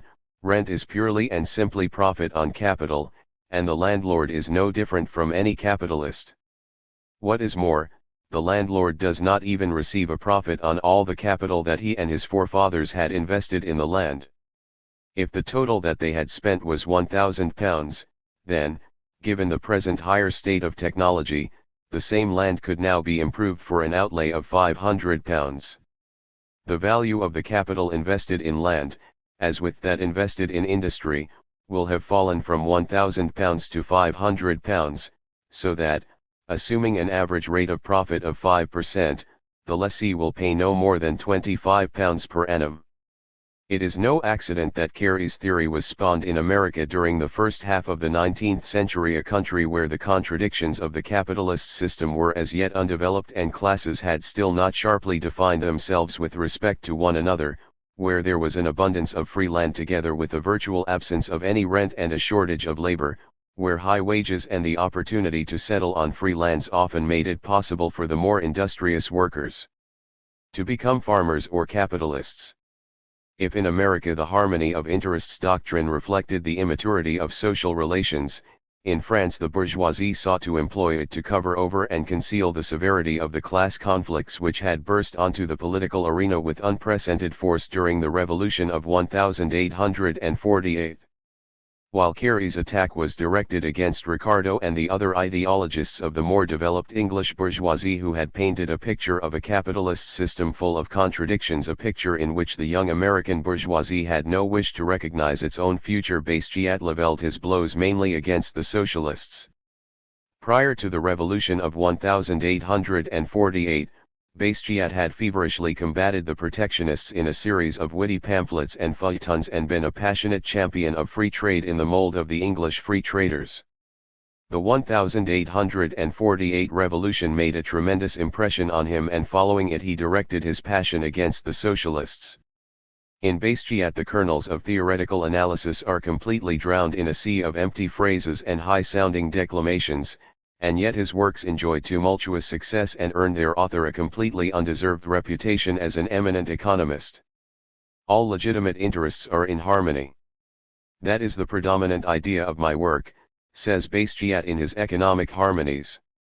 13. Capitalist society is an immense natural community which, being superior to all the artificial communities propounded by the socialists, assures people the freedom of cooperation and mutual assistance. People work for one another and exchange their respective services. The exchange of products is an exchange of services. A product's value is determined not by the labor performed by the person who renders the service, as the classics had taught, but by the labor saved to the person who receives it. 14. Value is the relation of two services exchanged. This is Basquiat's law of service value, and he sets great store by it. 15. Relations between capitalist and worker, between landlord and tenant, and between creditor and debtor are all subordinated to the law of service for service. The right of the capitalist to receive profit is beyond contention. Those who are possessed of capital have been put in possession of it only by their labor, or by their privations. On their part, to give away this capital would be to deprive themselves of the special advantage they have in view. It would be to transfer this advantage to others, it would be to render others a service. We cannot, then, without abandoning the most simple principles of reason and justice, fail to see that the owners of capital have a perfect right to refuse to make this transfer unless in exchange for another service, freely bargained for and voluntarily agreed to. 16. On such a basis is founded the creditor's right to receive interest. The same basis is used to justify the landlord's claim to rent, which Basquiat, following Carey, sees merely as a particular form of profit on capital. Basquiat devotes less attention to the problem of profit. At times he ascribes its origin to the productivity of capital itself, as did Say.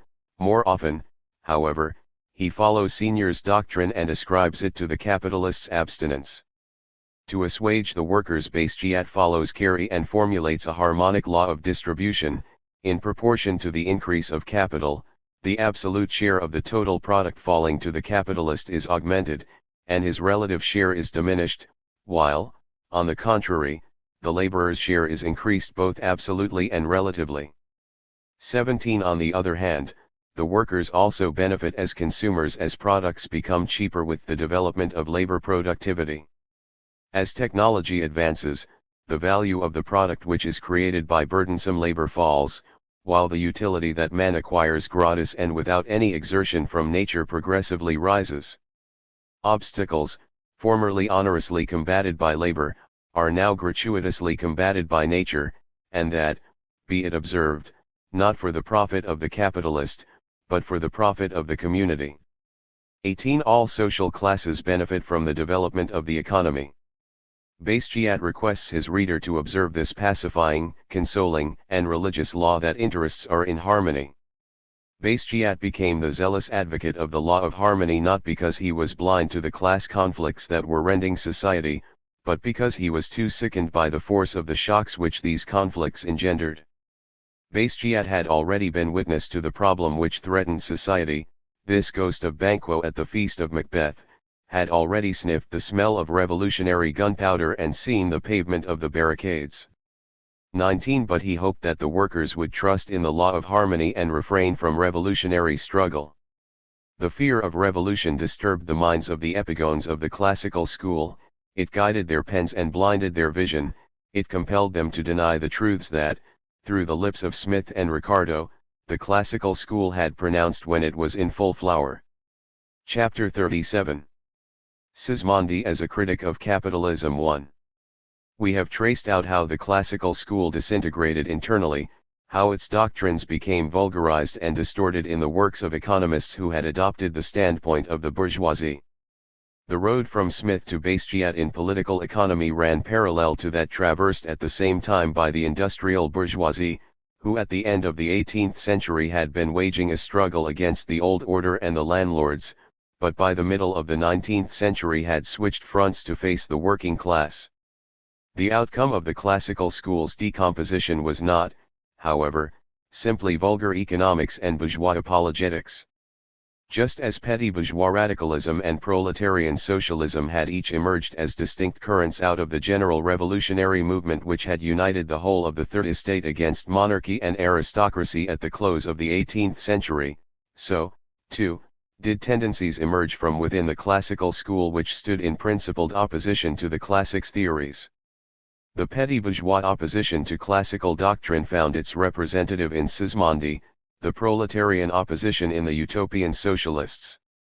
Simon de Sismondi, 1773–1842, almost all of whose life was spent in quiet Switzerland, had been shocked by the contrast between the patriarchal existence of Switzerland's prosperous peasants and craftsmen and the picture that unfolded before him in England of capitalism's frenetic development and its accompanying dislocation of peasants, ruin of the manual weavers, and rising pauperism and unemployment. The crises of 1815 and 1818, which rocked English industry, brought ruin to the factory owners, and left the workers without a crust of bread, made a deep impression on Sismondi, forcing him to doubt the validity of classical theory which until then he had accepted. In his book Nouveaux Principes d'économie politique, 1819, he made a decisive break with the orthodox doctrine of the classics and presented an incisive picture of the capitalist system's contradictions and calamities. In the preface to the second edition of his book, Sismondi eloquently described the impression that capitalist England had made on him. In this astonishing country, which seems to be submitted to a great experiment for the instruction of the rest of the world, I have seen production increasing whilst enjoyments were diminishing. The mass of the nation here, no less than philosophers, seems to forget that the increase of wealth is not the end in political economy, but its instrument in procuring the happiness of all. I sought for this, happiness in every class, and I could nowhere find it. The crises are leaving merchants and factory owners ruined, while the mass of the population are suffering hunger and deprivation. The people of England are destitute of comfort now, and of security for the future. There are no longer yeomen, they have been obliged to become day laborers. In the towns there are scarcely any longer artisans, or independent heads of a small business, but only manufacturers. The operative, to employ a word which the system has created, does not know what it is to have a station, he only gains wages, and as these wages cannot suffice for all seasons, he is almost every year reduced to ask alms from the poor rates. 2. The above passage characterizes wonderfully Sismondi's own social position. He detests capitalism because it is a system which has impoverished the peasantry and craftsmen, created a class differentiation within the homogeneous ranks of the small independent producers, and made the poor man more poor and the rich man more rich. 3. Capitalism has produced a false prosperity. The only way in which the immense accumulation of wealth it has created could contribute to the happiness of all would be if it was distributed, in proportions which cannot be disturbed without extreme danger, i.e., more or less equally between society's different classes. For the reality, however, is that capitalist development has led to an enormous concentration of wealth in the hands of a few and has tended to completely separate all kinds of property from all kinds of labor. 5. According to Sismondi's view, the primary contradiction within capitalist economy is that between the feverish rise in the production of wealth and the growing inequality in the way it is distributed. The contradictoriness of a system which purchases the happiness of the few with the sufferings of the many not only elicits Sismondi's moral indignation, it stirs his heart. He equally wants to show through reason that this contradiction undermines the economy's ability to develop normally and provokes constant shocks, which manifest themselves in the form of crises. To this end Sismondi constructs a new theory of markets and crises, as a counter to classical doctrine. For Sismondi, the classics had turned political economy into chrematistics, or the science of increasing wealth. 6. They preached that production should expand without limit, but showed no concern for its balanced and correct distribution. M. Ricardo has completely abstracted from man, and put forward as the sole aim of science the unlimited increase of wealth. 7. But, in addition to being oblivious to the just interests of the toiling masses, the classics also committed a fatal theoretical error. They failed to grasp that a rapid rise in production is impossible when the purchasing power, or income, of the lower classes is falling. Not understanding that production depends upon income, the classics announced that whatever abundance might be produced, it would always find consumers, and they have encouraged the producers to cause that glut in the markets which at this time occasions the distress of the civilized world. 8. Sismondi has in mind here Say's and Ricardo's renowned theory of markets. The theory of markets as laid down by Say, and James Mill, and as accepted by Ricardo, is reducible to the following simple proposition. It is impossible to talk about a general overproduction of commodities or about any overall shortage of demand. If any additional commodity, example cloth, appears on the market and has a value of £10,000, this means that simultaneously there is created an additional demand of equal amount for other commodities. A product, said Say, is no sooner created, than it, from that instant, affords a market for other products to the full extent of its own value. 9. Indeed the factory owner, upon selling his cloth, receives £10,000. Out of this he has a capital of £8,000, which he again advances for the production of cloth, i.e., he hires workers, Say, following Smith's example, ignores outlays on constant capital and assumes that the entire capital is ultimately to be spent on wages, who once in receipt of their £8,000 in wages create a demand for articles of consumption. The factory owner's profit is £2,000, which he spends on means of consumption and luxuries. In the end a total demand of £10,000 is created exactly equal to the value of the cloth. Yet what would happen if the factory owner wanted to accumulate half his profit instead of spending it entirely on personal consumption? Would not demand, £8,000 plus £1,000, then be less than supply, £10,000? The followers of Say and Ricardo would say not, for, by accumulating, the factory owner is adding £1,000 to his capital, i.e., he is hiring additional workers who will create a further demand for means of consumption equal to £1,000. Total demand as before will equal £10,000, 9,000 plus 1,000, with the difference that the workers' demand for means of consumption will have grown by £1,000, while the factory owner's demand for luxuries will have fallen by the same sum. The character of the demand will have altered, but its total will continue to be determined by the value of the cloth that has been produced, i.e., by the volume of production. In the last instance cloth will have been exchanged for other products. In the words of Say, one kind of produce has been exchanged for another, and the increased production of one product will be balanced by a growth in the demand for others.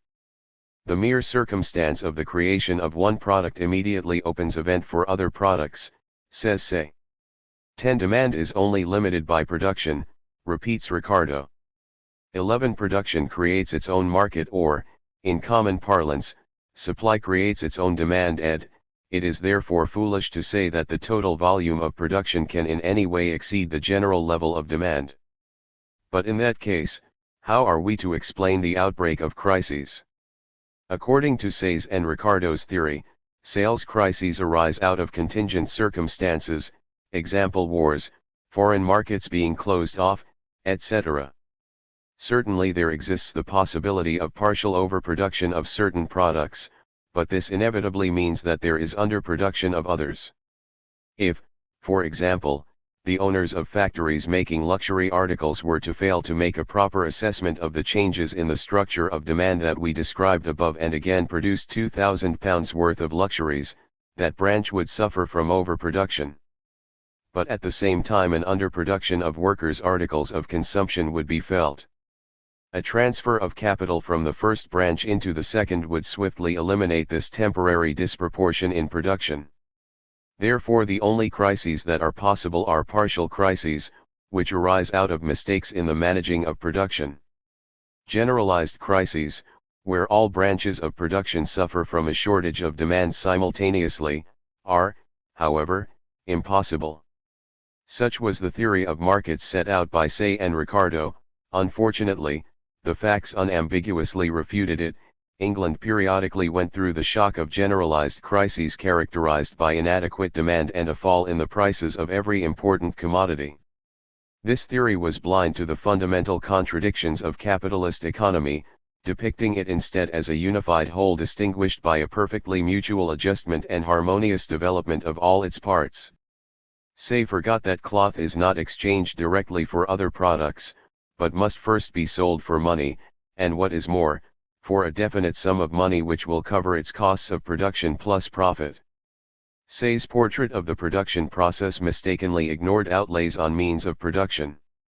He was therefore unable to grasp the interdependence between the production of means of consumption and the production of means of production or the disparity that exists in their rates of growth. He underestimated the anarchy of production, which renders impossible the balanced and proportional development of all branches of production. Sismondi's great merit was to have rejected the classical school's theory of markets. From 1819 to 1824 Sismondi took part in 3 polemical justs with the best economists of the classical school, Ilych, Ricardo, and Say.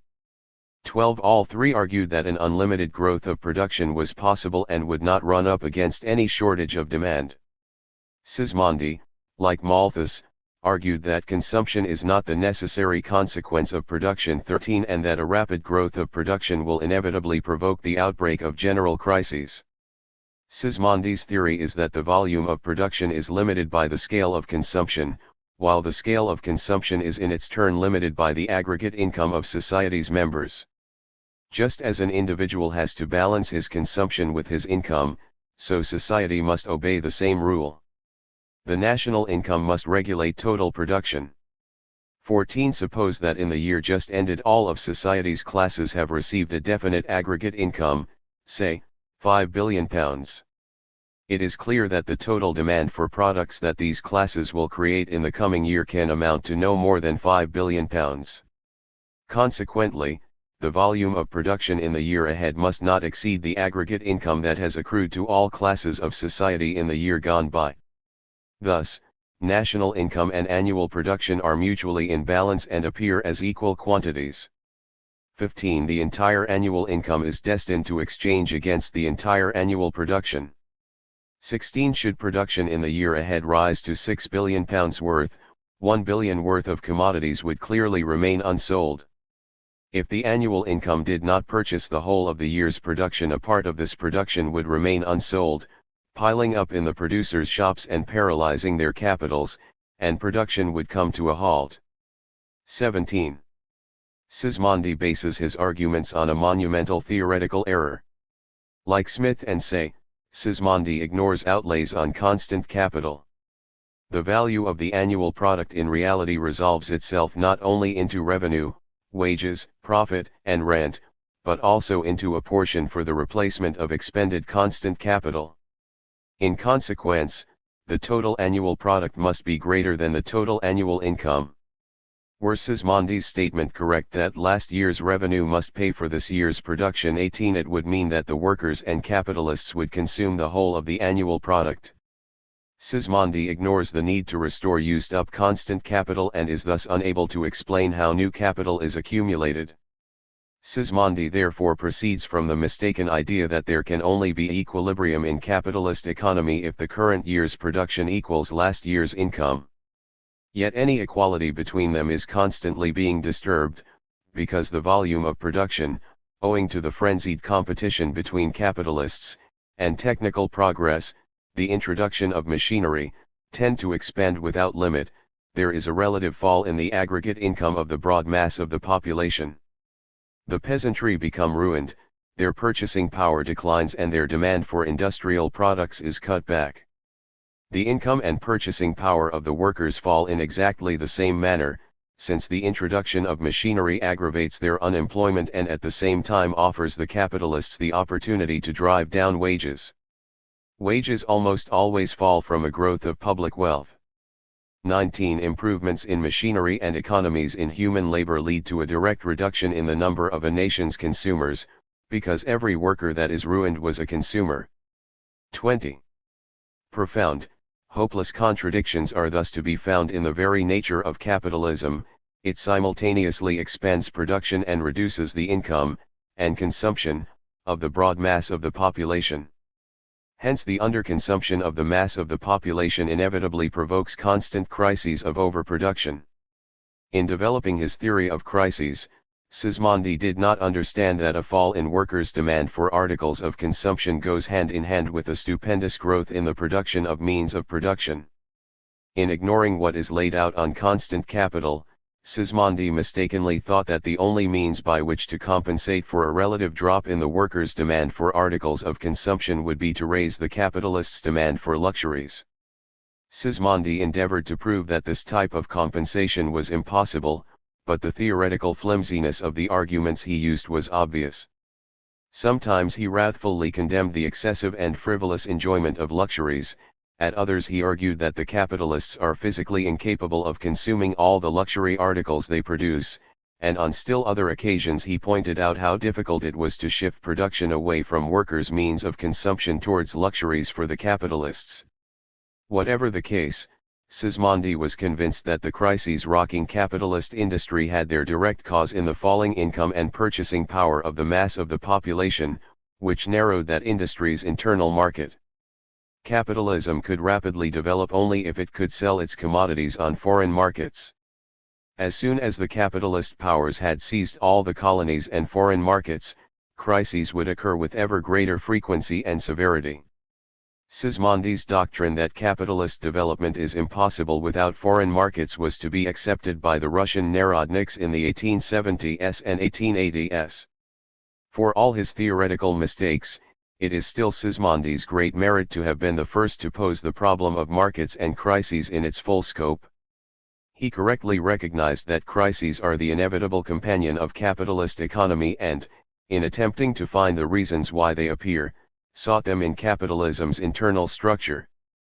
Because he based himself on Smith's erroneous theory of reproduction and ignored the increasing importance that the production of means of production acquires in capitalist economy, Sismondi was unable to provide a correct solution to the problem of crises.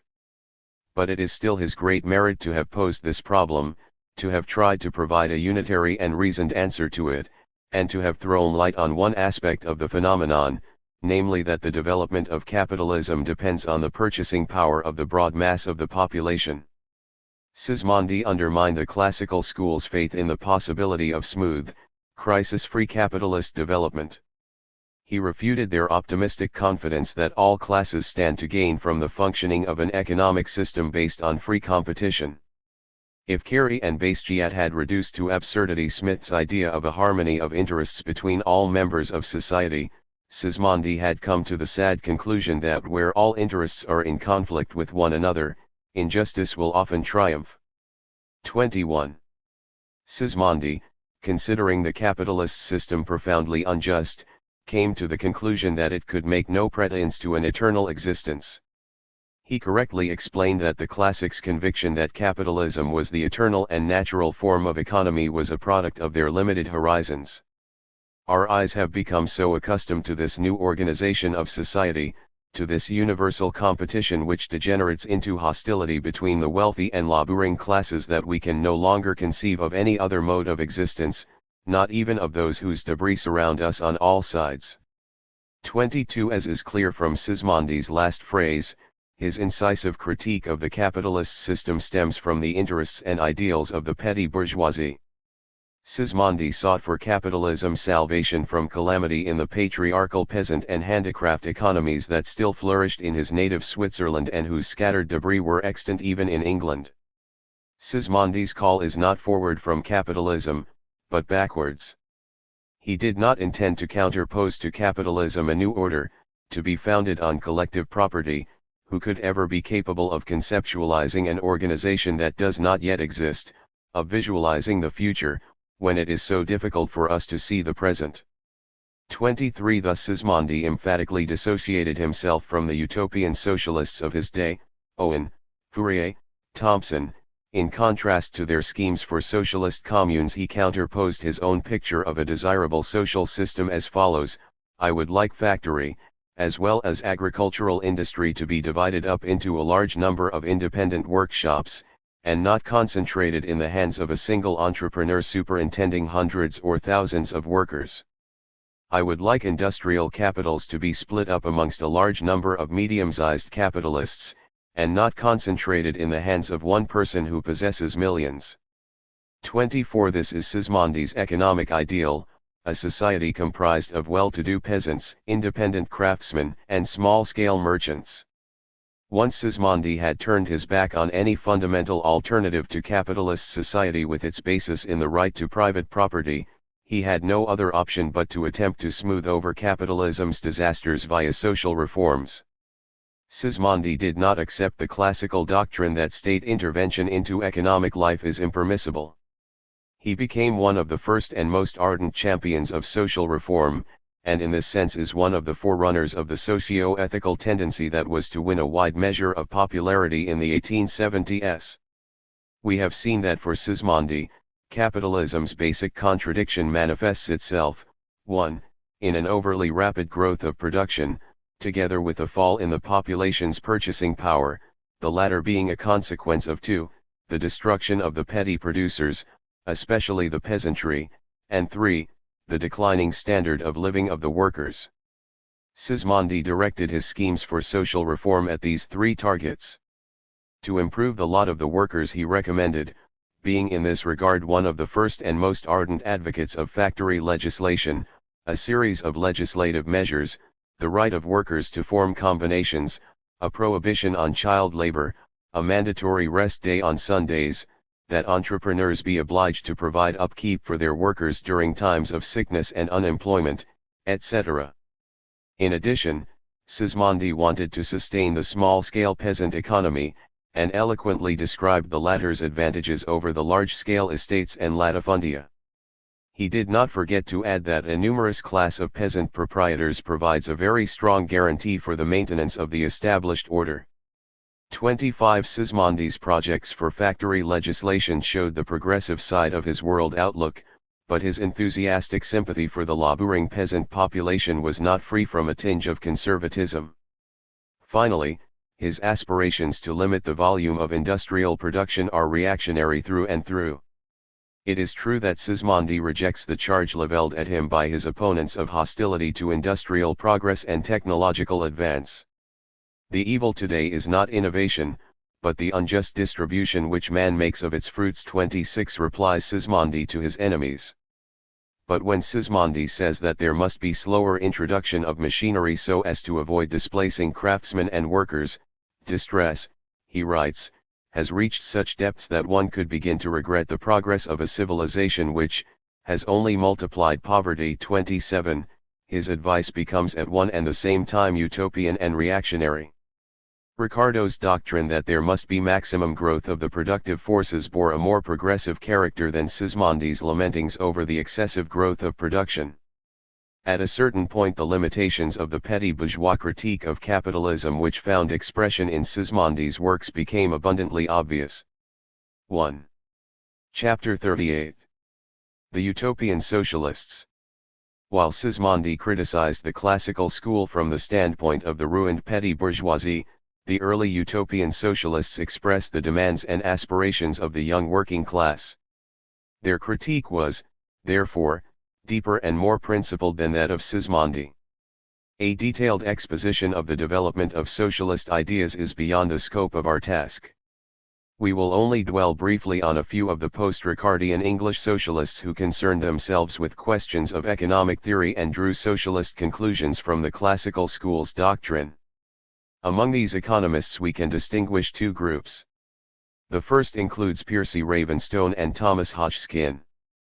They both had been at least partially influenced by Godwin's ideas, and each dreamed of replacing the capitalist system, which had brought ruin to the popular masses, with a patriarchal economy of small-scale peasants and craftsmen. They therefore constituted a transitional grouping between the petty bourgeois critics of capitalism and the socialists. The second group were socialists, and was made up of William Thompson, John Gray, and John Bray, combining the economic ideas of Ricardo with the socialist ideas of Owen. These writers were sympathetic to setting up socialist communities. Their socialist ideals, however, were marked by extreme inconsistency, and their works contain innumerable residua of the ideals of the petty bourgeoisie. Like their forefathers, Godwin and Owen, all of these economists made a forceful and incisive critique of capitalist economy, and this is the strongest part of their works. They proved much weaker at developing an economic theory. In essence, they all accepted, and at times without any underlying criticism, the basic tenets of Ricardo's theory, merely giving it a different interpretation from the point of view of their own socialist ideals. Wherever the classics had put a plus, the socialists put a minus; conversely, wherever the classics had put a minus, they put a plus. In their social philosophy, the utopian socialists for the most part shared the ideas of natural right. In this regard they did not differ from the early representatives of the classical school. However, they sharply dissented from the latter in their answer to the question as to just which social system could be considered natural, rational, and just. Smith had identified the capitalist order as the natural one. The socialists considered that it was based on usurpation, the land and means of production having been seized by the landlords and capitalists, violence and deceit. They designated it an unnatural system. Is it possible, asks Hodgkin, to acknowledge as a natural phenomenon the present distribution of wealth, though it is in all its parts a palpable violation of that natural law which gives wealth to labor and to labor only, and though it is only maintained by an armed force, and by a system of cruel and bloody laws? 1. We can already see from this quotation why the socialists hold the capitalist system to be in contradiction with natural law. In their view it is a system which violates the natural law of labor value. Here the novel and special meaning that the socialists give to the law of labor value shows itself brilliantly. They accept this law completely, just as Ricardo had formulated it. The socialists persistently repeat after Ricardo, labor is the sole source of value, without making any improvement whatsoever on Ricardo's formula. Even Thompson, imputed by many bourgeois historians of economic thought to be Marx's immediate forerunner, failed to differentiate concrete labor from abstract labor and confused exchange value with use value. He identifies labor not only as the sole source of exchange value, but of wealth as well. When we value an article of wealth, it is in fact the labor concentrated in its fabrication and in the finding or rearing of its natural material that we estimate. 2. Although they took over in toto Ricardo's labor value formula, the socialists imparted a different methodological sense to it.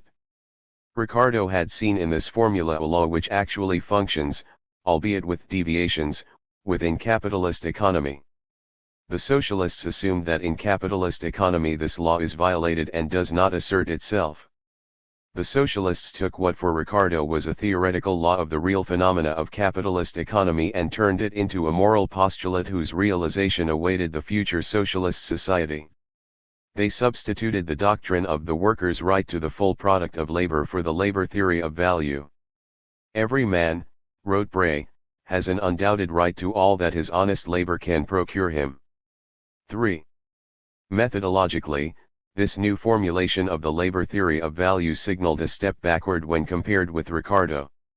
It calls to mind the normative way that the thinkers of the Middle Ages had posed the problem of value.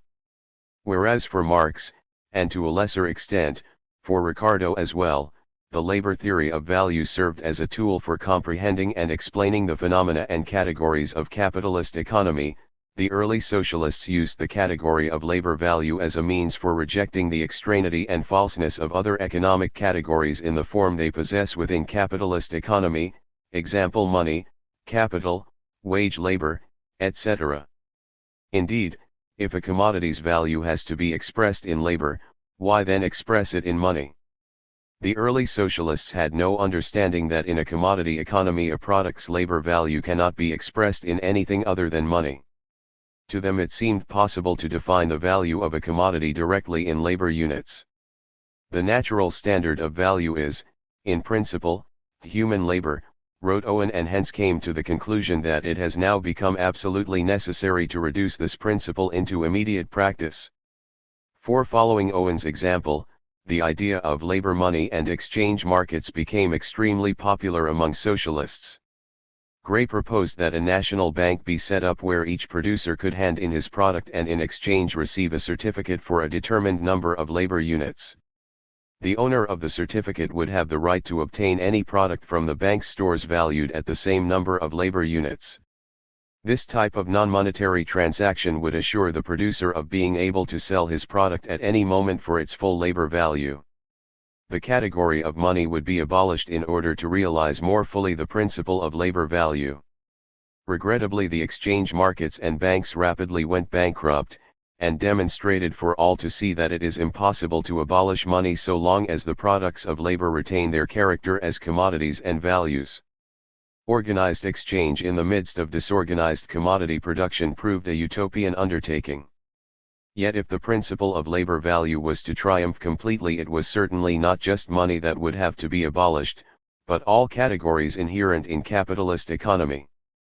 The exchange of capital for living labor, labor power, sharply contradicts the law of labor value, since the worker receives in this exchange less value than the value of his labor.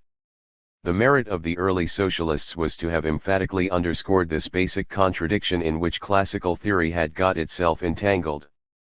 But to resolve this contradiction, i.e., to demonstrate how surplus value rises out of the operation of the law of value, this they did not know how to do.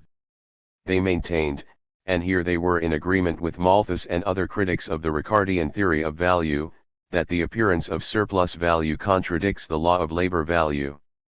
Hence they concluded that wage labor and capitalism ought to be recognized as harmful and unnatural institutions. If Ricardo had been unable to grasp the historically transient character of capitalism, the early socialists could not understand that it was historically necessary. In their eyes, the capitalist system is nothing more than an alienating economic system, brazen, albeit legal robbery. In their justifiable indignation at the inequalities of capitalist economy, the early socialists lost sight of the need to gain knowledge of, and to study its real phenomena. Their ethical rejection of capitalism was too readily transformed into a theoretical disregard for its inherent laws. Being overly preoccupied with constructing plans for what ought to be, the utopian socialists gave insufficient study to what is.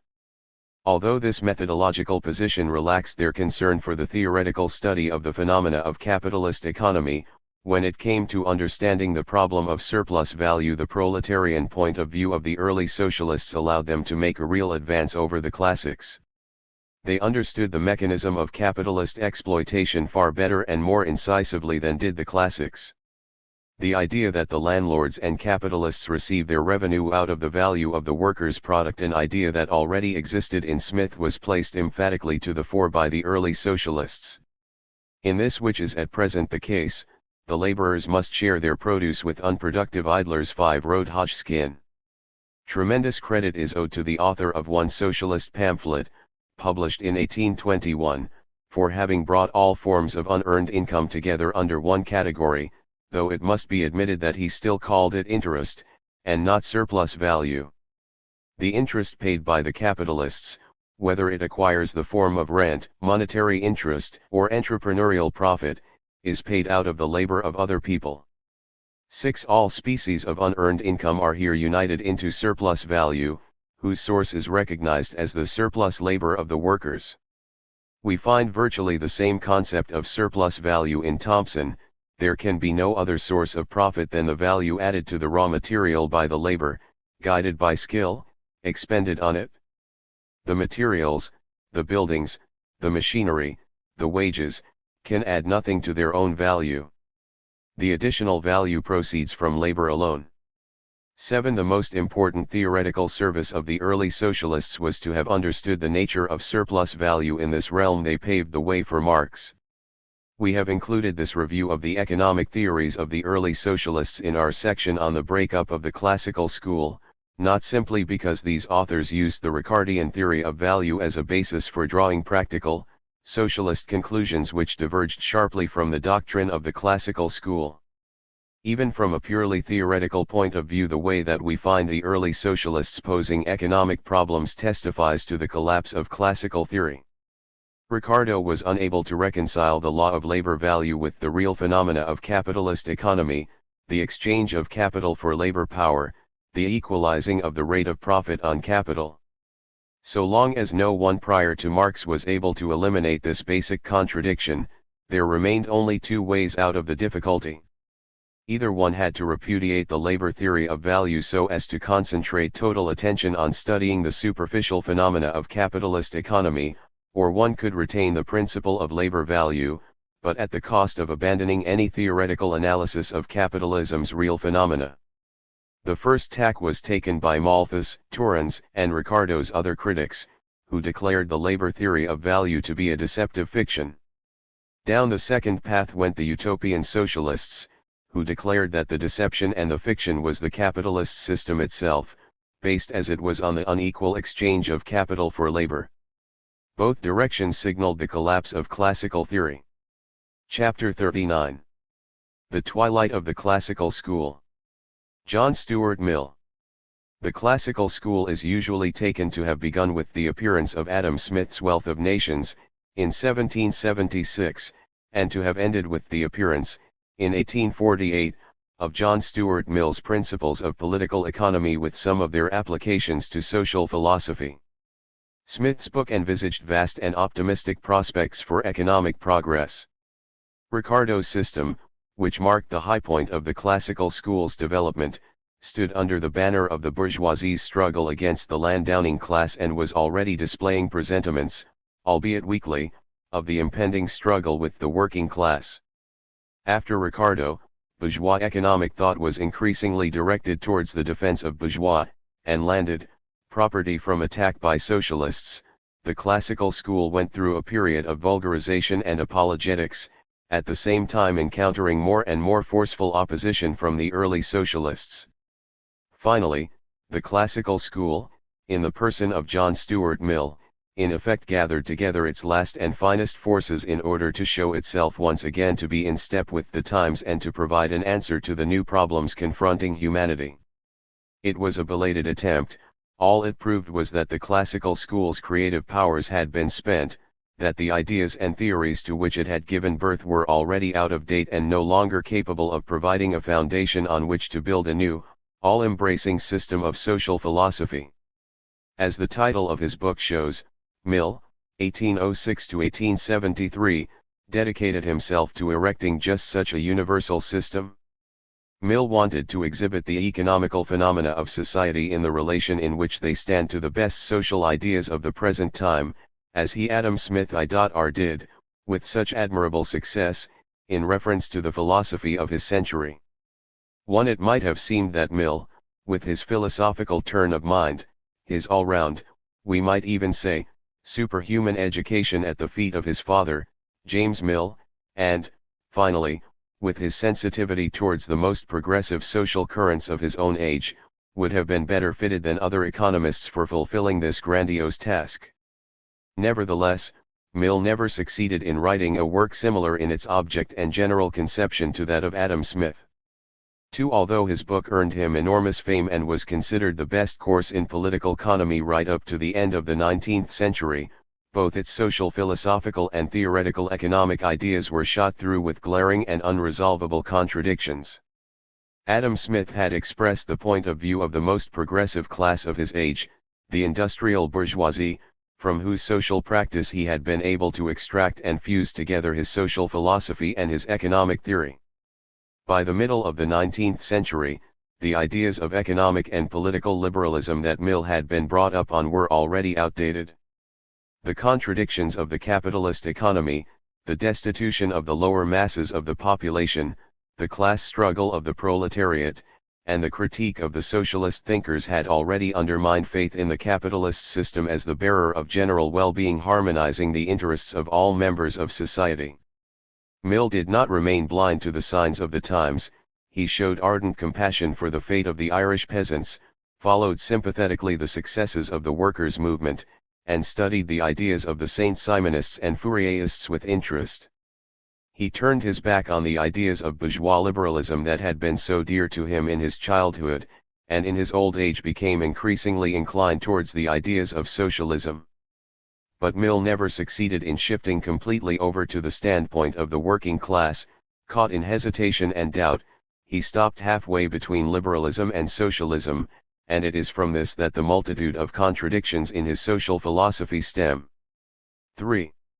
The basic tone of Mill's social philosophical reflections is one of profound disillusionment with the capitalist system and its inherent competition and struggle between individuals and classes. The time when Adam Smith could write that the individual, by pursuing his own interest, frequently promotes that of the society more effectually than when he really intends to promote it had long since passed. For now Mill was counterposing himself to the economists of the old school and writing, "I confess I am not charmed with the ideal of life held out by those who think that the normal state of human beings is that of struggling to get on, that the trampling, crushing, elbowing, and treading on each other's heels, which form the existing type of social life, are the most desirable lot of humankind, or any but the disagreeable symptoms of one of the phases of industrial progress." 5. It was not just Smith's naive faith in the universal harmony of interests that Mill no longer shared. The same applied to Ricardo's more modest hope that the capitalist system, by increasing the general mass of productions, diffuses general benefit. 6. To point to the mighty growth of the productive forces inherent in capitalism was small comfort. Hitherto it is questionable if all the mechanical inventions yet made have lightened the day's toil of any human being. They have enabled a greater population to live the same life of drudgery and imprisonment, and an increased number of manufacturers and others to make fortunes. 7. But where was there a way out? Mill had been influenced by the utopian socialists and was not afraid to pose the question either of a general reconsideration of all first principles on which the economy was founded or of the possibility of replacing capitalism with socialism. Mill rejects those arguments which pretend to prove that a socialist economy is impossible. If, therefore, the choice were to be made between communism with all its chances, and the present state of society with all its sufferings and injustices, all the difficulties, great or small, of communism would be but as dust in the balance. Mill nonetheless does not come out decisively for socialism. Communism is certainly better, he says, than the regime of individual property as it is, but whether or not it would be preferable to private property as it might be made if submitted to thoroughgoing social reforms, we still do not know. The question of the comparative merits of communism versus a reformed capitalism remains unresolved. We are too ignorant either of what individual agency in its best form, or socialism in its best form, can accomplish, to be qualified to decide which of the two will be the ultimate form of human society. 8. This being the case, the only thing to do is to subject socialism to the trial of experience by setting up a modest number of socialist communities. Meanwhile, for as long as the question of socialism's advantages remains undecided, the object to be principally aimed at, in the present stage of human improvement, is not the subversion of the system of individual property, but the improvement of it, and the full participation of every member of the community in its benefits. 9. While Mill does not, therefore, reject socialism in principle, he nevertheless has as his main objective the implementation of a series of social reforms that will improve the lot of the lower classes. He calls for the setting up of workers' associations both in and outside production, limitations on the right on inheritance, and high taxes on ground rent. Like Sismondi before him, Mill eloquently defends the small-scale peasant economy and demands that the land seized by the landlords be handed over to those who work them. On paper and in speech as a member of Parliament, Mill boldly and forthrightly takes up the cause of all the unfortunate, champions the rights of the Irish peasantry, protests against the colonial brutality of the English, and makes a passionate fight for female equality. He shows himself extremely sympathetic toward the advances made by the workers' movement and its growing self-consciousness. No longer do the workers feel any deferential awe, or religious principle of obedience, holding them in mental subjection to a class above them. At the same time, however, Mill is fearful of the sharpness of the class struggle and counsels the workers to make themselves rational beings. 10. So we see that even in his social philosophy, where he most distanced himself from the ideas of his father and other early 19th century liberals, Mill stopped halfway between liberalism and socialism. Mill, like the early socialists, had posed the problem of socialism in a utopian fashion. The object is for the thinker to adjudge the relative merits of capitalism and socialism and to reason out the ideal social system, which ought then to be established by virtue of the perfection of its inherent characteristics. Although Mill had accepted from Auguste Comte the idea of the historical evolution of human society, this did not enable him to comprehend socialism as a necessary phase of human development or the necessary outcome of the development of capitalist economy and the class struggle of the working class. The question for Mill was not of socialism's necessity, but of its desirability and feasibility. Yet how could one aspire to set in place a socialist system, or even introduce basic social reforms if, as the classics had taught, the economy was subordinated to immutable natural laws? If the way was to be cleared for social reform, Mill would have to overturn the classical idea that the laws of the economy are eternal and immutable. Yet here, too, he halted halfway when he made his strange division of economic laws into two types, the laws of production, and the laws of distribution. The laws and conditions of the production of wealth partake of the character of physical truths. There is nothing optional or arbitrary in them. 11. It is not so with the distribution of wealth. That is a matter of human institution solely. The things once there, mankind individually or collectively, can do with them as they like. They can place them at the disposal of whomsoever they please, and on whatever terms. 12. Within production eternal and inexorable natural laws dominate, within distribution what dominates is the free will of human beings, who can distribute their produce as they see fit and carry out any social reforms. Mill's error in making this division is obvious. Under any given mode of production definite relations of distribution are established between people which in turn influence that mode of production. Does the introduction of socialism really mean merely a reform of the relations of distribution and not of the mode of production itself? Can people, as participants in production, really dispose of their produce to whomsoever they please, and on whatever terms without by this very act changing the mode of production? Instead of comprehending the economic process as a unified whole that embraces both the production and distribution of products, Mill artificially tore them away from each other. Instead of subordinating both production and distribution to the operation of laws that, while necessary, are nevertheless at the same time historically alterable, Mill subordinates production to the operation of eternal laws, but sees distribution as an arbitrary realm within which the different economic forces display no necessary law-determined regularity. For all its mistakenness, Mill was compelled to divide up economic laws in this way if he was to leave the door open for social reforms and at the same time preserve intact the system of natural economic laws as established by the classical school. This dualism between the laws of production and the laws of distribution reflects the fundamental dualism in Mill's entire system, the unresolved contradiction between his social philosophy and his economic theory. In his social philosophy Mill had left his father far behind, but in his economic theory he was merely repeating and systematizing the ideas of the Ricardian and post-Ricardian economists. The economic theories that he had accepted in the early days of his youth, his father had given him an exposition on political economy together with the works of Smith and Ricardo to read when he was 13, remained unaltered right into his old age despite the thoroughgoing revision that had taken place in his socio-philosophical outlook. This fervent advocate of social reforms at the same time zealously defended the Malthusian law of population, which argued that any reform of the social order was futile. This friend of the trade unions supported, up to 1869, the theory of the wages fund, which argued that it was fruitless and harmful for the workers to wage an economic struggle. This critic of capitalism failed to notice the basic contradictions of the capitalist economy and supported Say's doctrine on the impossibility of general crises. In economic theory, Mill was not an original thinker and he broke no new ground. In his early work, Essays on Some Unsettled Questions of Political Economy, which he wrote in 1830 and published in 1844, Mill did attempt to make some sort of contribution to the development of classical theory, particularly to the theory of international trade. But in his main and famous work, The Principles of Political Economy, leaving aside his socio-philosophical ideas, Mill did nothing more than provide a full, systematic, and lucid exposition of the theory that had been developed by earlier classical economists.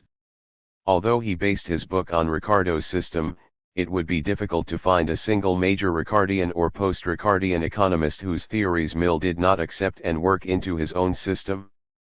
From Malthus he took the theory of population, from Say his doctrine on crises. Like Torrens, he turned the labor theory of value into a theory of production costs. Following Bailey, he limited his analysis to the concept of relative value. From James Mill and McCulloch he accepted the wages fund doctrine, which he repudiated in 1869, and from Senior the theory of abstinence. Bursting in on this system of ideas developed by the classics were the critical ideas that Mill had got from that school's opponents. Following Sismondi's example, Mill fervently championed the small-scale peasant economy. Following in the footsteps of the utopian socialists, he developed a critique of the capitalist system. Thus, where purely theoretical analysis is concerned, Mill opened up no new scientific horizons, but simply summed up what had already gone before.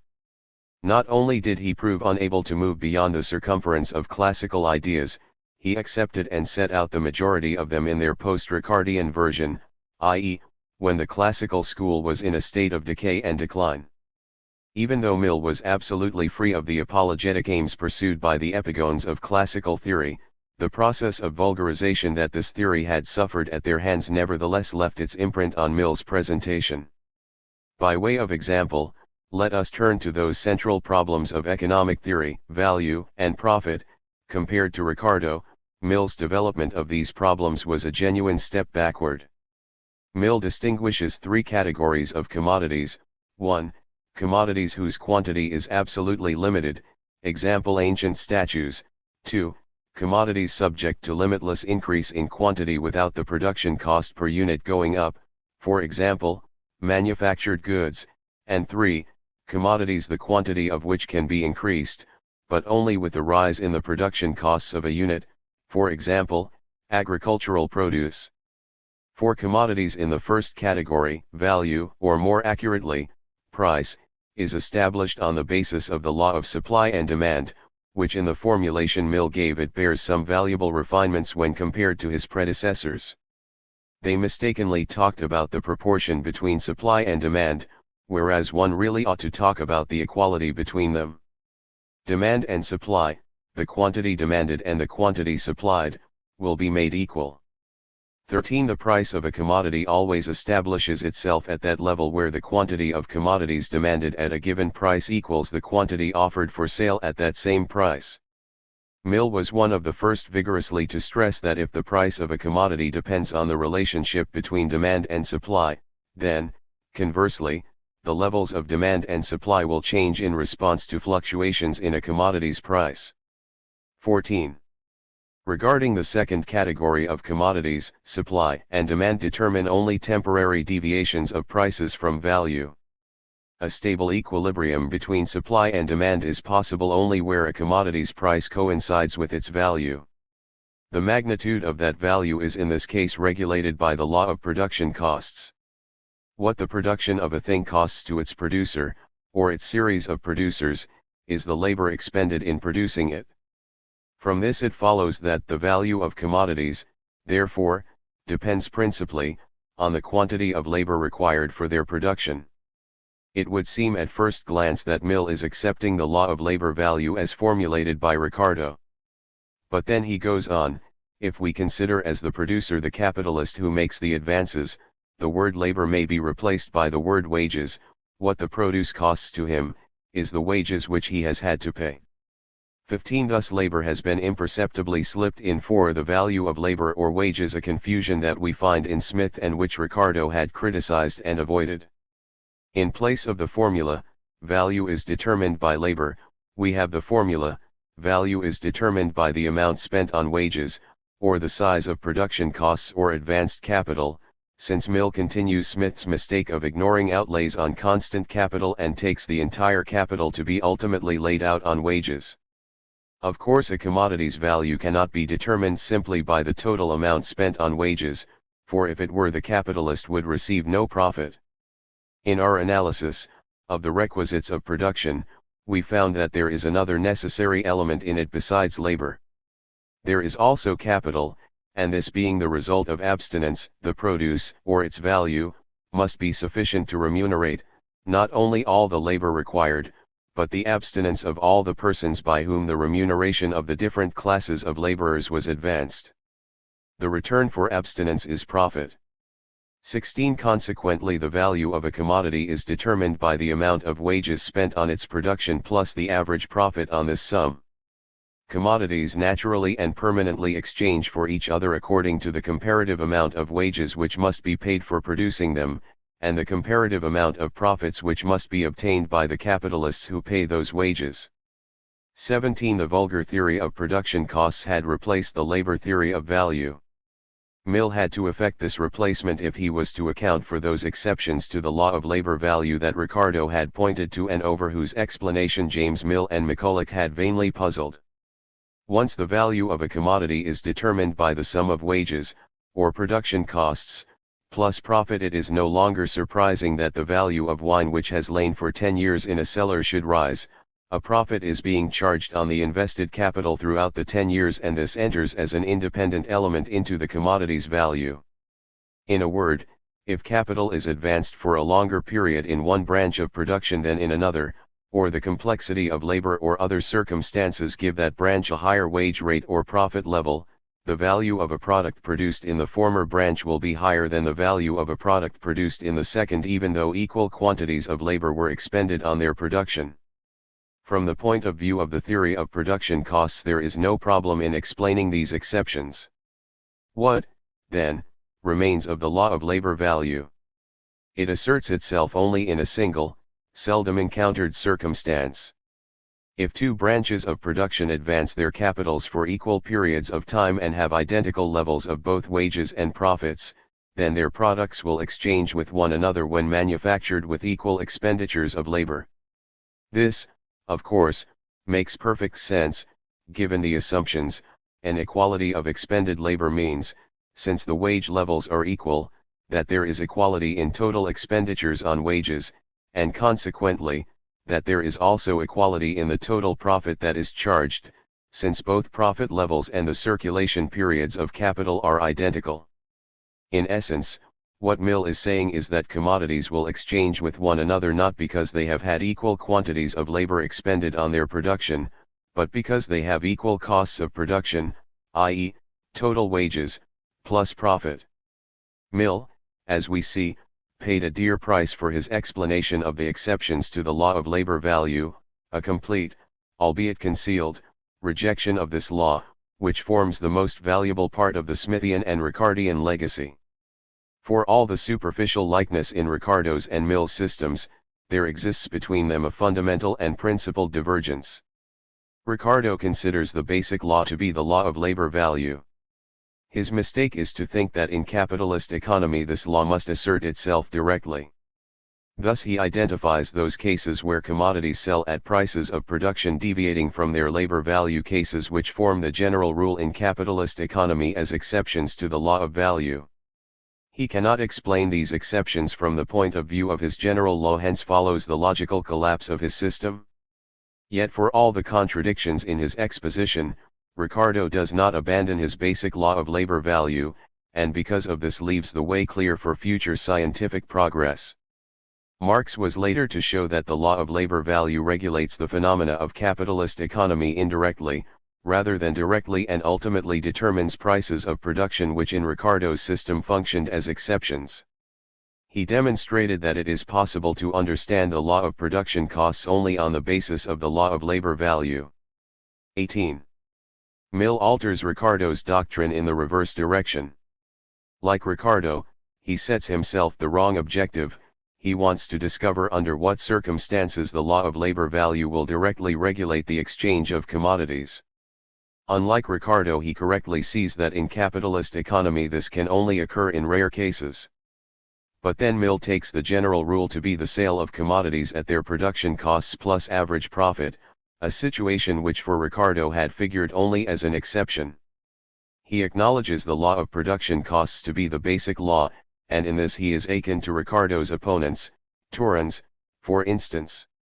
To preserve the continuity of his own system with Ricardo's theory, however, Mill first separates off those cases where the exchange of commodities is subordinated directly to the law of labor value, when conditions in two branches of production are totally equivalent, and secondly identifies the labor necessary for a commodity's production as the principal element affecting its value. However, neither of these qualifications change the essence of the matter. There are other elements, differences in the turnover periods of capital, differences in wage and profit levels, which, together with labor, independently, though with less force, determine a commodity's value. We observe the law of labor value operating only as a special case of the law of production costs, to be found when certain definite conditions combine with one another. Thus, Ricardo had declared the law of labor value to be the basic law, seeing the law of production costs as a theoretically inexplicable exception. It was impossible to maintain such a contradictory system. The contradiction between these two theoretical laws could be resolved only by subordinating one to the other. For Marx, the basic law was the law of labor value from which the law of production costs was to be derived. Mill identified the law of production costs as the basic law, from which we derive the law of labor value as an occasional instance. Mill was able to eliminate Ricardo's contradiction at the price of repudiating the law of labor value, which functions as the basic, hidden regulator of commodity capitalist economy. He refrained from conducting an analysis of the internal laws of capitalist economy, limiting himself to making generalizations about its external phenomena. In this sense he retreated away from Ricardo, over to the camp of the post-Ricardian vulgarizers. Mill purchased the harmony of his model at the expense of its profundity. Mill's formula is at one with the calculations of the manufacturer. The value of a commodity is determined by costs of production plus profit. But how do we determine the level of production costs? Is it not by the value of labor power, raw materials, etc.? But this is to get caught in a vicious circle, explaining the value of one product, the commodity, by the value of others, means of production. Still more important are the two other questions for which Mill's formula provides no answer: what is the origin of profit, and why is it at a particular level? Whereas Ricardo was moving close to the idea of surplus value and regarded profit as a part of the value created by the worker's labor, profit for Mill emerges as a value added to the value of labor, i.e., wages. On this point Mill has not managed to break free from the influence of the post-Ricardian vulgarizers. In one passage he declares, in the spirit of Ricardo, that the cause of profit is that labor produces more than is required for its support. 19 More often, however, he explains profit by citing Senior's theory of abstinence: as the wages of the laborer are the remuneration of labor, so the profits of the capitalist are properly, according to Mr. Senior's well-chosen expression, the remuneration of abstinence. 20. Mill's work, which he had conceived of as opening a new era in the development of economic thought, was merely the signal that the classical school was in the final stages of disintegration. It testified to this fact in two ways. The part of Mill's work devoted to social philosophy made it clear that the ideas of economic liberalism developed by the classical school had become irrevocably obsolete and were no longer suitable for resolving the great historical task of abolishing a social system based on the exploitation of man by man. The economic portion of his work was graphic proof of the fact that classical theory was powerless to uncover the inherent law-determined regularity of capitalist economy and was going through vulgarization and retrogression even at the hands of its most progressive thinker. The enormous gulf between Mill's social philosophy and his economic theory testified to the fact that bourgeois economic theory could no longer serve, as it had previously, as the basis for a progressive social practice. Mill's practical activity was superior to his economic theory, and often contradicted it. Mill was able to bridge the agonizing gulf between theory and practice by giving social problems a utopian formulation. He would analyze the pros and cons of social reforms without thinking to ask to what extent these reforms were the necessary product of capitalist society's internal development. It was for just this reason that he was able to content himself with the outmoded theories of his predecessors when analyzing capitalist economy. A utopian social philosophy coexisted with an antiquated economic theory. If economic theory was to have new perspectives opened up for it, there had first to be a reformulation of the entire social problem.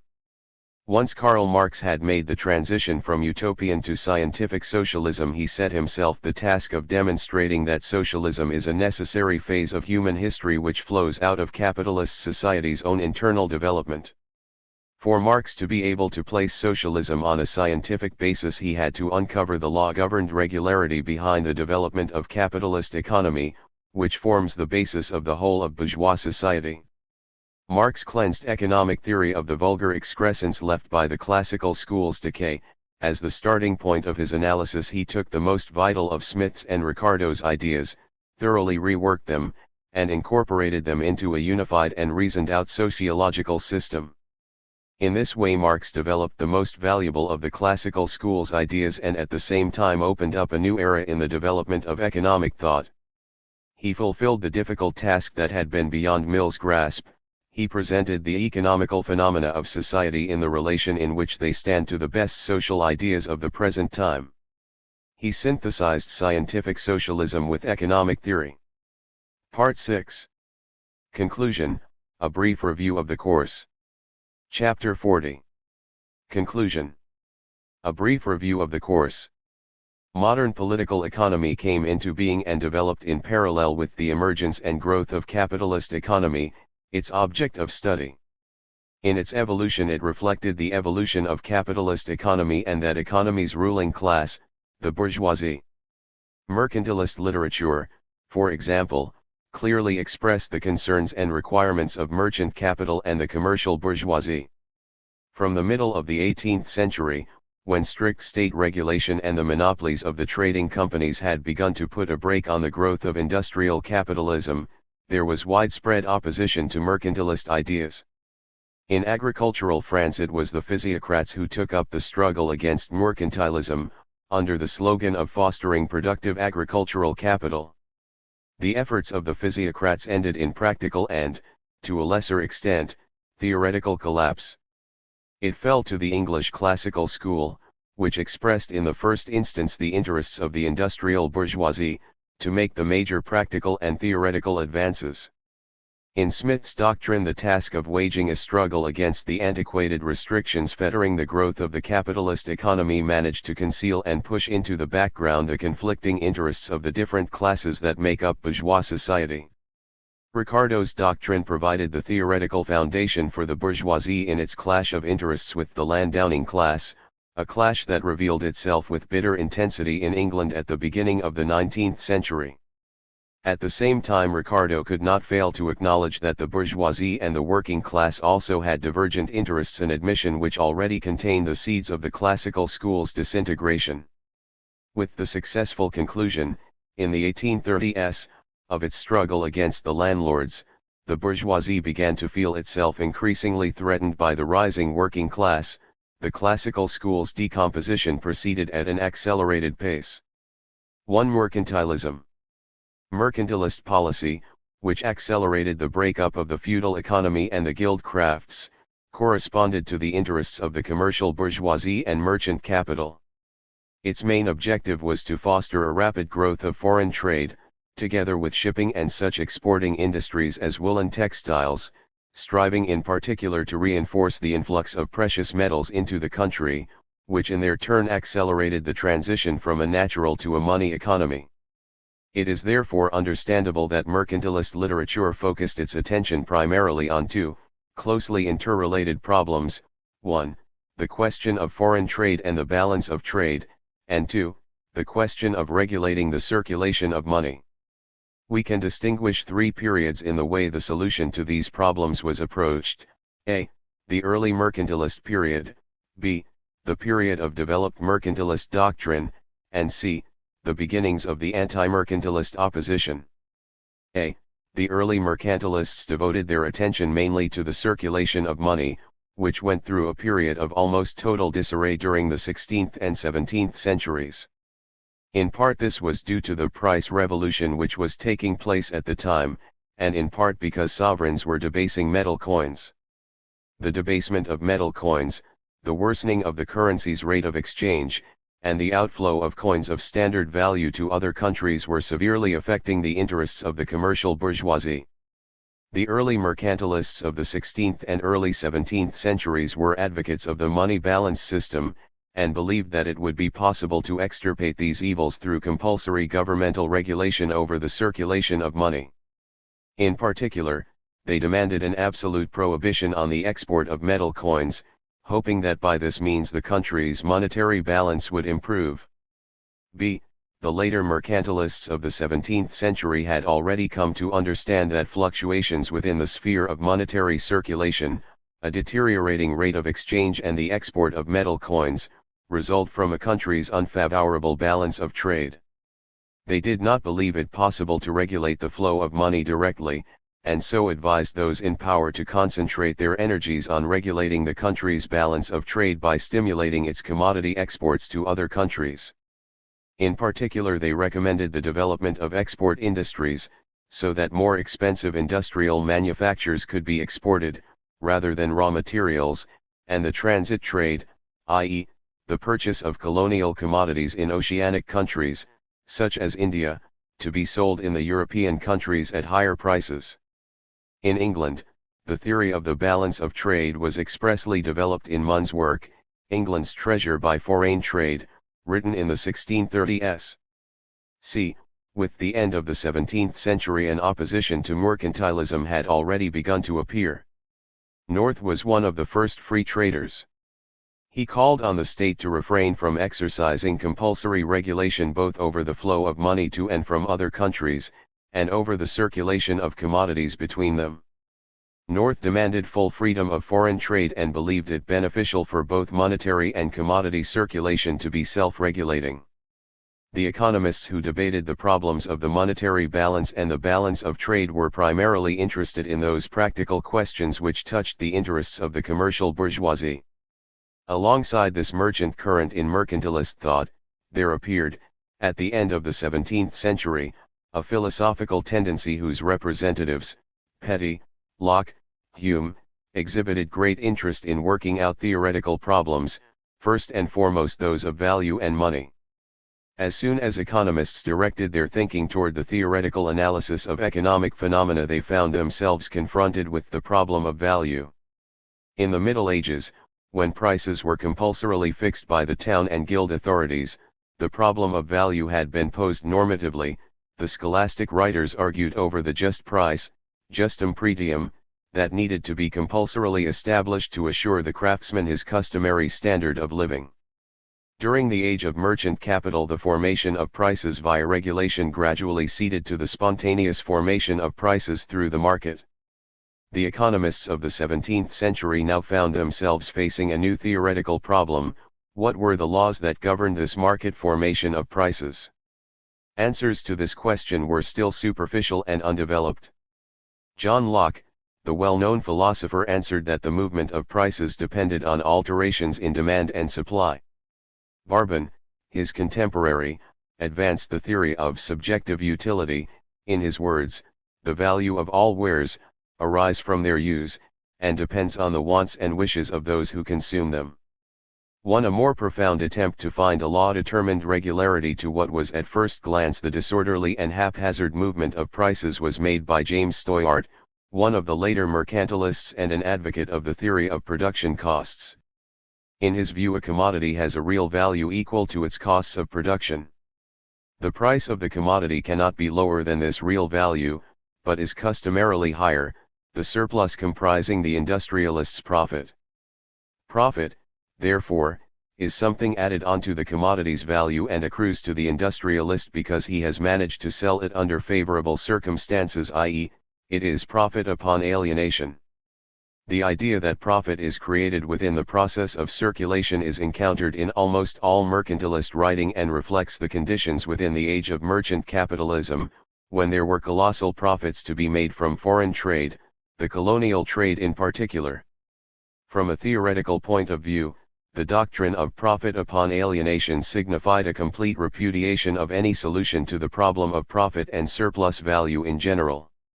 The most sophisticated solution to the problem of value came from William Petty, the ingenious progenitor of the labor theory of value. According to Petty's doctrine, a product's natural price or value is determined by the quantity of labor expended on its production. When a producer exchanges his product, he receives a quantity of silver, money, in which there has been embodied as much labor as he himself had expended on producing the product in question. The value of a product, bread, for example, will resolve itself into two components: 1. Wages, which equal the worker's necessary minimum of means of subsistence. Petty and other mercantilists were advocates of the iron law of wages, in the sense that they recommended limiting the worker's wages to a minimum of means of subsistence in the interests of capitalism's development, and 2. Ground rent. Consequently, Petty identifies ground rent with surplus value in general, a view which was widely held in a period when capitalism was only just developing, and which later on was explicitly adopted by the physiocrats. In making this identification, Petty prevented himself from posing the problem of surplus value, yet despite falling into innumerable contradictions in the way he stated it, in his labor theory of value Petty laid the foundation on which the classics and Marx were later to construct the theory of surplus value. It is safe to say that Petty's theory of value is the most valuable theoretical legacy that mercantilist literature was to bequeath. The other theoretical problem besides the theory of value that attracted the mercantilists' attention was that of money. The entire body of old mercantilist literature had revolved around the practical problems of monetary circulation, debasement of metal coins, the export of money abroad, etc. By the end of the mercantilist period, however, we already find Hume and Steuart making more or less mature reflections and formulations of the two conflicting theories of money which are still to this day struggling for scientific supremacy. The famous philosopher, David Hume, provided an explicit formulation of the quantity theory of money, according to which the value of a monetary unit depends upon the quantity of money in circulation. The value of money changes inversely to variations in its quantity. The quantity theory had first been formulated as early as the 16th century, under the impact of the price revolution provoked by the inflow of precious metals from America.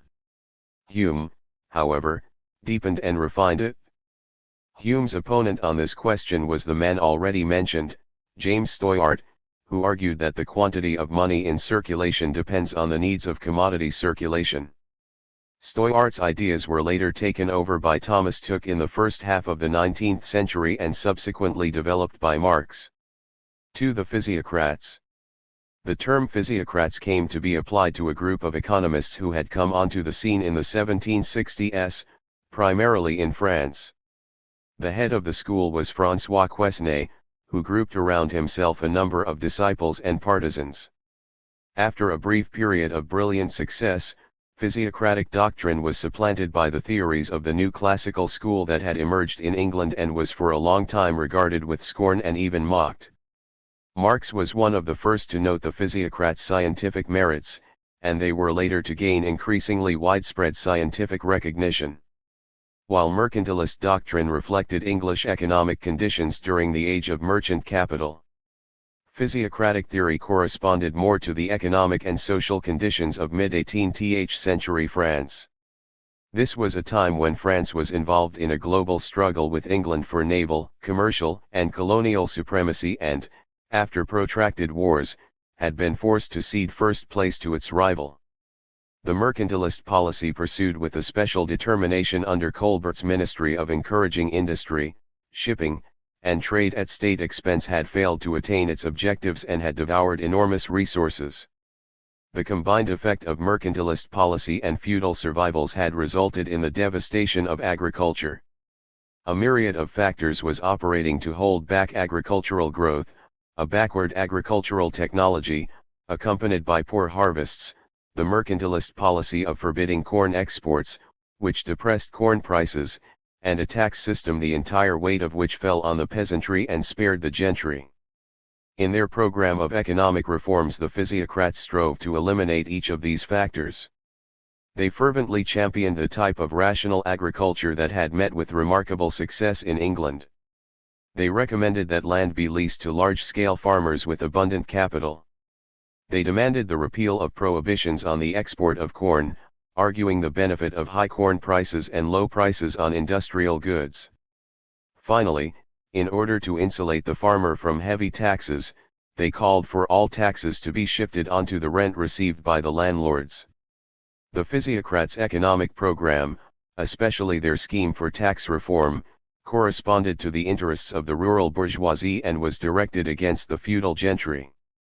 However, as they could not rely on any influential social class, the rural bourgeoisie in mid-18th century France being too small and inconsequential, the physiocrats pinned their hopes mainly on the crown, whom they expected to carry out the desired reforms. It is therefore quite understandable that the physiocrats did as much as they could to dull that edge of their program directed against the feudal gentry and instead sharpened the attack on mercantilist policy. They shunted the bourgeois character of their program to the rear and emphatically stressed its agrarian nature. The slogan of defending agriculture from the harmful consequences of mercantilist policy became the physiocrats' favorite watchword. The mercantilists had maintained that the best means for making a country wealthy was to extensively develop foreign trade. The physiocrats acknowledged the only source of a nation's wealth to be agriculture. The mercantilists had seen foreign trade as the miraculous source of the flow of precious metals and enormous profits into the country. In order to refute these mercantilist notions, the physiocrats had to construct a new doctrine of money and surplus value. It was their view that money was nothing more than a convenient aid in the circulation of products. A nation's wealth consisted of products, not money. But since industrial products were nothing more than raw materials obtained from agriculture and refashioned by the labor of the industrial population, and since the latter obtained its means of subsistence likewise from agriculture, a nation's wealth ultimately consisted of agricultural produce, or the material substance which the agricultural population extracted from the bountiful lap of Mother Nature. Wealth was created only in the process of agricultural production, and not in the process of circulation. Thus the mercantilist policy of one-sidedly and artificially encouraging trade and industry at agriculture's expense was both the height of absurdity and harmful, for such a policy of stringent state regulation and restriction places constraints on individual economic freedom and therefore violates the laws of natural right. To give their program of economic policy a more solid foundation, the physiocrats constructed their theoretical system, the central tenets of which were, 1. The doctrine of net product, and 2. The theory of the reproduction of social capital. To demonstrate the need to pump capital out of trade and industry and into agriculture, the physiocrats advanced the doctrine that only agriculture creates a net product, or revenue, i.e., surplus value. In agricultural production, nature's bounty provided man with a greater quantity of material substance than was needed merely to provide for the cultivator and to restore his costs of production. This surplus material substance, or net product, went to the landlords as rent on their property and formed the basis of the nation's wealth. It constituted the fund that fed the industrial population in the towns and covered the expenditures of the state apparatus. Thus, for the physiocrats, agricultural labor was the only labor that was truly productive, industrial labor was sterile labor, in the sense that it yielded no net product over and above production costs. To illustrate more clearly the dependence that the landowning and industrial classes had on the class of farmers, which Quesnay viewed as being representative of the entire agricultural population, Quesnay created his famous theory of reproduction, which he set out in his Tableau économique, 1758. In the tableau, Quesnay showed how the total product of a nation's annual production moved. The entire corn harvest went first of all into the hands of the farming population, which retained part of it for its own provision and paid a part over to the landlord class as rent. A third part of the agricultural produce, raw materials for industrial processing and means of subsistence, passed into the hands of the industrial class, which in turn sent back finished products partly to the class of cultivators, partly to the landlords.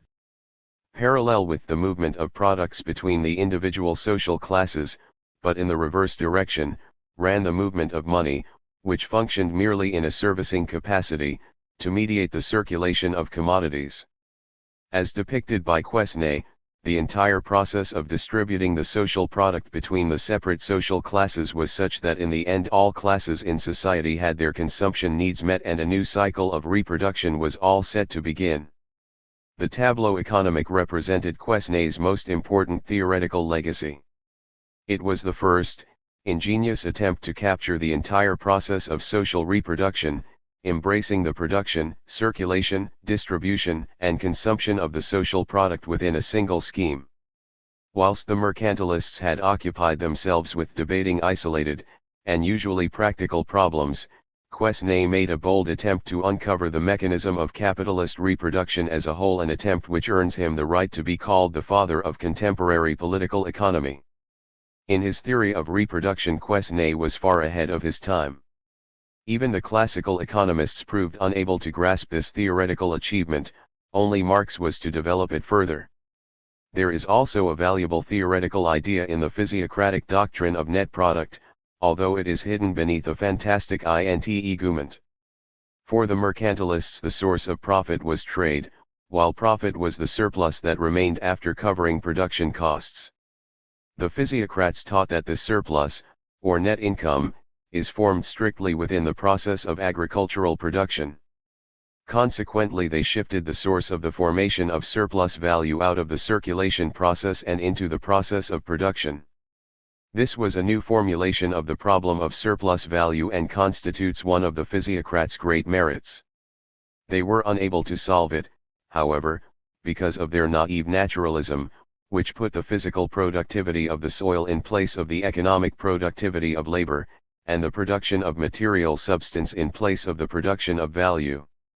It was necessary to give a new basis to the theory of value so forcefully advanced by the physiocrats, namely the labor theory of value set out by the mercantilists, and by Petty in particular. It fell to Adam Smith to carry out that task. 3. Adam Smith. The mercantilists acted as defenders of the interests of merchant capital. But by the 18th century, mercantilist policy had already become a brake on the further development of capitalism. It was retarding the transition from the rule of merchant capital to the rule of industrial capital. In France, the rural bourgeoisie, for whom the physiocrats acted as plenipotentiary, was numerically small and had little influence. Hence the physiocrats were powerless to crush merchant capital's domination. Only the industrial bourgeoisie in the towns had the power to smash the rule of mercantilism. Similarly, at the level of economic theory, it was only thanks to the efforts of the classical school, representing the interests of industrial capitalism, that mercantilism was vanquished as a doctrine. Adam Smith is considered the founding father of the classical school. The first half of the 18th century was a transitional period in the history of the English economy. Although the crafts still partially retained their position, they had given way significantly to cottage industry. There was also the more modest spread of the manufactory. Adam Smith can be called the economist of the manufactory period. The birth of large-scale industrial capitalism, in the form of manufactories based on the division of labor, had made it possible for Smith a. to conceive of the whole of society as a gigantic workshop with a division of labor, hence Smith's doctrine on the division of labor. b. To grasp the importance of industrial labor, together with that of commerce and agriculture, thanks to which Smith overcame the one-sidedness of both the mercantilists and the physiocrats. c.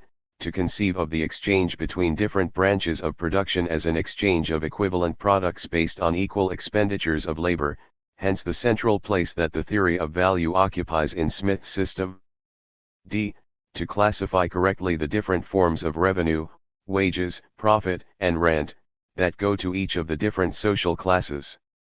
Smith begins his work by describing the division of labor, which he sees as the best means for raising labor productivity. This view was itself a reflection of the conditions pertaining during the manufactory period, when there was still no widespread application of machinery and the basis of technical progress was above all the division of labor.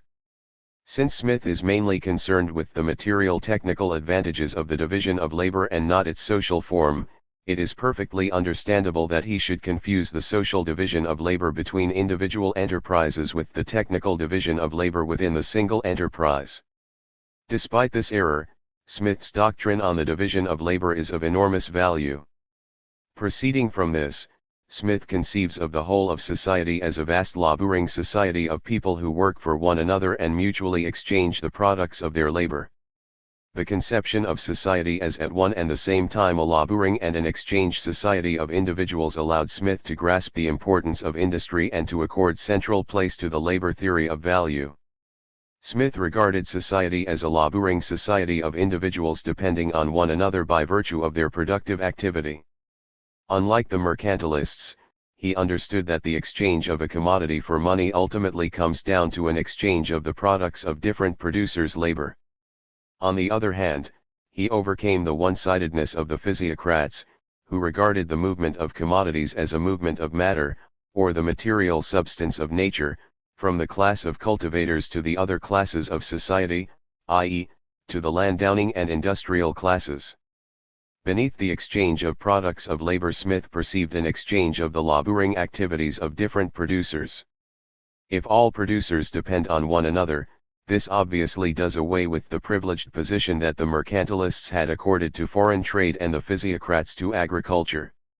If industry depends upon agriculture, then the latter must depend upon industry to precisely the same extent. It is absurd to maintain that the farming population maintains the industrial population, which in and of itself is sterile. Agriculture and industry are branches of production with equal status. Exchange between them is an exchange of equivalence. Having dispensed with the physiocrats' error regarding the interrelation between agriculture and industry, Smith was then able to come to a more correct understanding of the productiveness of labor and capital. According to Smith, all labor is productive that yields value or surplus value, independently of whether it is applied to agriculture or to industry. Smith vacillates in his definition. Sometimes he defines productive labor as that which gives rise to surplus value, at other times as labor which embodies itself in material products possessing value. Parallel to extending the concept of productive labor, Smith also expanded the concept of capital. During the mercantilist period, what people called capital was usually a sum of money lent out at interest. The physiocrats maintained that capital, they usually employed the term les avances, is not the actual money, but the products employed as means of production. On top of this, they had in mind only that capital which is invested in agriculture and, in addition, looked upon capital primarily as a means for increasing the net product, i.e., rent. Smith broadened the concept of capital and extended it equally to industry and commerce. Further, Smith linked the concept of capital closely to the concept of profit, viewing capital as profit-yielding property. By doing this, he placed a private economic concept of capital as a means for extracting profit alongside the national economic concept of capital, in the sense of produced means of production, that we find with the physiocrats. Proceeding from his doctrine on the division of labor, Smith placed the theory of value in a new and central position. The physiocrats, with their limited, naturalistic vantage point, had confused value with material substance. Smith accepted the ideas that we find already embryonically present among the mercantilists, especially in petty, and developed the labor theory of value further. Smith's train of thought goes approximately as follows: in a society founded upon the division of labor, each person produces products for other people and, by entering into exchange, receives those products that are necessary for his own subsistence. In acquiring the products of someone else's labor, our producer is really disposing over, or commanding the labor of another. But how does our producer determine the value of the product that he himself has produced? By the quantity of other people's labor which he can obtain in exchange for his own product, answers Smith. But how do we determine this quantity of labor? In a simple commodity economy, this will equal the quantity of labor that our producer expends on producing his own product. Thus Smith sometimes correctly determines the value of a commodity by the labor expended on its production, while at other times he determines it, mistakenly, by the labor which the commodity in question will purchase when exchanged. So long as Smith stays within the bounds of simple commodity economy, this conceptual confusion is of little harm, since these two quantities of labor will coincide. In capitalist economy, however, this coincidence disappears.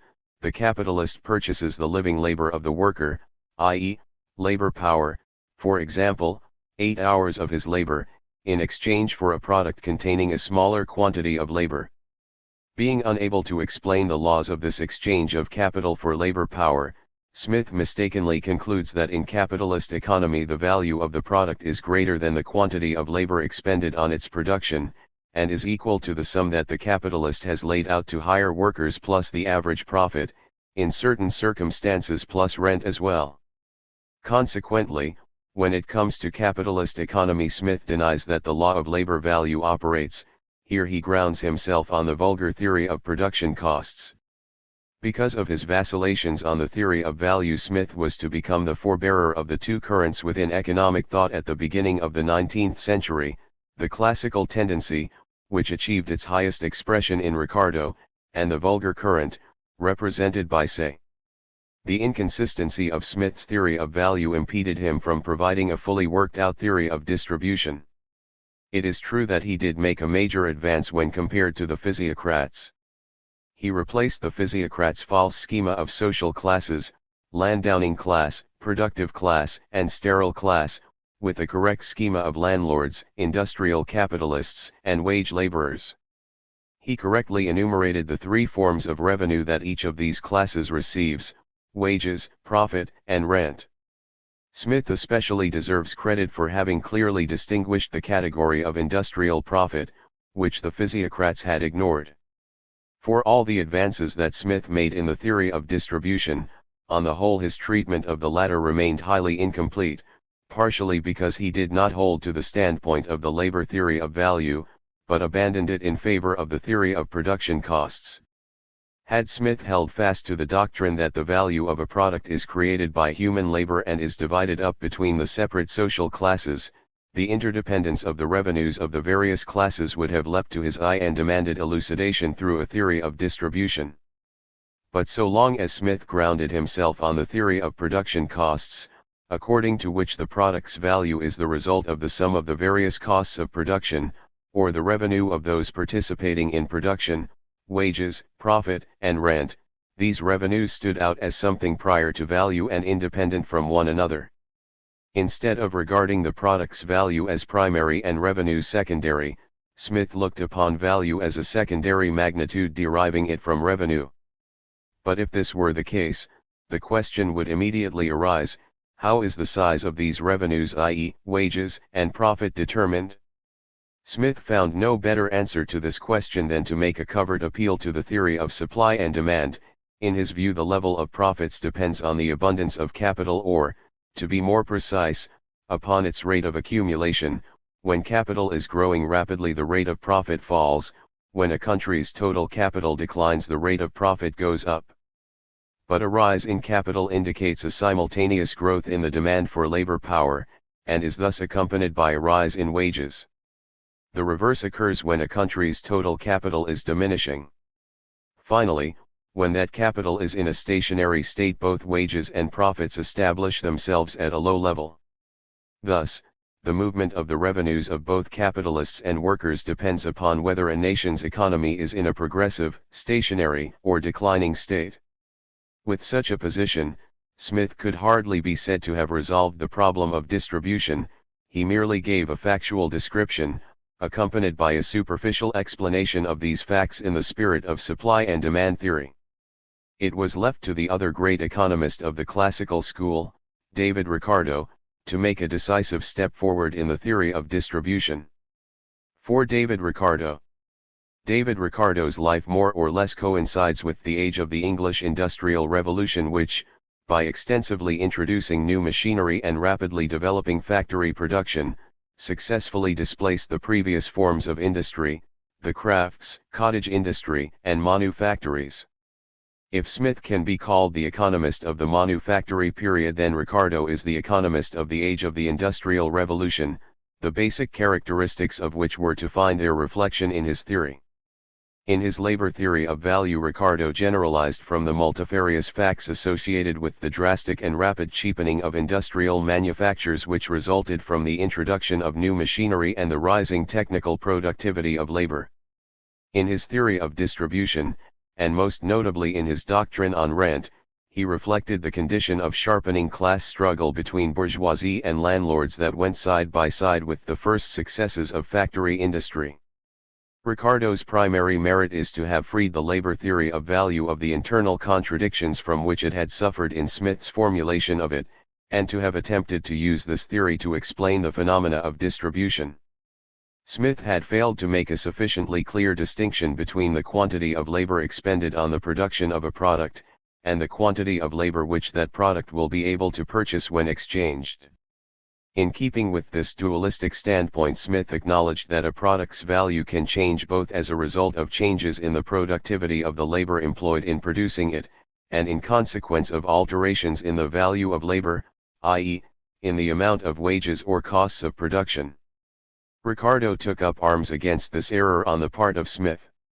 He demonstrated clearly that the quantity of labor that can be purchased in exchange for a given commodity cannot serve as an invariable measure of its value, and that to search for such an invariable measure is in general a hopeless undertaking.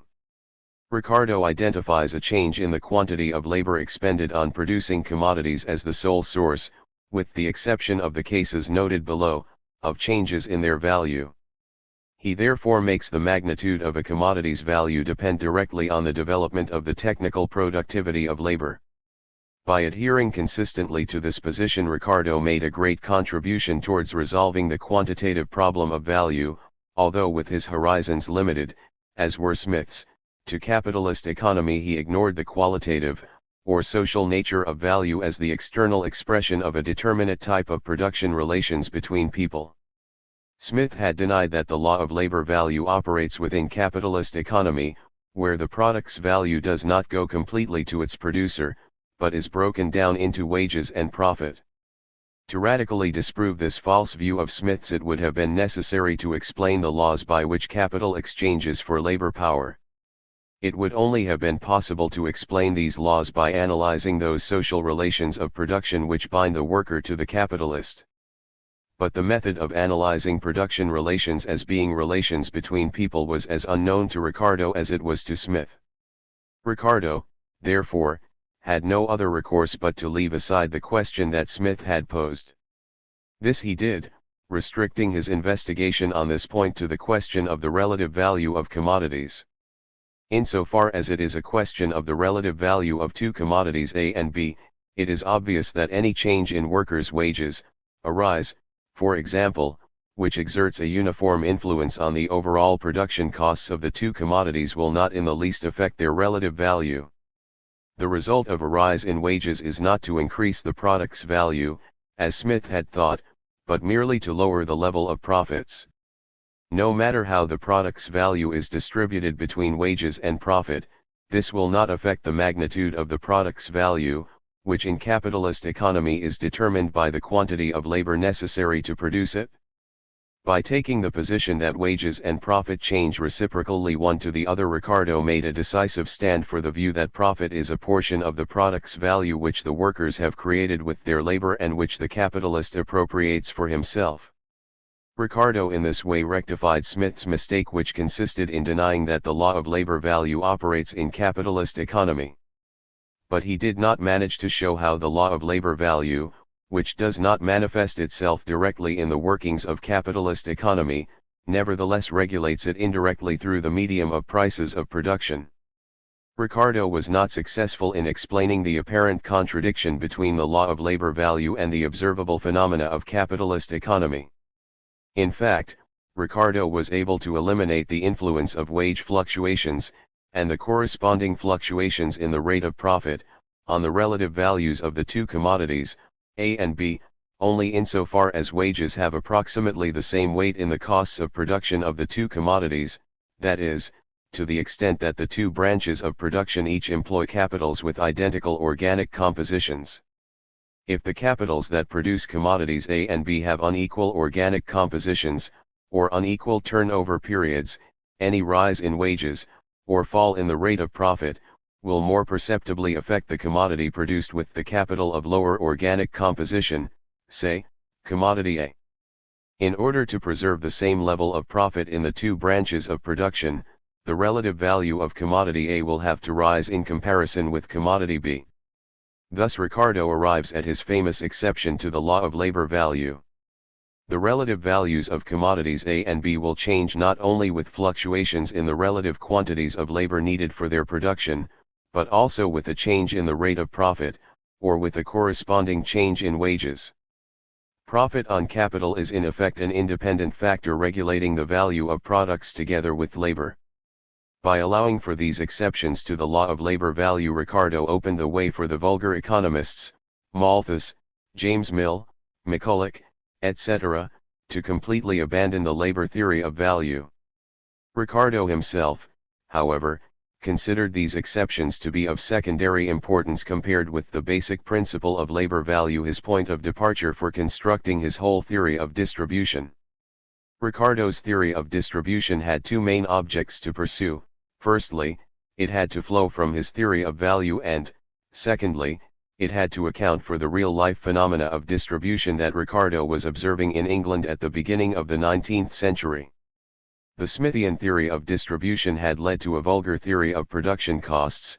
The sum of wages, profit, and rent makes up the value of the commodity. We have already seen how Ricardo eliminated the contradiction between the actual existence of profit and the principle of labor value. He regards profit as the portion of the product's value that remains after the deduction of wages, although Ricardo was inclined in his exceptions to treat profit as an independent factor in value formation. Now Ricardo was faced with having to remove the contradiction between this same principle of labor value and the actual existence of rent, which at first view has the appearance of being added onto the commodity's value. Insofar as it was a question of differential rent, Ricardo managed to resolve the contradiction with supreme artistry. Rent arises because different tracts of land have differing productivities of labor. The value of a bushel of corn is determined by the quantity of labor necessary for its production on the most inferior lands then under cultivation. The difference between this social value of corn and its individual value on plots of greater fertility, or on plots situated nearer to their market and thus incurring smaller outlays on transport, makes up the rent that is paid to the landlord. According to Ricardo, the very worst lands under cultivation yield no rent at all, a view which was mistaken, since it assumes that there is no such thing as absolute rent. As people move on to cultivate new, increasingly inferior lands, the value of a bushel of corn will rise. So, too, will ground rent, both in real terms in corn, since the difference in productivity between the best and worst lands will be growing, and even more so nominally, in terms of money, since the value of each bushel of corn will have risen. By treating rent not as an addition to the social value of corn, but as the difference between this social value and the value of corn on the particular plot of land in question, Ricardo was able to make his theory of rent consistent with the principle of labor value. At the same time he attempted to derive from his theory of rent those logical conclusions that would conform to real events. The age of England's industrial revolution was characterized not only by the tremendous drop in the prices of industrial manufactures that came with the introduction of new machinery, but also, together with this, by an enormous rise in the price of corn. This rise was in fact explainable by the country's rapid industrialization, Napoleon's continental blockade, and by the high duties on corn imports that had been put in place to benefit the English aristocracy. It was a temporary phenomenon, but Ricardo made it into a permanent law of capitalist economy. In his view, the growth of the population would make it increasingly necessary to transfer cultivation to worse and worse plots of land, which would be accompanied by rising corn prices and an upward trend in both real and nominal ground rent. All the advantages of the country's industrialization would accrue to the landlord class. The workers would not share in any of the benefits because though their nominal wages would go up with the rise in corn prices, their real wages would at best remain stationary, i.e., at that minimum level of means of subsistence required by the worker and his family, what Lassalle was to term the iron law of wages. As for profit, this would exhibit a tendency towards an inexorable fall, thanks to the inevitable rise in nominal wages.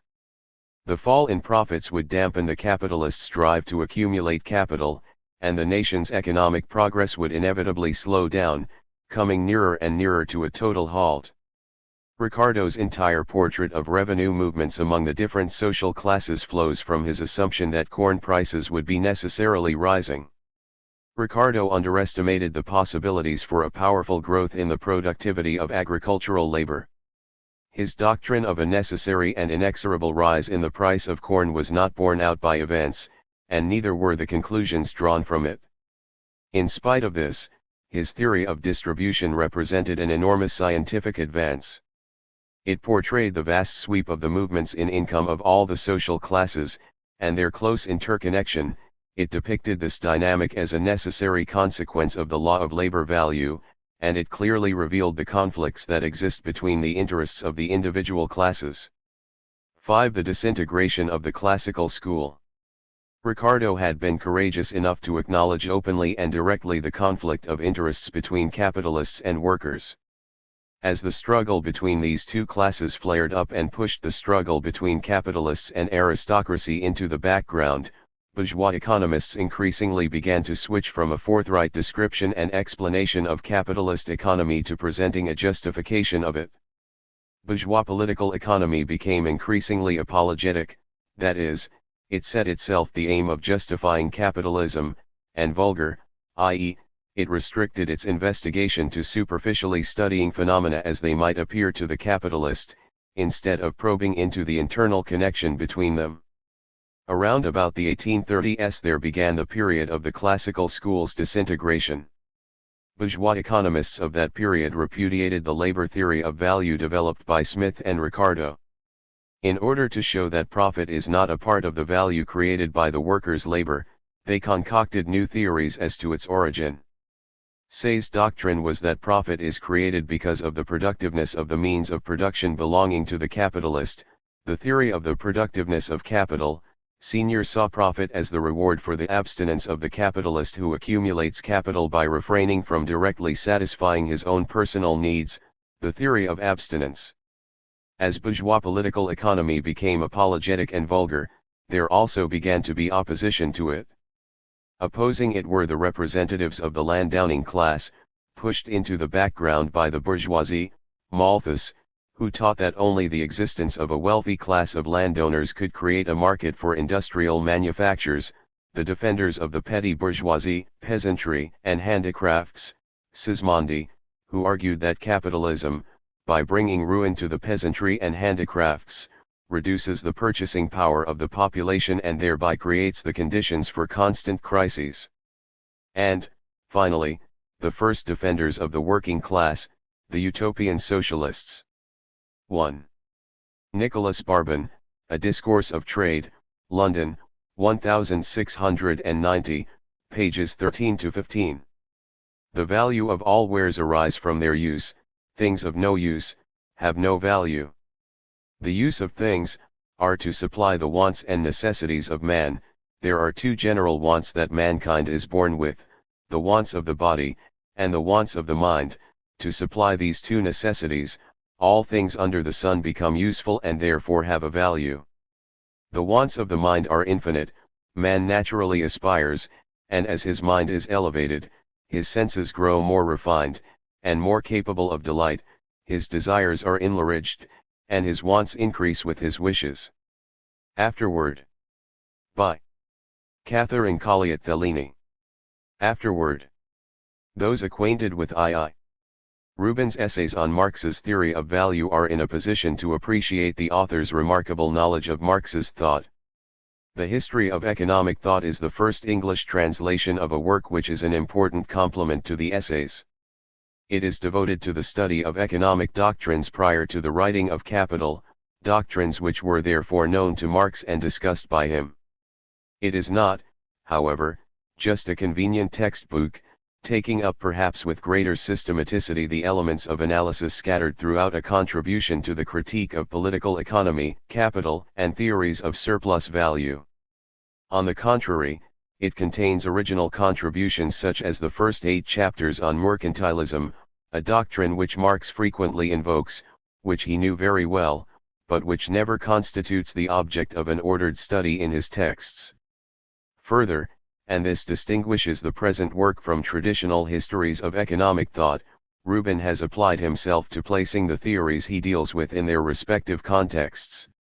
Generally with great wisdom, he shows how the particulars of each theory reflect the social and economic state of the country and the period in which it had its day.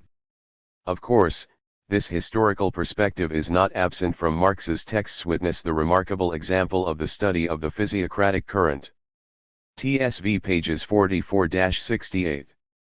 But Marx usually takes the discussion of his predecessors' theses as a pretext for the development of his own conceptions, so that his approach to those theses pertains rather to internal critique, and his references to the historical context occupy only a subordinate position in comparison.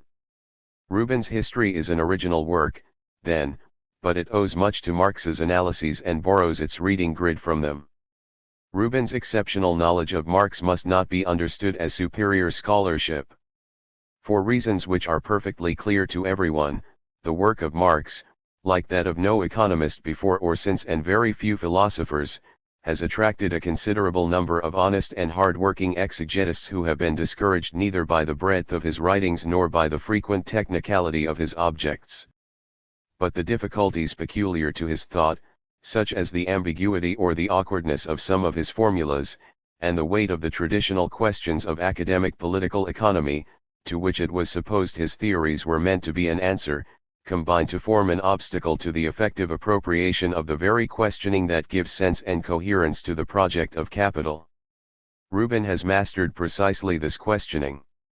The degree of this mastery is shown by the explanations he proposes in the essays of the fundamental concepts of the Marxist theory of value, concepts which are too often evoked in mysterious or quasi-mythical fashion: content and form of value, equal labor, social labor, abstract labor, socially necessary labor, etc.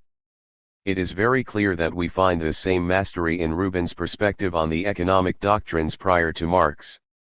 That is why the present work is particularly suited to bringing out the main themes of the critique Marx gave of political economy in general and of classical writers in particular, a critique in which Marx's true originality is at work. It is in Marx's originality, in his own understanding of that originality, and in the eventual displacement between the two, between what Marx thought he was doing and what he effectively did, that we find the network of questions to which recent Marxist exegesis is directed when it raises the problem of the object of capital. What is the relation between Marx's perspective when tackling political economy and the perspective, or perspectives, of his predecessors? Is it continuity or rupture, partial rupture within a fundamental continuity, rupture incompletely outlined, or what? Of course, Rubin does not pose the question in these terms. These terms were not in common use when he was writing. In his concern to attribute praise and blame to each author on an equitable basis, Rubin seems, above all, to be sensitive to the continuity proclaimed between one author and another, to the progressive looming up of themes which will be organized in a definitive synthesis in the complete system offered in the exposition of Capital. With the physiocrats, he detects the first study of the process of social reproduction as a totality, the emergence of the concept of surplus, and the displacement of the origin of surplus value from the sphere of exchange, where the mercantilists had placed it, to the sphere of production. He attributes to Smith, in spite of the ambiguities in his work, the credit of having seen the exchange of labor behind the exchange of products, or as having correctly depicted the class division and forms of incomes characteristic of capitalistic economy.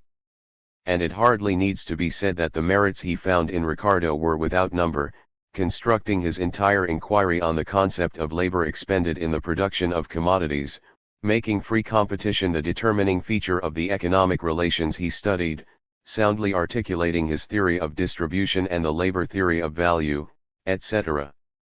Briefly, the impression is given that in Capital Marx restricts himself to the collection and coordination of themes developed by others before him. According to Rubin, even the rational form of Marx's discourse, which allowed this discourse to be considered scientific, had already been acquired with Ricardo. But are we to believe that a work which was significantly Baptistist critique of political economy by its author had no other aim than the working up of such a synthesis through the correction of the punctual errors committed by this and that author on particular problems? And yet Rubin's generosity with respect to pre-Marxist doctrines only reproduces Marx's own generosity. It will be said, it is true, that is no justification, because Marx's reflective consciousness may not have been equal to the theoretical revolution he was effecting. Innovators often do their utmost to erase the radical nature of their rupture by inscribing their works in a tradition which legitimates them for their contemporaries. But Marx was not usually afraid of exhibiting the subversive character of his objectives, whether practical or theoretical. His critique of the bourgeois economists, furthermore, is sufficiently complex for us to think twice before challenging it right from the start as hardly pertinent or superficial. And since Rubin has shown in his essays that he has grasped what is at stake in Marx's critique perhaps more clearly than any other commentator, we will follow him for a while in the reading he proposes of the pre-Marxist theoreticians.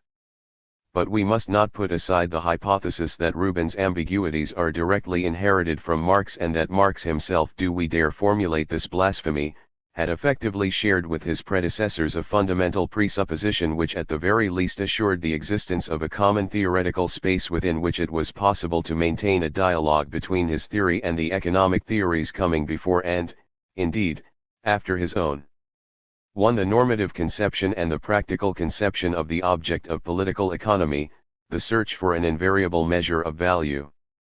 Rubin unquestionably contributes to the clarification of the problem of value by pointing out that, according to the authors, two distinct objectives have been identified under this one heading, implying in their turn two completely different conceptions of the finalities inspiring the elaboration of an economic theory. One objective can be qualified as normative or as practical. It hopes to provide solutions to the problem of equilibrium posed by any system of production. To do that it seeks to determine the reciprocal relations which have to be respected by elements entering and leaving the global process of reproduction. It therefore proposes an ideal norm of the functioning of economic systems. This approach requires that materially different objects be compared and reciprocally measured, namely, wages, social product and, within the social product, heterogeneous commodities. It can be pursued, therefore, only on condition that an artificial instrument be constituted which makes possible the comparative quantification of the objects in question. This instrument is not to be understood as totally arbitrary but must on the contrary satisfy a certain number of conditions, the principal condition being that the instrument itself should not be subject to the causes of variation for the measurement of which it has itself been adduced. In that perspective, the theory of value becomes the elaboration of an invariable standard of values, that is, first, an instrument for the homogenizing of the heterogeneous goods encountered in a process of production and exchange, and second, an instrument for the measurement of the variations undergone by the exchange rates of goods between two successive states of the process of social reproduction. To this first conception of the theoretical task devolved upon political economy is radically opposed the second conception, which loudly claims not to be concerned with what ought to be but with what is, i.e., with the study of the objective laws at work in existing systems, or, even more clearly, with disengaging the order of causes and effects from within the tangle of numerous processes constituting the real. To the supporters of this second approach, the normative models proposed by the first procedure seem imaginary objects. In particular, the construction of an invariable measure of value, designed to make possible the homogenization of heterogeneous goods, is denounced as an absurd quest. The equalization of commodities, they retort, is given de facto in the equivalence of commodities established spontaneously in the process of exchange. The theoretical task is to explain this equivalence, viz. to exhibit the law governing its variations. Authentic theoretical analysis is a study of the effective causes of real phenomena. It is this second interpretation of the object of political economy and, as a result, of the content of the theory of value that Rubin takes to be of sole pertinence. However, the theory of value is not concerned with the analysis or search for an operational standard of equalization. It seeks a causal explanation of the objective process of equalization of different forms of labor which actually takes place in a commodity capitalist society. Essays, p. 169. That is Rubin's peremptory view in the Essays. The normative conception of the discourse of political economy has dominated 20th-century academic practice and has not encountered serious opposition. The ideal of a mathematical dominance of abstract models was imposed on the scientific community in general in the wake of the brilliant successes brought by the formalization of mathematics and logic and in the wake of the occasionally false hopes which that aroused. The main concern of economists was channeled into the construction of formally satisfying models, to the detriment of any reflection on the problematic relation these models held with the concrete referent of which, in spite of everything, they claimed to provide an explanation. It is not obvious, however, that the intervention of this new scientific paradigm signified an unexpected mutation of the object of political economy. On the contrary, Rubin shows us that the normative temptation was already latent in much earlier doctrines, precisely in the form of the search for an invariable measure of values. According to him, Smith's conception of value in particular displays an internal tension due to the overlapping of the practical task of determination of an invariable measure of values on the one hand, and of the scientific inquiry into the objective causes of variations in the value of commodities on the other. We can trace back Smith's slips of analysis to this fundamental methodological ambiguity, glosses which are highlighted by all histories of economic doctrines. They include the erroneous identification of the labor expended on the production of a commodity, incorporated labor, with the labor which that commodity can buy, purchasable labor, an identification which Ricardo had already noted and vigorously denounced. According to Rubin, Ricardo's merit lies in having put an end to that ambiguity by unequivocally posing the problem of value in terms of causality, raising economic discourse thereby to an authentically scientific level. All Marx had to do, therefore, was faithfully to welcome the Ricardian heritage. The historical point of view he took on the relations of production studied by economic theories does allow him to make good some lacunae and to correct certain weaknesses in Ricardo's deductions. But the ground of scientific investigation had been clearly delimited by Ricardo. It was no more than a matter of perfecting its internal organization. The distinction between a normative conception and an objective conception, a term which we prefer to the term theoretical which Rubin uses too, seems to us extremely useful. One of its main interests is to make it possible to make short work of a traditional objection to the Marxian theory of value advanced by academic critics. We are referring here to the famous problem of the reduction of complex labor to simple labor, a reduction which, after Baumgart's critique of capital, has been considered one of the thorny issues of any attempt at the determination of value by labor. 3. We are not surprised that academic economists have regularly taken up this objection, because their formation did not predispose them to consider that the object of political economy could itself be disputed. For them the questions a theory ought to answer are supposed to be self-evident. For any theory to be taken seriously, it must be capable of answering these specific kinds of questions, such as the rules governing the determination of prices, the magnitude of the surplus in relation to the capital advanced, or the distribution of resources. But the most significant fact about the confusion surrounding the issue of the theory of value is that economists of Marxist persuasion were to be found and are still to be found who accept the requirement of coefficients of reduction of complex labor to simple labor as well-founded, that is, who make the validity of the Marxian labor theory of value hang on the possibility of producing such coefficients. For Rubin is quite right to emphasize in the essays that such a requirement is in part tied to the normative conception of political economy. As long as one seeks to determine the proportions according to which different goods ought to be exchanged independently of any consideration of the effective process of exchange, the necessity is felt for a comparative scale of different labors. Essays, ch. 15. For an author who, like Marx, aims to explain the real process, there is no need of recourse to such an artifice. Far from expecting the economist's ingenuity to provide the conditions to bring it about, the reduction of different concrete labors to a homogeneous substratum, what Marx called the equalization of labors, can be discovered in the relations of exchange, as an already realized process. Nothing is more alien to a normative conception of the theory of value than the first pages of Capital, the analysis of exchange value, or, an even better example, the arguments about the value form, which invite us to scrutinize the relation of equality constituted by a relation of exchange in order to disengage its implicit significances. The language of commodities is hardly clear, but it is a language all the same, a language in which something is said which the theoretician has to elucidate. 5. This said thing is the abstraction of all concrete characteristics of acts of labor, the reduction of concrete labor to abstract labor, of which the reduction of skilled labor to simple labor is only a subsidiary moment. Experience shows that this reduction is constantly being made. A commodity may be the product of the most skilled labor, but its value, by equating it to the product of simple unskilled labor, represents a definite quantity of the latter labor alone. Capital, p. 51. The academic critique has seen in this assertion the sign of a circularity in Marxist thought.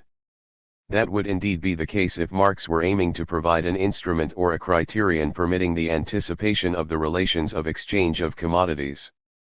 But that is not his project, as emerges from the following quotation from the second German edition, in which Marx makes the point more precisely.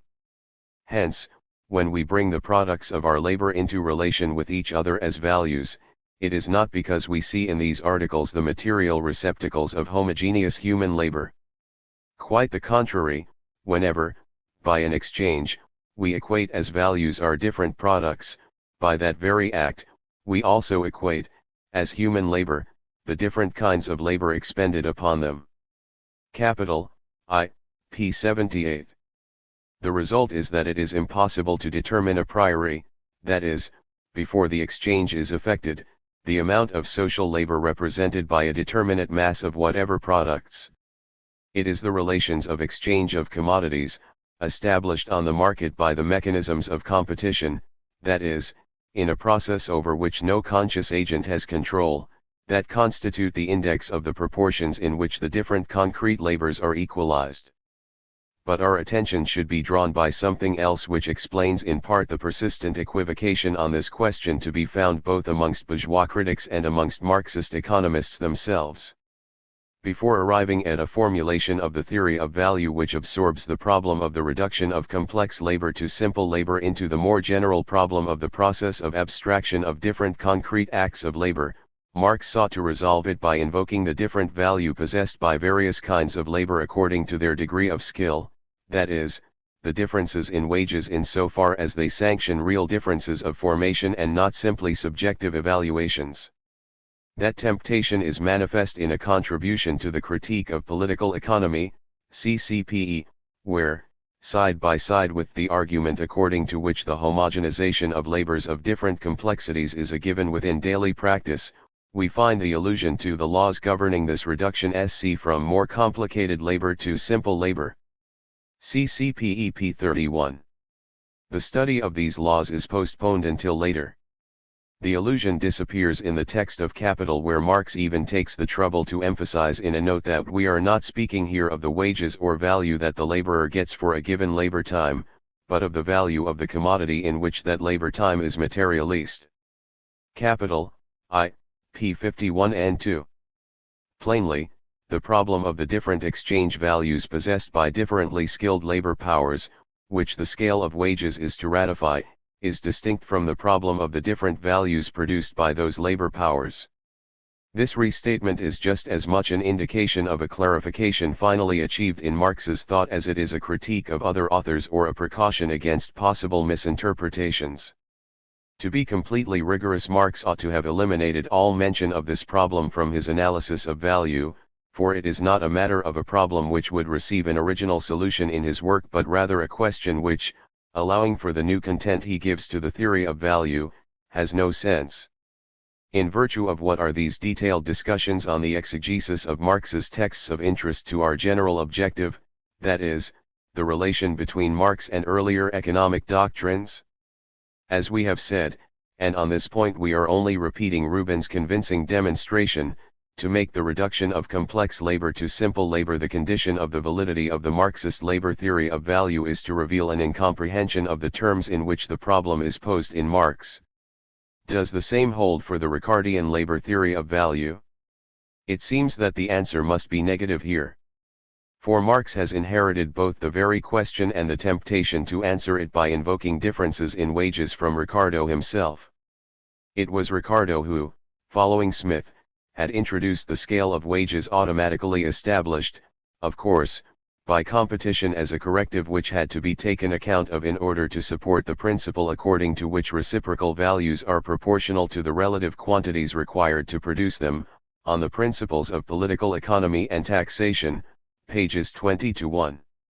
And in the Poverty of Philosophy Marx showed himself to be an orthodox Ricardian with his statement that values can be measured by labor time, but that to apply such a measure we must have a comparative scale of the different working days. pp. 46.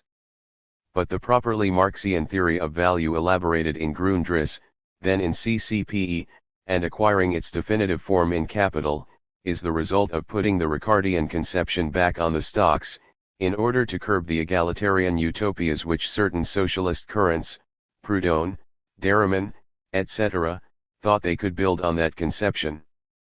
But this work of remodeling led to more than a simple rectification. In fact, it culminated in a radical mutation in the significance of the labor theory of value. So much so that the identity in name and the analogy which some of Marx's formulations offer with Ricardian propositions must be considered quite mystifying.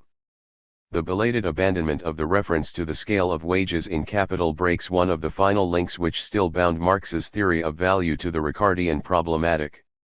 And, conversely, the presence of that reference in Ricardo's principles, contrary to Rubin's claims, bears witness to the fact that Ricardo's break with a practical conception of the task set for the labor theory of value cannot be sustained without qualification. It is, however, undeniable that Rubin's eulogies of Ricardo are an echo of Marx's own. The approval Marx gave the Ricardian method is not in the main contradicted between the Poverty of Philosophy and theories of surplus value. Against Proudhon's claim to build a new world on the basis of the equation, labor time equals exchange value, Marx emphasized in pp that in Ricardo the theory of value was not a regenerating idea but the theoretical expression of the real movement, the scientific interpretation of actual economic life. pp. 43. The theory of value, then, is the theoretical formulation of a law immanent in the real world. And if, later on, in TSV, Marx notes certain inadequacies in Ricardo's deductions in the principles, they are not in his view sufficient to compromise the solid foundation of their general approach, an approach which presents us with the whole bourgeois system of economy as subject to one fundamental law, and which extracts the quintessence out of the divergency and diversity of the various phenomena. TSV 2p 169. With respect to the more particular question of the search for an invariable measure of values, Marx certainly did not confirm Ricardo's break with that problematic in the peremptory way Rubin does, but, equally, it must be recognized that his remarks in this respect are equivocal. In fact, Marx, showing here a blindness common to many who pore over the same writings for too long, never grasped what was specifically at stake in the search for an invariable measure of value. he persisted in seeing it as the inadequate expression of a real problem, the very problem which he himself had posed and for the resolution of which he fundamentally subverted the significance of the theory of value, namely, the problem of the nature of value, or again, the problem of the content expressed in the relations of exchange and in their variations. The problem of an invariable measure of value was simply a spurious name for the quest for the concept, the nature, of value itself, the definition of which could not be another value, and consequently could not be subject to variations as value. This was labor time, social labor, as it presents itself specifically in commodity production. TSV 3, pages 134-5, cf TSVI, pages 150-1, TSV 2, p202. Because of this distorted reading, leading Marx to interpret this false problem of the economists as an unskillful approach, Marx never questioned the finalities of the economic theory entailed by the search for an invariable standard. As we have seen, Rubin obviously had his attention caught by the form taken by 20th-century academic political economy, and he was therefore more perspicacious than Marx on this point. But the conviction with which Rubin states that Ricardo decisively rejected any and all attempts to find an invariable measure of value, returning time and time again to show that such a measure could not be found, p. 248 above, leaves more than one contemporary reader perplexed. For Sraffa's efforts in publishing Ricardo's last text, Absolute Value and Exchange Value, have brought to light evidence that the determination of an invariable measure of values was far from alien to Ricardo's preoccupations, but on the contrary became the main object of his reflections towards the end of his life. Further, the general thrust of his final work, its questions and answers, was already contained in the Principles, in particular in Chapter I, Section 6, which has this very title, On an Invariable Measure of Values. Contrary to Rubin's thesis, and Rubin obviously knew this text well, Ricardo does not question at all the principle of the search for an invariable standard, but he merely underlines the difficulties of the enterprise and poses the conditions such an instrument would have to meet. And the solution he outlines is identical to the one he was to develop later in Absolute Value and Exchange Value. He argues that it is not possible to find a perfect instrument of measure, but only as near as an approximation to a standard measure of value as can be theoretically conceived. Principles, p. 45. He goes on to consider gold as a commodity produced with such proportions of the two kinds of capital as approach nearest to the average quantity employed in the production of most commodities, and suggests that those proportions might be so nearly equally distant from the two extremes, the one where little fixed capital is used, the other where little labor is employed, as to form a just mean between them. Principles, pages 45-6. The most commonly accepted interpretation today of Ricardo's problematic has been given by the commentaries and personal labors of Sraffa, who edited the publication of Ricardo's complete works. For him, it is self-evident that the search for an invariable standard of values is so much at the center of Ricardo's system, Introduction, the works and correspondence of David Ricardo, I.P. Slicks, that mastery of that standard alone allows him to ground his theory of distribution. It is easy to see that this interpretation is diametrically opposed to Rubin's. It is of interest in that it brings to light a dimension of Ricardian theory of which Marxists, in their haste to assimilate it to Marxian theory, have been generally unaware.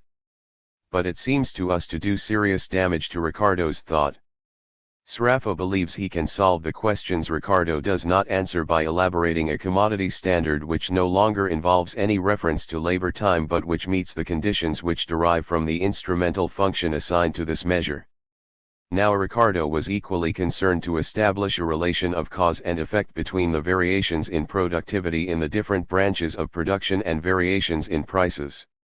It is this aspect of his preoccupations that held Marx's attention and the attention of all Marxist commentators after him. It completely disappears in the Sraffian reading. How are we to interpret the fact that representatives of both these antagonistic conceptions of political economy claim the Ricardian heritage? It might be simply assumed that the distinction between an objective conception and a practical conception of the theory of value had still not been made by Ricardo, and that, In Ricardo as in Smith, the objective conception was encumbered with residues of a prior problematic to which he unfortunately returned at the end of his life. This means that Rubin's judgment must be slightly qualified. The normative and objective conceptions of economic discourse were still mixed in the principles, so that Marx and Sraffa, from their respective stances, might develop one of the virtualities existing in a contradictory way in the thought of the master. But although seductive in its simplicity, this answer would miss an element which is crucial to the understanding of Ricardian theory and its relation with Marxian theory. In truth, the search for an invariable measure of values, whilst distinct from the attempt to assign their cause, is not something extrinsic to the logic of the principles, something independent of the determination of price variations by modifications in the productivity of labor. On the contrary, the search derives from the manner in which Ricardo conceives the relation of causality linking the expenditure of labor to the fixing of exchange values. According to him, relations of exchange between commodities are established in proportion to the respective quantities of labor effectively expended in their production, with the proviso of this single corrective, the homogenization of labors of different skills. The variations in productivity due to different causes, the main one of which is technical innovation, affect different branches of production unevenly and consequently involve modifications in the terms of exchange. If at the moment T2 the production of commodity A requires half the time required at T1, while the time needed for the production of commodity B remains the same, commodity A will be exchanged at T2 against commodity B in a relation which is a half of that prevailing at T1. Whatever the precautions we ought to have taken when stating this principle, if it is to escape the objection that it proposes an excessive schematization of real processes, it remains the case that its acceptance implies that the variation in productivity in a branch of production, all other things being equal, directly affects the value of the commodity issuing from that branch, and it alone. Now we must notice that variations in productivity stem from the labor time effectively expended in production, i.e. concrete labor.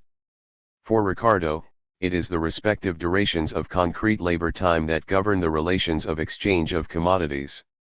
It is true that in one place Marx says that, while classical political economy had never made the distinction between concrete and abstract labor explicit, it nonetheless made it unconsciously, from the moment that it attributed to labor the property of being the source of value.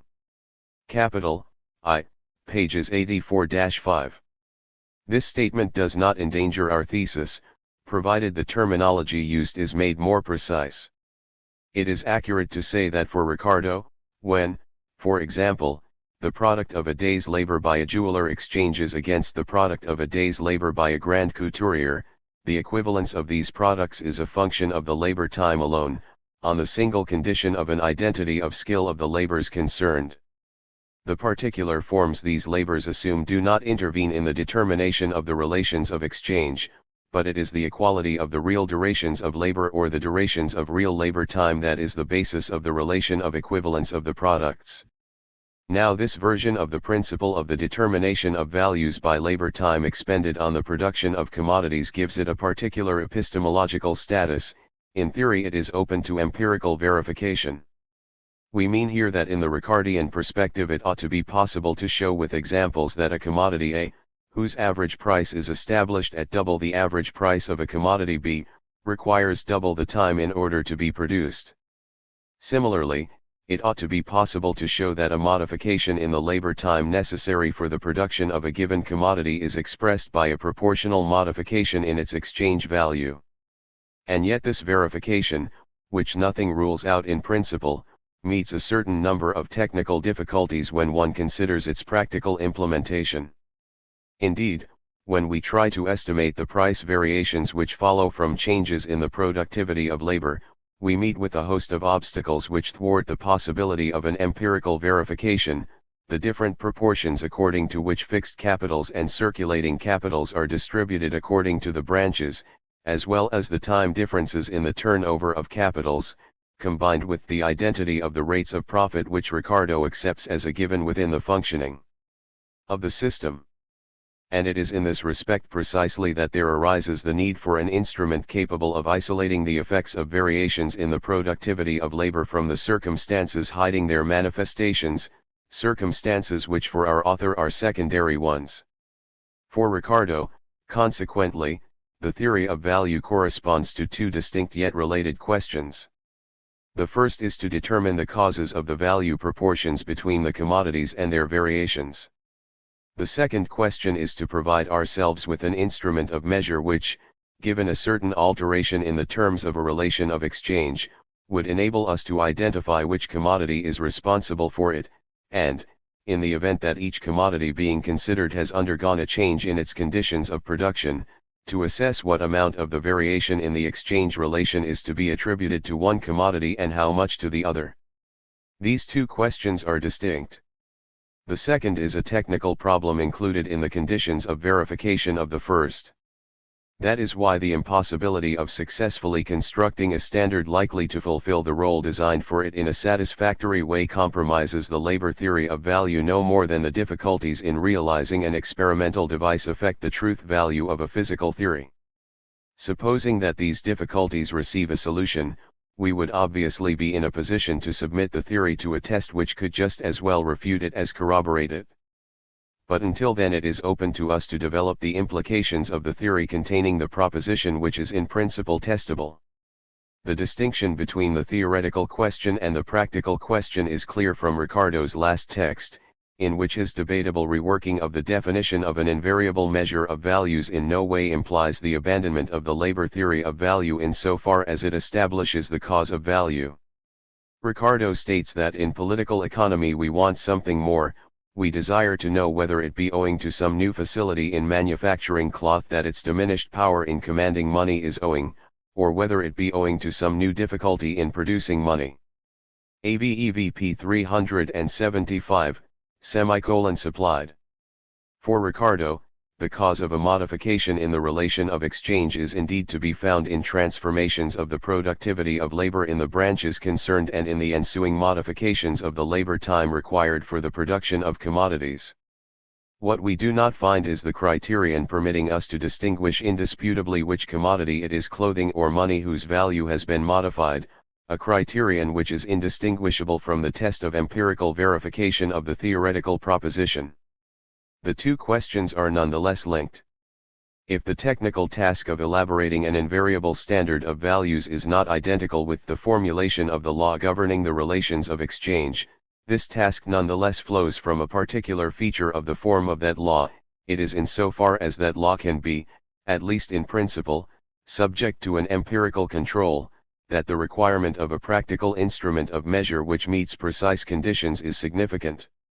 This leads us to suspect that Marx's inability to grasp what specifically is at stake in the search for an invariable standard of values derives from the fact that for him the law of value, although occasionally expressed in formulas comparable to Ricardian formulas, does not have the status of an empirically verifiable proposition. 2. The sociological significance of the Marxian labor theory of value. Marx himself gives his readers an indication that he considered his highlighting of the dual character of labor, that is, the distinction between concrete labor and abstract labor, to be one of the most original aspects of his thought. Capital, I, p. 49 and selected correspondence, p. 232. Abstract labor, not concrete labor, in his view constitutes the substance of value. If we have to speak of cause, it is socially necessary labor time, the quantitative manifestation of abstract labor, that plays this role with respect to the magnitudes of the values of commodities. We shall not spend time here on the naivete of the physiological interpretation of the notion of abstract labor. Its deficiencies and its incompatibility with the general meaning of the Marxian theory of value have been adequately pointed out by Rubin in the essays. Essay ch 14 and Dialectic der Kategorien, p7f. But Rubin does not, in our view, give enough attention to the epistemological consequences implied by the refusal to accept that caricature of an interpretation. If abstract labor designates no reality which is given to sensible experience, then its duration cannot be the object of a direct measure.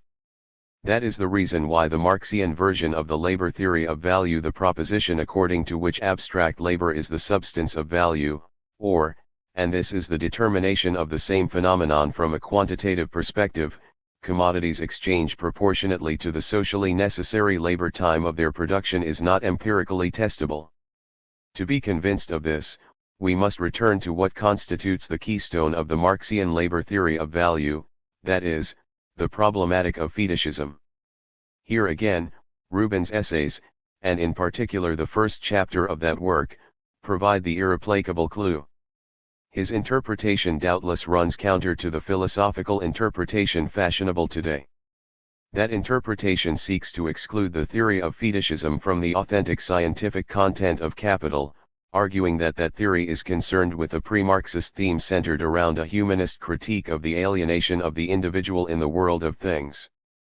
6. But the interest of the themes dealt with under the heading of fetishism is not restricted to providing the debatable first draft of a materialist explanation of the forms of bourgeois ideology.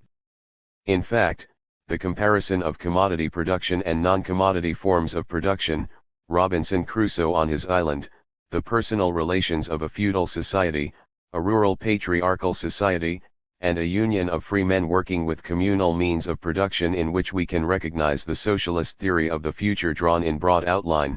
This comparison is developed through the analysis of fetishism, Capital, I, p. 76f, and it alone can disengage the general social function which Marx attributes to the law of value.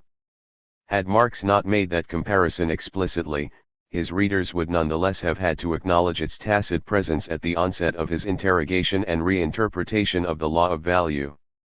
The aims of that comparison is indeed to indicate that the value form of the products of labor performs, in a historically unprecedented way, a necessary function in all human society. The modes of realization may change, but the function itself is invariant. That function consists in the proportional distribution of the totality of disposable labor powers between the different branches of production, in such a way that the reproduction of all the conditions of production is made possible. Marx's famous letter to Kugelmann on July 11, 1868 unambiguously emphasizes that that is indeed the starting point of his study of the relation of exchange.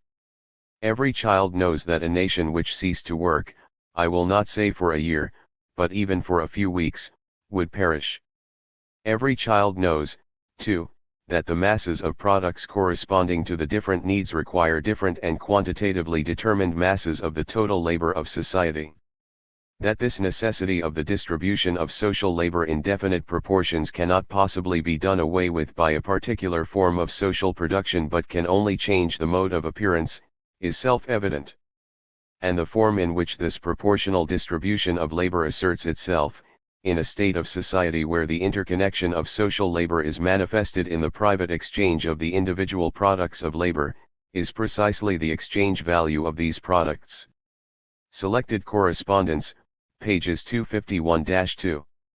In non-commodity societies, these quantitative conditions of the reproduction of the social totality are normally guaranteed by the compulsory assignation of a determinate concrete labor to each person.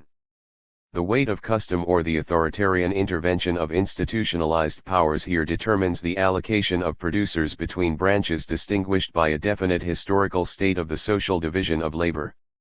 In a possible socialist society, it would be for a central management body to effect this indispensable distribution in a rational way. But, one of the most important specific social characteristics of commodity relations of production, of which capitalist relations of production are the most developed form, is the absence of any instance whatever to assure the proportional renewal of the social division of labor. The private character of production signifies the reciprocal independence of economic agents. How can unity of production arise from the conjunction of the numerous, uncoordinated initiatives of economic agents? To understand how, Marx invites us to consider the sole relation which these agents establish amongst themselves, the exchange of commodities. This, of course, is not a matter of an isolated act of exchange but of the relation of exchange in so far as it has become the social form of the process of production, that is, in the way that the whole of production is geared to the creation of exchange values, not to the creation of goods for consumers whose qualitative and quantitative needs have been specified beforehand. The complex phenomena operating in the relation of exchange, for example the abstraction and equalization of different concrete labors, are the means thanks to which the unity of social production, a condition of reproduction, is realized without the producer's knowledge.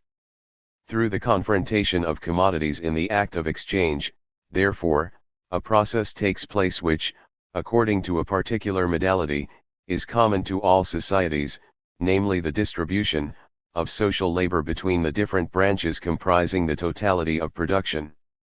Questioned from a perspective which Marx has many times emphasized as a crucial characteristic of his approach, CFPP pages 28 to 31, and capital I, p. 84n1, the labor law of value acquires a sociological significance which it did not possess in the other economic doctrines in which it featured.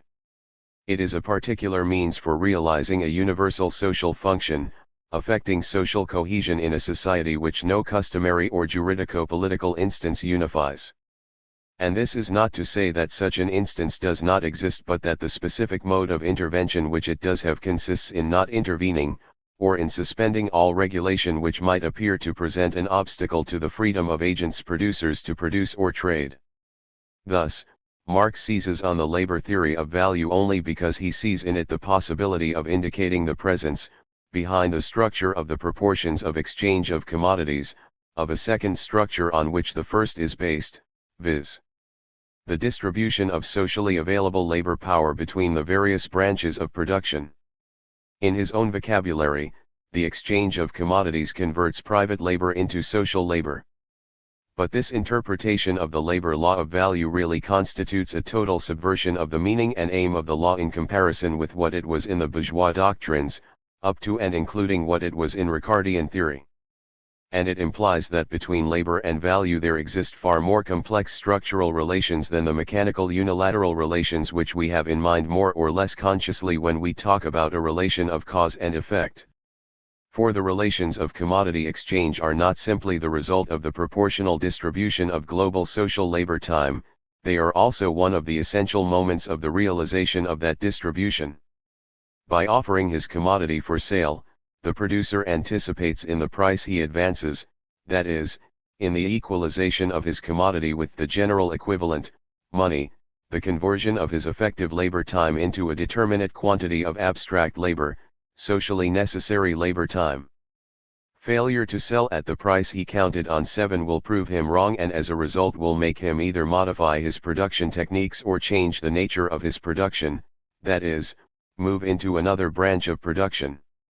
It is quite difficult to conceptualize this interconnection of two interlocking structures, the distribution of social labor time and the equations of commodity exchange. Marx plainly designates it a difficulty in CCPE and specifies this difficulty in these terms: in the exchange process, the commodity as exchange value must then become a universal equivalent, materialiste general labor time. On the other hand, the labor time of individuals becomes materialiste universal labor time only as the result of the exchange process. CCPE p. 45. He tries to solve this difficulty by appealing to the philosophical opposition between the two categories of actuality and virtuality. CCPE p. 44. The process of exchange is considered as the actualization of abstract social labor which exists only potentially, or latently, in commodities before their sale. We shall not discuss the operative efficacy of these categories here. For our purposes it is enough to have shown that the sociological interpretation of the law of value affects the precise form of the causal link formerly established by Ricardo between labor, labor time, and value, magnitude of value.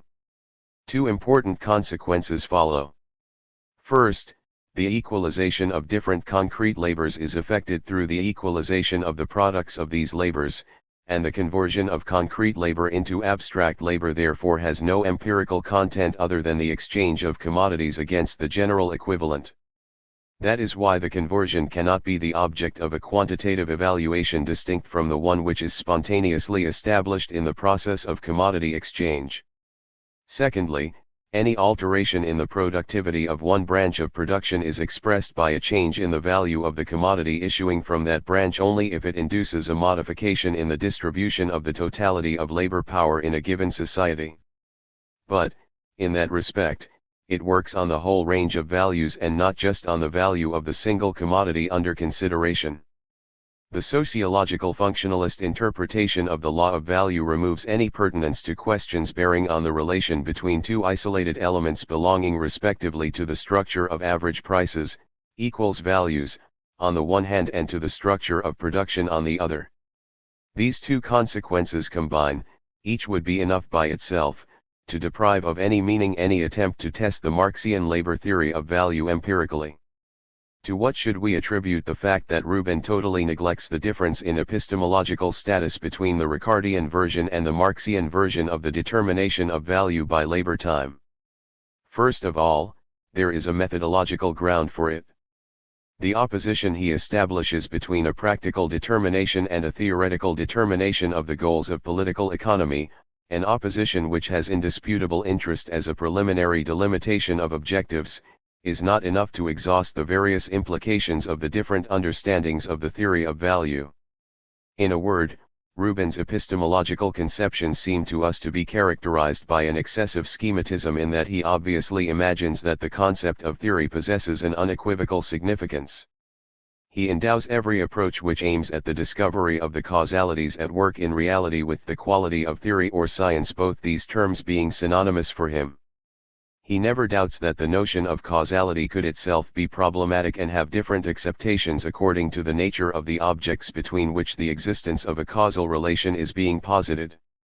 He does not suspect, therefore, that causality cannot be the same in a theory which makes concrete labor time the cause of the magnitude of value, the Ricardian theory, and in another which posits abstract labor as the substance of value, the Marxian theory. But this methodological reason is not the only thing which explains Rubin's neglect. His blindness to the irreducible incompatibility between the Marxian theory and the Ricardian theory also derives from the indisputable ambiguity both of Marx's texts and probably of his thought as well. For it cannot be denied that the text of Capital is not entirely free of all the elements linked to the Ricardian version, that is, to the concept of a direct causal relation between labor time actually expended in the production of a commodity and that commodity's value. We find a clear indication of that in, for example, the lines Marx devotes to a few propositions which follow from the reduction of exchange value to labor time. See CPEP 37. Under this heading, Marx has in view the effect of the evolution of the productivity of labor on exchange value. Marx says in substance that if the exchange value of a commodity is effectively determined by the labor time necessary to produce it, the stagnation of the productive forces, and hence of the period of time necessary for the production of a commodity, must result in the stability of its exchange value. An increase in the productivity of labor in the branch under consideration will provoke a fall in the value of commodity units, while a decline in productivity will, on the contrary, provoke an increase in that value. We find the same form of argumentation, more succinctly put, in Capital. Capital, I, pages 46-7. Its validity hangs on the meaning of the notion of socially necessary labor time, to which we shall return. But the difficulty of the reasoning can already be indicated in simple terms. An increase of or fall in labor productivity directly affects the actual duration of concrete labor within a branch of production and within that branch alone. If, therefore, it is the case that if the productivity of labor grows, in a given branch of production, then the same use value will be produced in less time, see CPEP 37, and vice versa. This fact tells us absolutely nothing about the proportional evolution of the total amount of concrete labor assigned to this branch of production in relation to the distribution of the totality of social labor. This latter point of view, however, is the only pertinent one within a sociological interpretation of the value phenomenon.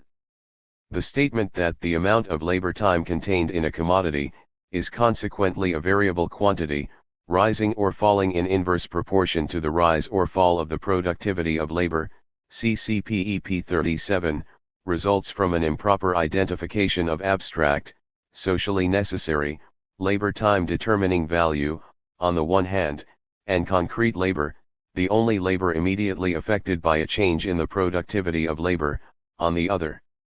This characteristic example of the persisting influence of the Ricardian problematic on Marx's thought, even in the works where he achieves the greatest lucidity with respect to the implications of his own point of view, is not, however, the only one nor the most significant. Much more interesting to us is the resurgence of Ricardian themes in the texts where Marx tackles the relation between market value and market price. Capital, 3, p. 173f, TSV 2, ch 10a5. This resurgence is obvious in Marx's appeal to the concept of individual value, which assumes a direct correlation between concrete labor time and value. Here it does indeed appear that the recurrence of Ricardo's conceptions is more than a residue from which Marx's thought can be disengaged with minimal effort. In fact, such conceptions crop up as pseudo-solutions precisely where Marx's thought stumbles over its own internal limits. And the stubbornness with which Rubin upholds the fundamental continuity between Ricardo and Marx, in spite of his exceptional grasp of the Marxian problematic, becomes altogether symptomatic in this light. Only by paying such a price can he, perhaps unconsciously, hope to shake off the intrinsic difficulties of the sociological approach.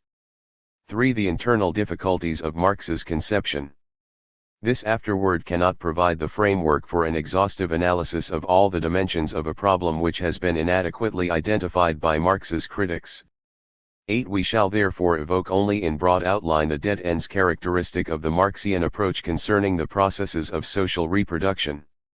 We shall leave for later, or to other critics, the detailed discussion of those attempts at resolving problems presented either by Marx himself or by his exponents.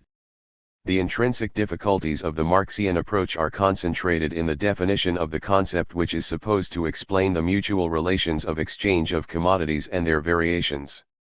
We are referring to the concept of socially necessary labor time.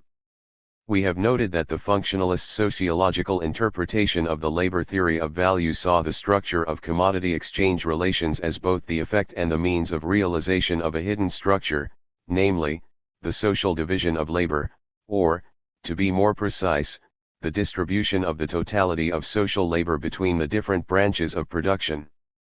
In the architecture of Marx's terminology, the concept of socially necessary labor time is meant to assure the link between these two structures. Its ambiguities are in proportion to the importance of its role.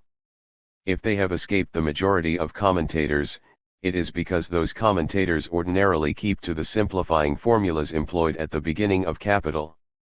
There, socially necessary labor time is that time required to produce an article under the normal conditions of production, and with the average degree of skill and intensity prevalent at the time. Capital, I, p. 47. But we need only dwell on that definition for a little while and at the commentaries accompanying it to notice that it does not permit Marx to use the concept in question in the way he does. The first chapter of Capital, or of CCPE, endows the concept of socially necessary labor time with a purely technological content only. It is the labor time required, under the generally prevailing conditions of production, to produce another unit of the same commodity. CCPE P31 are emphasis, i.e. a technical norm which competition imposes within each branch. Now the normality of technical conditions of production makes sense only for each branch taken separately, each branch in which techniques are homogeneous. This definition, therefore, gives us no right to invoke the concept which it explicates in order to account for the proportions in which commodities of different natures are exchanged. Yet Marx uses it to this purpose without further justification. The value of one commodity is to the value of any other, as the labor time necessary for the production of the one is to that necessary for the production of the other. Capital, I, p. 47. We will read and reread these pages in vain if we want to understand how it is that Marx attributes such operative power to the concept of socially necessary labor time. But we must look elsewhere for the reasons why he accords that concept such importance. By elsewhere we mean in another definition of the same concept. And this is formulated explicitly only in Volume 3 of Capital. but if the use value of particular commodities depends on whether they satisfy a particular need, then the use value of the mass of the social product depends on whether it satisfies the quantitatively definite social need for each particular kind of product in an adequate manner, and whether the labor is therefore proportionately distributed among the different spheres in keeping with these social needs, which are quantitatively circumscribed. The social need, that is, the use value on a social scale, appears here as determining factors for the amount of total social labor time which is expended in various specific spheres of production. This quantitative limit to the quota of social labor time available for the various particular spheres of production is but a more developed expression of the law of value in general, although the necessary labor time assumes a different meaning here. Only just so much of it is required for the satisfaction of social needs. The limitation occurring here is due to the use value. Capital, 3, pages 635-6, are emphasis. This passage makes explicit reference to the distribution of social labor between particular branches of production, a distribution which must be proportional to the structure of social needs if reproduction is to proceed without difficulty. From the moment that we adopt the vantage point of looking at the general process of production, the whole of the labor time spent in a branch of production is recognized as socially necessary only if it corresponds to the existing social need for the commodities of that branch. Of course, Marx also says that necessary labor time has a different meaning here. But one must be clear about this. Are we talking about a second property of the initial concept, a property which can be inferred from the purely technological definition at the beginning of capital? It is quite clear that we are not. Further, and this is the main point, the intelligibility of the beginning of capital is conditional on the second definition of socially necessary labor time. This is the only definition, in fact, that is likely to confer on this concept the role Marx assigns it from the very beginning of his work, namely to indicate the social process which, unknown to the parties to the exchange, operates through the value relations of commodities. It is worth noting that the chapter of Rubin's essays dealing with socially necessary labor time keeps silent on this second definition. Essays, ch. 16. Rubin stops at the technological rendering of the notion, that is, he sees in it above all a means of explaining the identity of the unit price of commodities of a given variety, in spite of the diversity of the technical conditions under which they may have been produced. The silence he observes with respect to the wider implications of the notion in question may seem paradoxical on the part of an author who in other places is well aware of the sociological significance of the law of value. But the polemic he develops in this and the following chapter against the supporters of the conception which he dubs economist sheds light on the deep motives of his position. He has indeed grasped perfectly well that to leave any place for references other than technological ones in the definition of the concept is to endanger the exclusive role of the productivity of labor and the transformations it undergoes in the determination of the values of commodities and their movements. Cf. Essays, pages 195-206. Only a purely technological definition of socially necessary labor time permits one to take the unit value of a product to be a variable independent of demand, and this is the vital part of his demonstration in chapters 16 and 17 of the essays. That is what is crucially at stake in the problem we are discussing here, and it is one of the main merits of Rubin's work to bring this to light, even when the solutions he proposes remain unsatisfactory. We have seen that taking account of the second definition of the concept of socially necessary labor time is indispensable if the correlation between that concept and the functional, or sociological, meaning of the law of value is to be assured. At the same time, however, this definition forces us into a confrontation with the most contentious aspects of the internal logic of capital, namely the exact place occupied by the reference to needs. The law of value is the immanent law of regulation of a society of private producers, since it stipulates that through the reciprocal adjustments of the exchange values of commodities, a social division of labor adequate to the structure of social needs spontaneously imposes itself. In conformity with this general law, the labor time spent on the production of the whole range of commodities of a given variety is recognized as socially necessary on the single condition that the total volume of these commodities corresponds to the social need to the solvent, and therein lies the rub, social need which exists for them.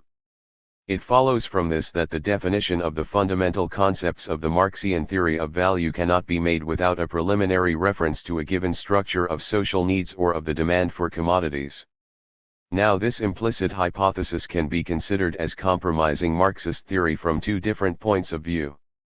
If we tackle it from the angle of its philosophical presuppositions, the problematic of economic discourse seems to be suspended in an ahistorical anthropology. If we focus our attention instead on the internal coherence of the theory, the causal determinations it proposes appear to constitute a circle, and as a result the theory can be challenged on grounds of formal incoherence. Let us look first at the philosophical approach of Marxist theory. The fact that an economic theory deals with the content and organization of needs before even starting the study of the forms of production has often been held to denote a fundamental anthropologism at the root of this theory. On this point the works of Louis Althusser have simply updated a classical thesis in Marxist exegesis. Cf. Reading Capital, Chs. 2, 8, IXI.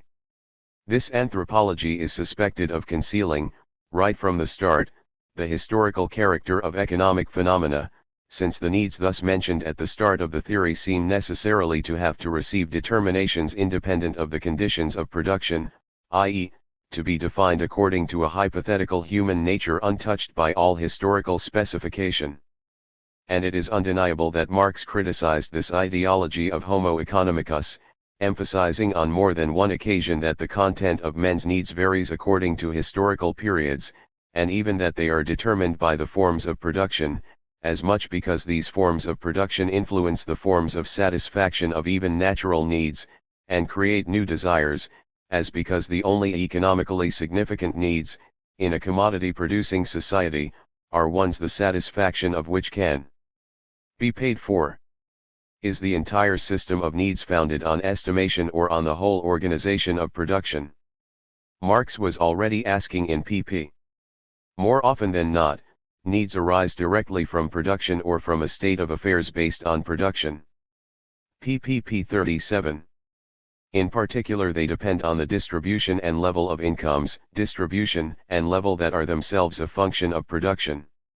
Now, the way the theoretical exposition of capital was arranged was meant to reproduce the supposed real order of determinations, namely, distribution of products and consumption dependent on production, production being the real point of departure and hence also the predominant moment. 1857 Introduction, p. 94. That is why production must be studied first. But this famous text, in which the preeminence of the moment of production in relation to the other moments of the functioning of the economic system, consumption, distribution, and exchange, is confirmed in this way, also contains a number of remarks which rule out a linear conception of the order of causalities at work. In particular it emphasizes that consumption mediates production in the same way that production mediates consumption, and it clarifies this formula by means of this commentary: a product becomes a real product only by being consumed. For example, a garment becomes a real garment only in the act of being worn. A house where no one lives is in fact not a real house, thus the product, unlike a mere natural object, proves itself to be, becomes, a product only through consumption. 1857 Introduction, p. 91. The difference Marx introduces here between product and natural object, trivial as it may seem, is in fact the nub of the most important structural difficulties in capital. This is because it implies that a product which finds no consumer, that is, in a commodity-producing society, no buyer, is thereby denied its quality of use value, and as a result its quality of value as well. The actual realization of the sale is the sole condition under which the commodity is said to possess a value, a use value, and therefore a value. It follows that the concepts developed in the section on production, capital volume I, presuppose the existence of a solvent need for the entire range of commodities, that is, a division of incomes and a series of acts of exchange, the structure of demand, on which the supply of commodities must be regulated. One cannot, therefore, understand either the elementary questions of Marx's political economy, or his fundamental concepts, without positing the existence of a human community which, through a specific organization of its productive activity, provides for the satisfaction of an articulated totality of needs in such a way that the conditions of the perpetuation, or expansion, of that productive activity are reproduced. This is the conclusion which we had already reached with the analysis of the concept of socially necessary labor time. The anthropological content of this hypothesis, however, remains pretty thin. True, the existence of needs is posed at the beginning of the analysis, but their nature is not in any way specified, nor is that specification necessary so long as we do not try to translate the mode of functioning of the economic system advanced by the theory into a concrete quantitative interpretation. The precise content of our opening presuppositions is simply the following: there exists a given structure of needs composed jointly of the demand of industries, productive consumption, and the demand of private individuals, and, because of an immanent regulation, production tends to adjust to it spontaneously. This structure is itself the result of the prior cycle of production, in the same way that the cycle of production now opening will in its turn determine the distribution of needs for the next cycle. In fact, this reciprocity of determinations the structure of the allocation of labor between branches of production being determined by the structure of demand, and the latter being determined by the former avoids one from having to resort to an anthropology in the strict sense. From another point of view, however, it does pose a problem. Can we say of a theory which is incapable of isolating, from the totality it studies, one element as the final starting point of the chain of causes implied in its functioning, that it can have an explanatory value? It is on this interpretation of the internal difficulties of Marx's theory, that economist readings of Capital more readily lay stress when, although this is unusual, they are pushed sufficiently far for the functional significance of the law of value to be perceived. An example of this type of interpretation is offered in a recently published collective work by Cutler, Hindis, Hurst, and Hussein, Marx's Capital and Capitalism Today. This work presents one of the most pertinent critiques of the systematic of capital. Its undeniable superiority over traditional critiques of capital by academic economists is due to the fact that it does not demand of Marx's theory answers to objectives which are alien to it, such as the capacity to provide the immediate basis for a theory of prices, but rather respects the original meaning of the theory, in particular where it relies on Rubin's essays. Following Rubin, they recognize the concept of fetishism of the commodity as the key to the Marxian problematic, and as a result are able to state unambiguously the problem to which the theory of value in its Marxian version claims to be the answer. What is the relation between the abstract labor ratios established in the process of exchange and the distribution of production, and what is the relation of these two to the composition of the product expressed in demand? MCCTP 88. Better still, they quite clearly perceive that the formulation of the law of value is essentially linked to the normative idea of an equilibrium expressed by the concept of socially necessary labor time, MCCT pages 81-3, and inevitably come up against the question of the role and determination of social needs in this representation of the economic system. They rightly note that Rubin's position ends up with this difficulty, that value appears to depend on demand, in the sense that it is necessary to invoke a determinate composition of social needs in order to explain the proportions in which commodities exchange. Naturally, Rubin is nervous of this consequence and attempts to avoid it by showing that the proportion of equilibrium is on the contrary exclusively a function of relative productivity between branches of production and between individual enterprises within each branch. But, the authors of MCCT state, Rubin's demonstrations cannot be considered satisfactory in this respect. We must conclude, therefore, that the labor theory of value, if it is not to be a simple labor as substance theory, that is, a theory of incorporated labor in the Ricardian sense, must admit the crucial role of demand if it is, as it must be, combined with the notion of a necessary composition of the social product. MCCTP 93, our emphasis.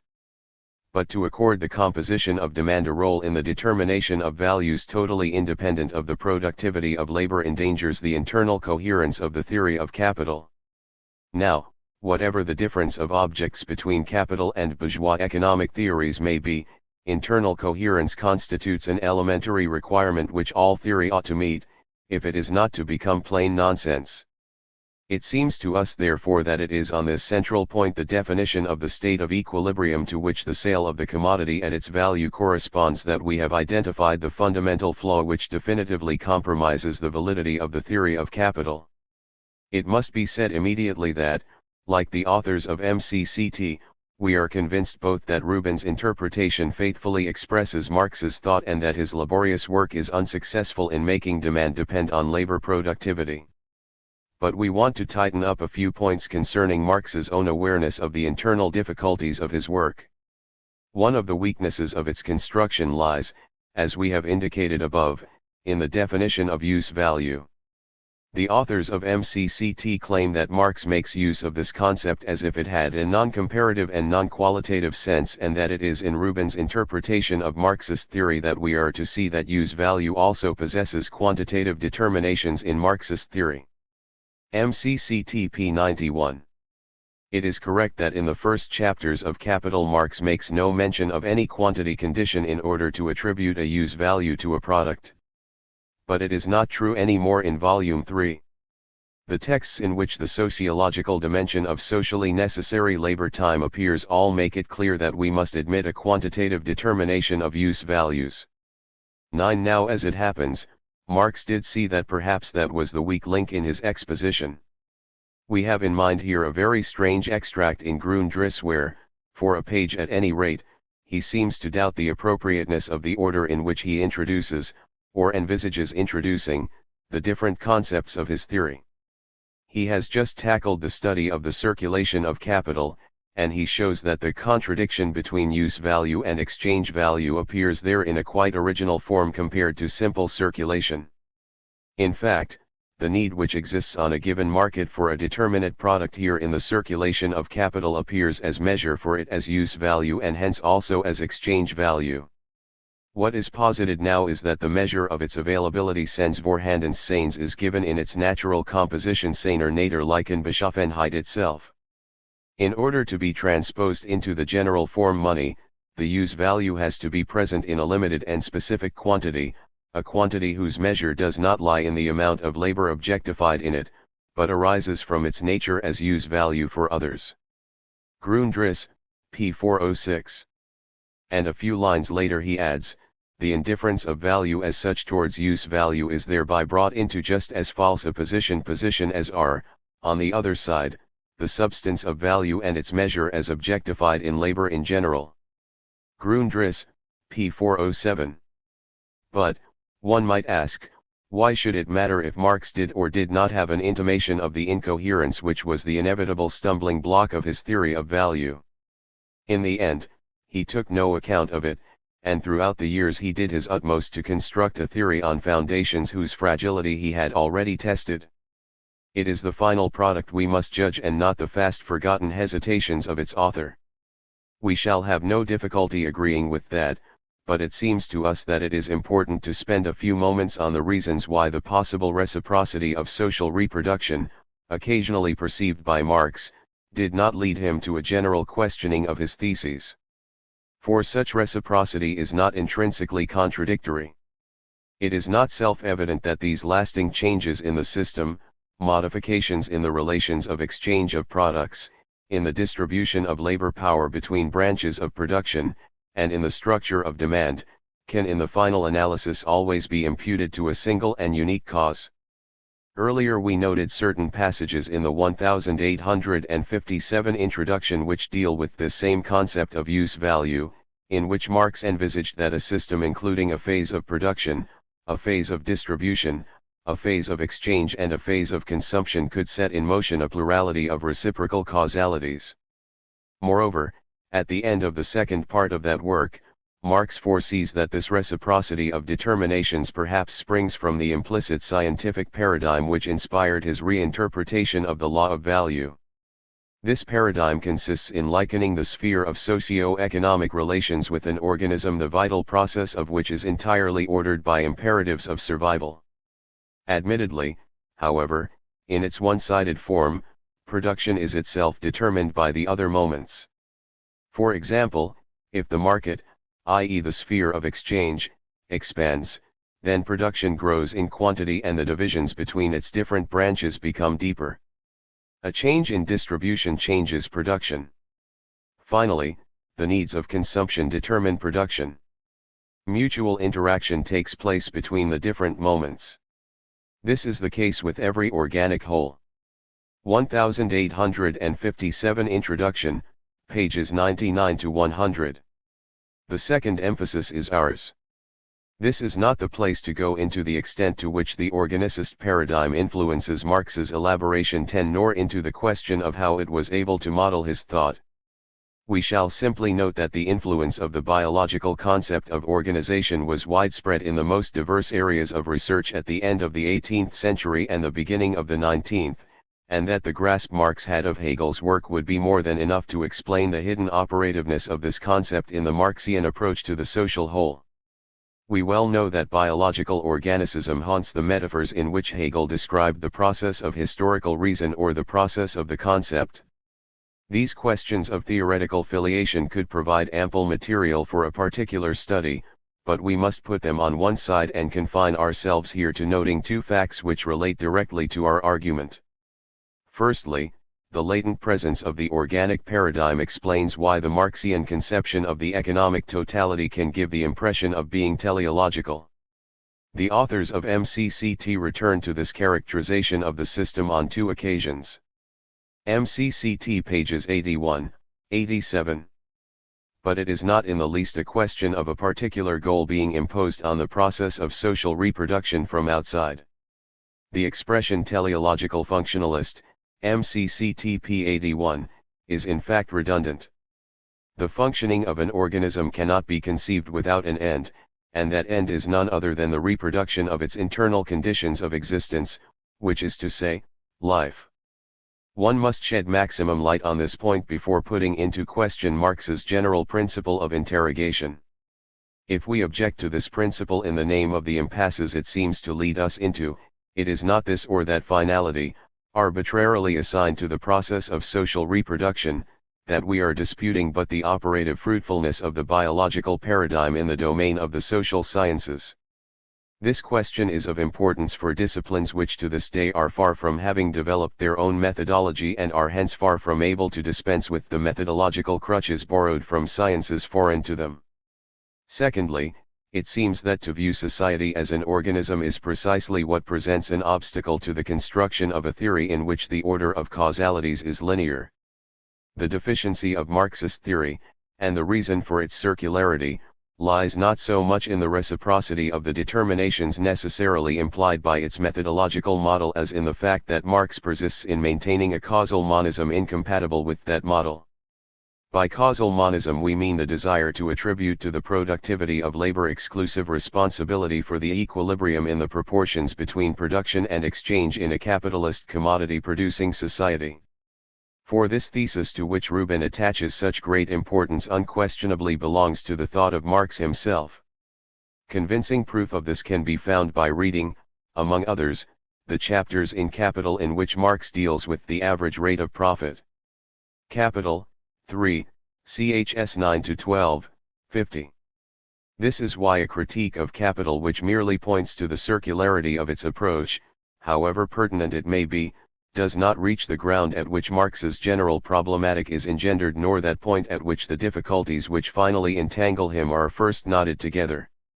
The crucial question which an exhaustive critique of Capital must try to answer consists in understanding why, in spite of his likening of the social structure to an organic structure, Marx insisted on maintaining the unitary nature of the principle of equilibrium and of transformation of that structure. To put the question another way, the analyses put forward in MCCT pinpoint very correctly the impasses of Capital's demonstration. They are therefore sufficient from the point of view of political economy. But they do not permit us to appreciate the significance of these impasses with regard to Marx's critical project.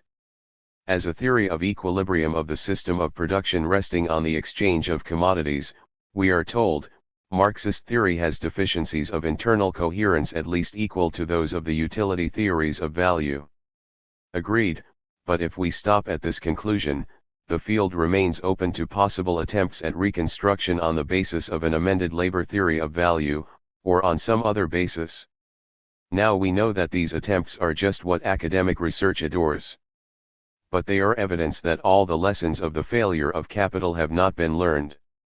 The full implication of that failure can be wholly appreciated only through a reconsideration of the content Marx gave to his critical project, and in particular through an investigation into the role within it of the concept of an equilibrium of social reproduction realized behind the backs of the economic agents through the intermediary of the market. For what is at stake in the critique of political economy? Marx has very clearly designated the absence of a historical perspective in the writings of bourgeois economists as the most fundamental cause of numerous registrable errors or lacunae in their doctrines. The critique of political economy, his real ambition, was to restore to economic systems the historicity that conventional economic doctrines had deprived them of. In the mind of its author, this critique had two distinct aspects. First of all, it was to disclose the tacit presuppositions on which the economic theories were built, that is, to show that these theories did not, as they claimed, study economic rationality in general, but the modes of regulation peculiar to a particular form of production and exchange, resting on specific relations of production, namely commodity relations between private owners. But Marx further assumed that once he had brought to light the specificity of the conditions for commodity production, he could show that the laws of internal regulation of that mode of production provide the basis for a particular form of development. This development cannot be expected to be a smooth, indefinitely renewed reproduction of the same system, even on an enlarged basis. It has, on the contrary, to unfold in a chaotic way, disequilibrium being as much a part of its essence as equilibrium, and it has to carry within it the germs of an ineluctable final destructuration. 11. The reproduction of the capitalist mode of production as the developed form of commodity production was to be viewed as a necessarily disturbed process, jeopardized in the more or less long term by the fractures inscribed in its intrinsic order. Historical considerations are thus summoned to buttress economic study. They feature at the beginning of the study, inasmuch as straight away the mode of production is studied in history and emphasis is placed on its distinguishing characteristics. They arise spontaneously at the end of the study, once the law of development inherent in the mode of production has been mastered. There is, however, continuity in this study, for the distinctive forms of a mode of organization of production and exchange essentially merge with the laws presiding over its development and its final transformation. It is significant in this respect that Marx links the refusal of bourgeois economists, Ricardo in particular, to accept the possibility of general crises to their failure to recognize the specificity of capitalist production. 12. This implies that, conversely, the reformulation of the law of value on the basis of a correct understanding of its historical significance must lead to an opposite conclusion, namely one which would show that the phenomenon of crises, and the general crisis of production in particular, is the inevitable manifestation of an, as it were, genetic defect in the system of production founded on this law. Thus the deductive chain from the formulation of the concept of value to a highlighting of the conditions wherein the system would become destructured ought to feed itself out in an unbroken series of links. The first aspect of the critical task was satisfactorily realized in the theory of fetishism. It has not been so with the second. Marx never got to the bottom of his theory of crises. No doubt a remark as peremptory as that will meet with many a Marxist economist ready to contradict it.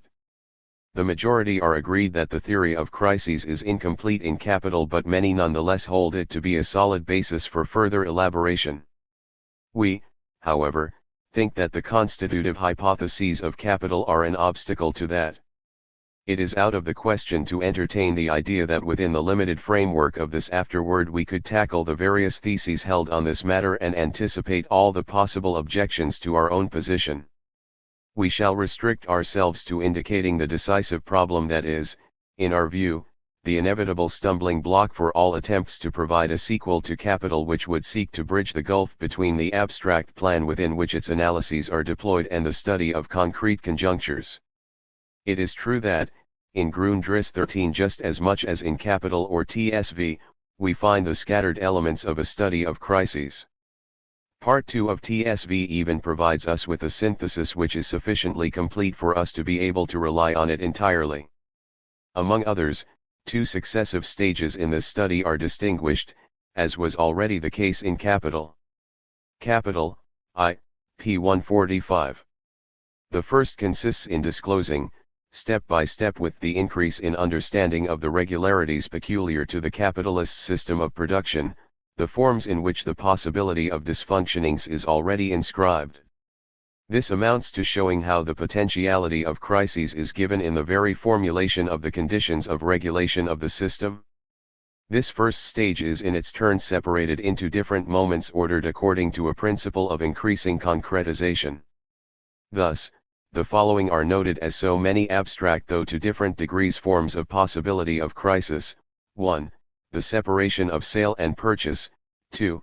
The function of money as means of payment, and 3. The autonomization of the phase of circulation in relation to the phase of production of capital. But, and this is crucial, for Marx this first stage is insufficient. It needs to be completed by an analysis of the reality of crises, that is, of the conditions which turn a potential crisis into an actual one. TSV 2 p. 515. Indeed, so long as one restricts oneself to noting the elements which render crises possible, and nothing more, bourgeois economists can continue to give vent to their optimism, since the actuality of crises retains a contingent character.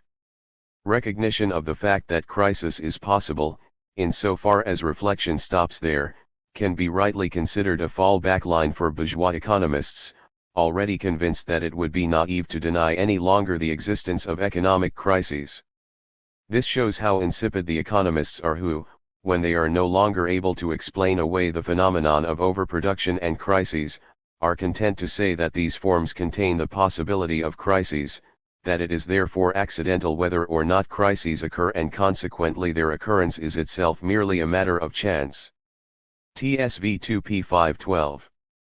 This second stage in the study of crises remained but a draft project in Marx's texts.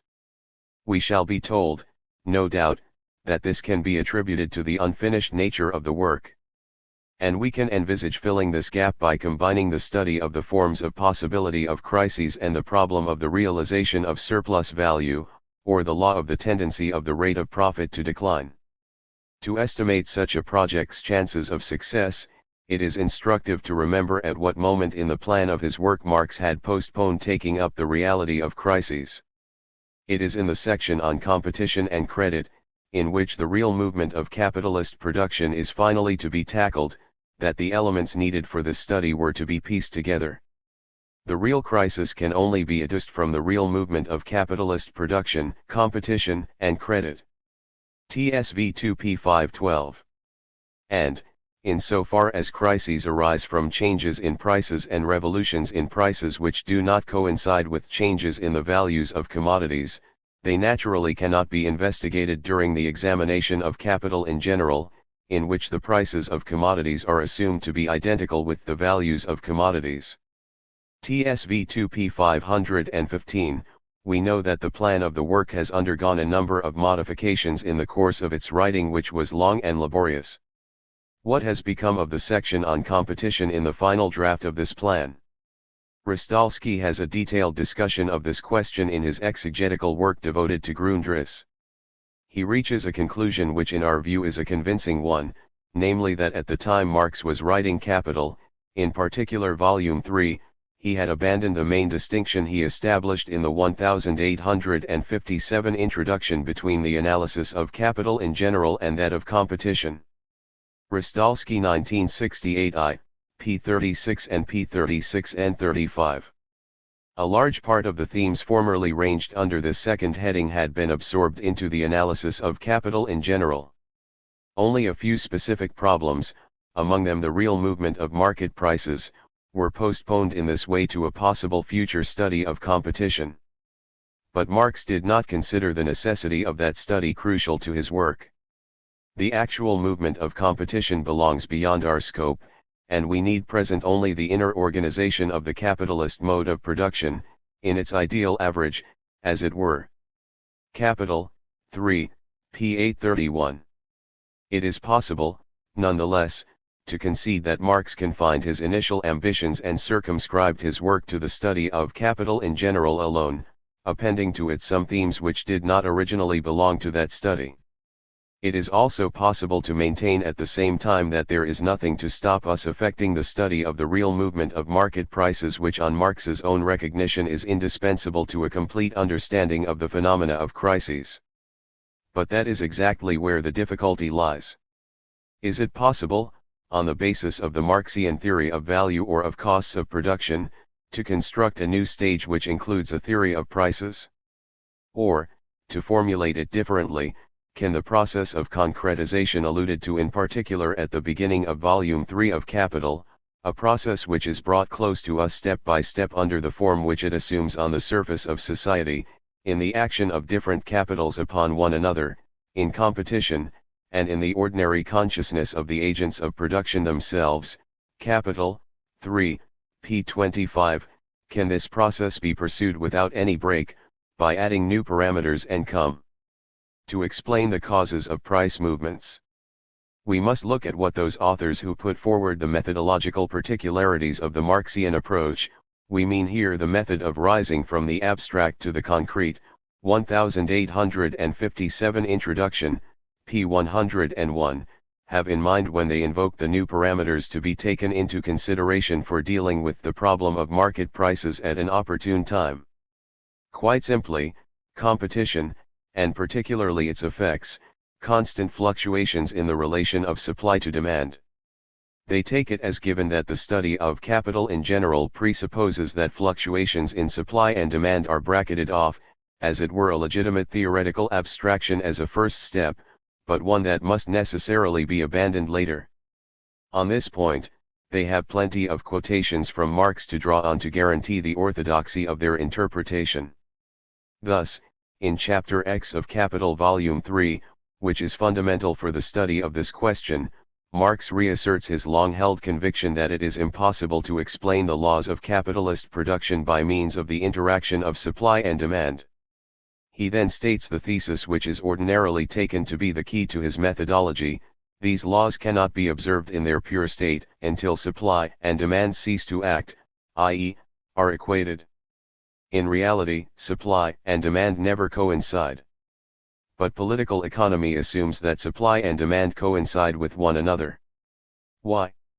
To be able to study phenomena in their fundamental relations, in the form corresponding to their conception, that is to study them independently of the appearances caused by the movement of supply and demand. The other reason is to find the actual tendencies of their movements and to some extent to record them. Capital, 3, pages 189 to 90, our emphasis. 14. Here the cause seems to be understood. The study of capital in general, that is, of the laws governing the functioning and the development of the capitalist mode of production, requires that the effects of the supply/demand relation be conceptually suspended, since these effects pertain to deceptive appearance into the trap of which vulgar economists can be so easily led. If, bearing in mind the critical objectives of the Marxian theory, we ponder over this statement, we can easily see that it raises a considerable difficulty.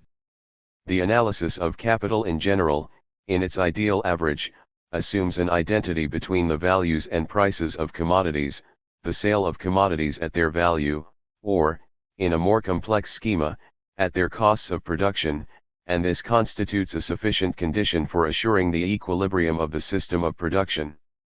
As soon as we shelve the factors of disequilibrium, constant discrepancy between supply and demand, or, what is the same thing, divergence between price and value, into the realm of appearances, isn't the project which claims to demonstrate the essential pertinence of disequilibriums to the system of production condemned to failure right from the start? But in our view, there is an even more fundamental difficulty. While both Ricardo and Marx saw the deviations in the relation of price to value as the effect of the supply/demand relation, Marx, unlike his predecessor, has constantly stressed that those deviations are not accidents or elements disturbing the normal state of equilibrium, but the very process through which value is determined by labor time. In the Principles, Ricardo twice returns to the divergence between current price and natural price resulting from fluctuations in supply and demand, in Chapter 4 on natural and market price and in Chapter XXX on the influence of demand and supply on prices. In both chapters, in the end, he puts aside price variations which he considers as accidental and temporary, pp. 111. Marx's position on this point was very different. As early as pp he noted that deviations of prices in relation to values are not accidents but the rule. And if, with Ricardo, he recognized that it is only when supply and demand are evenly balanced that the relative value of any product is accurately determined by the quantity of labor embodied in it, pp. 52, he added immediately that this equilibrium is never produced, that there is in fact no ready-made constituted proportional relation, but only a constituting movement, and that this fluctuating movement alone makes labor the measure of value. pp. 56. 15 Clearly, the ideal situation or ideal average which we are invited to envisage under the concept of capital in general results from corrections responding automatically to discrepancies existing between supply and demand, so much so that it is just as legitimate to consider the corrections as being the effects peculiar to competition as the discrepancies themselves. The function which competition assumes in relation to the abstraction capital in general thus becomes extremely problematic. In this respect, it is symptomatic that this extract from capital, in which we find expressed the crude and extremely oversimplified opposition between concept and appearance, is immediately followed by a passage in which the ambiguity of the role played by competition appears with full clarity. Indeed, Marx states that the constant discrepancies between supply and demand automatically produce economic processes to compensate them. And it is precisely from the interaction of these contradictory movements that there arises a tendency for an equilibrium situation to be realized. Since, therefore, supply and demand never equal one another in any given case, their differences follow one another in such a way, and the result of a deviation in one direction is that it calls forth a deviation in the opposite direction, that supply and demand are always equated when the whole is viewed over a certain period. Capital, 3, p. 190. If we follow Marx in this reasoning, we are led to invoke the supply/demand relation in order to explain two directly opposed phenomena: on the one hand, the gap between the market price and market value, hence the persistent discrepancy between reality and theoretical hypothesis, and on the other hand, the equally persistent tendency towards the reduction of that gap, hence the closeness with which the theoretical abstraction accords to reality itself. Marx comes straight out with the ambiguity of the role given to the supply/demand relation. On the one hand, the relation of demand and supply, therefore, only explains the deviations of market prices from market values. On the other, it explains the tendency to eliminate these deviations, i.e., to eliminate the effect of the relation of demand and supply. Capital, 3, p. 190. To put it more rigorously, it is therefore false to say that the effects of competition are provisionally suspended in the analyses of capital. If its hidden action were not in fact assumed, the state of equilibrium to which the concept of capital relates would be a pure product of the imagination. In the absence of some planning body or other, it is this hidden action which constrains the possessors of capital to alter the distribution of their investments in such a way that social labor is distributed among the different branches of production in proportions adequate to the structure of social needs. This hidden action of competition is the indispensable mediation for the realization of the law of value in the sense in which Marx understood that law, an immanent principle of organization of the productive totality. The main point had been made in this connection in Grundriss. Competition in general is the crucial motor of bourgeois economy. It does not establish its laws but it executes them. In the case of the economists, to presuppose, as Ricardo does, that unlimited competition exists, is to presuppose the full reality and realization of bourgeois relations of production in their specific difference. Competition, therefore, does not explain these laws, it makes them visible but it does not produce them. Grundriss, pages 649-52.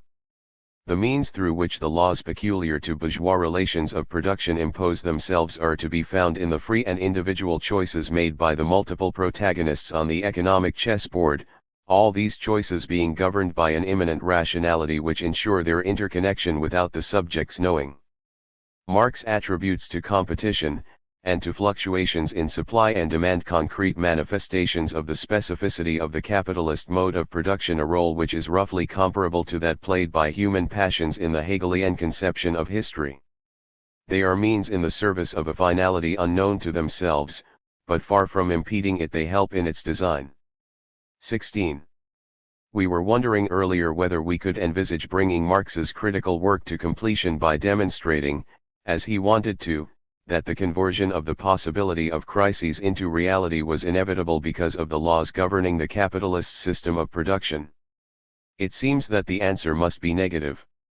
For competition cannot assume without contradiction the dual role assigned to it by Marx's formulations. If the automatic compensations induced by the mechanisms of competition impose an adjustment of capital distribution which meets the requirements of the qualitative and quantitative structure of social needs, it is impossible to introduce the fluctuations in supply and demand as a new factor which would permit one to leave the study of capital in general in order to deal with competition. For the existence of these fluctuations has been tacitly presupposed throughout the work on capital in general. The hypothesis of equilibrium on which the formulation of the law of value or of the sale of commodities at their costs of production rests, bars the route, then, to a theory of the conditions of realization of crises. There is, of course, nothing to prevent the carrying out of an empirical study on this question. But the hiatus separating political economy from economic history cannot be abolished. Crises are destined to remain a contingent phenomenon for theory. 5. Conclusion: the limits of the Marxian critique of political economy. The inability of Marxist theory as presented in Capital to account for what Marx called the reality of crises throws new light on a classic problem of the epistemology of political economy. We are talking about the operative character of equilibrium models for the comprehension of the real functioning of the capitalist system of production.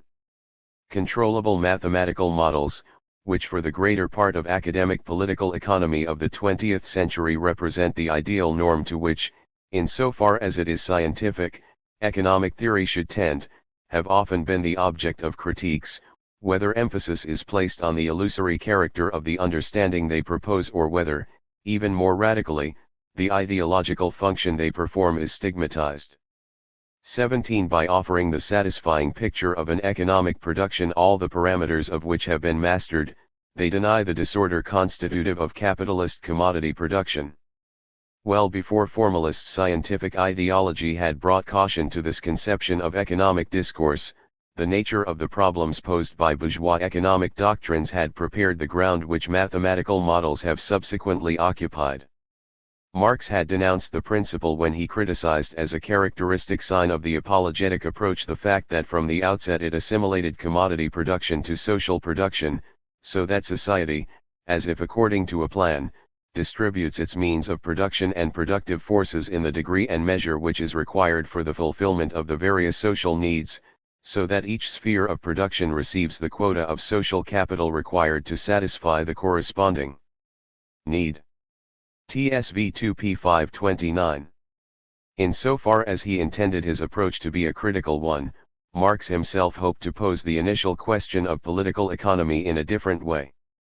On the contrary, the question that has to be answered is, since, on the basis of capitalist production, everyone works for himself and a particular labor must at the same time appear as its opposite, as abstract general labor and in this form as social labor, how is it possible to achieve the necessary balance and interdependence of the various spheres of production, their dimensions and the proportions between them, except through the constant neutralization of a constant disharmony?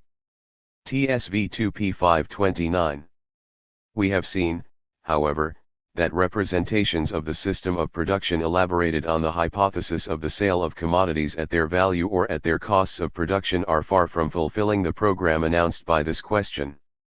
In fact, those representations, just like bourgeois theories, assume that the distribution of the means of production and labor power or the distribution of social capital among the various branches of production is adequate to the structure of social needs, a condition which must be satisfied, in particular if the concept of socially necessary labor time is to have sense. So, Marxist theory seems to constitute direct proof of the independence of the theoretical tool provided by the equilibrium model in economy with respect to every ideology justifying the existing economic system. Do we have here a sort of demonstration ad absurdum forcing us to conclude that the capitalist system of production is really a system in equilibrium and that the upheavals periodically affecting it can be attributed to factors outside its intrinsic logic? In fact, that would be to make the same mistake as those who employ abstract models in political economy, namely to confuse the operative capacities of the theoretical model with the properties of the real object. We think that it is possible, and legitimate, to interpret the impasses of Marxist theory in another way. The center of interest of that theory is, of course, different from that of the majority of bourgeois economic doctrines. Making sense of the conjunctural fluctuations of prices is of little importance to Marxist theory. The law of value, in its Marxian version, is rather, as we have seen, a principle of organization in the sense that that concept has for the biology of the first half of the 20th century an invisible structure assuring the reciprocal independence of visible structures and guaranteeing the being it animates the very possibility of existence. But, however different the implicit paradigm of the Marxian approach may be in comparison with the formal models inspiring political economy today, it shares a major hypothesis with them. When it is applied to the sphere of socio-economic relations, the Marxian paradigm imposes on them the form of a closed totality endowed with natural laws, that is, laws independent of possible interventions of the political, juridical, or social instances. Marx has taken up, without hesitation, the postulate from bourgeois political economy according to which the world of socio-economic relations is inhabited by a spontaneous dynamic, is regulated by an immanent order. Rubin's reading is yet again highly instructive here. His faithfulness to Marx, even in what was perhaps a prejudice limiting his critical thought, is shown in the commentaries he devotes to the concepts of natural rights and natural law as used by the physiocrats and Smith respectively. On this point, the reader should refer to chapters 11 and 17 above, which tackle the theme of natural rights in the physiocrats, and to chapter 20 in which we find very pertinent remarks on the concept of the natural in Smith. In Smith as in the physiocrats, Rubin notes, the concept of a naturalness peculiar to the field of socio-economic relations merges both theoretical and axiological significances, theoretical in that the concept designates a regularity expressible in scientific laws, a regularity spontaneously discharged by the free play of individual desires and initiatives, axiological because this order, being independent of all institutional intervention, is supposed to bring maximum well-being for the individual and for society alike. 18 But if Smith still juxtaposes a theoretical use and an ideological use of the term natural, he does not usually confuse them. According to Rubin, A. Smith was the first to clear the ground for a purely theoretical study of natural phenomena. Smith's transition from an evaluative to a theoretical understanding of the term natural marked a great step forward for the purely theoretical, scientific causal study of economic phenomenal. See above, p. 175, our emphasis. It was indeed a deep conviction of Marx himself that it should be possible in principle to clear away the semantic wool surrounding the concept of natural and to isolate a purely theoretical meaning of the apologetic interpretations.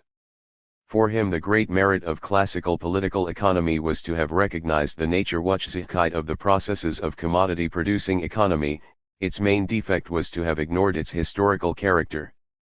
But we must emphasize this. The Naturwuchsigkeit, the quality peculiar to the phenomena of commodity-producing economy, is the means by which those phenomena can be the subject of reflection within a closed system of scientific laws. Or again, the form which scientific study ought to take, the deployment of explanation starting from a single founding law, is determined by the supposed property of the object which Marx calls its Naturwuchsigkeit. As a result, to acknowledge this property meant the limitation, right from the start, of the possibilities of the critique of political economy. Doubtless this critique could reveal the sociological presuppositions of bourgeois economic theory. There was no great difficulty in showing that the behaviors of economic agents, which that theory took to be the expression of natural passions, in particular the search for the maximization of profit, are imposed on them by the specific historical structures of capitalist commodity production.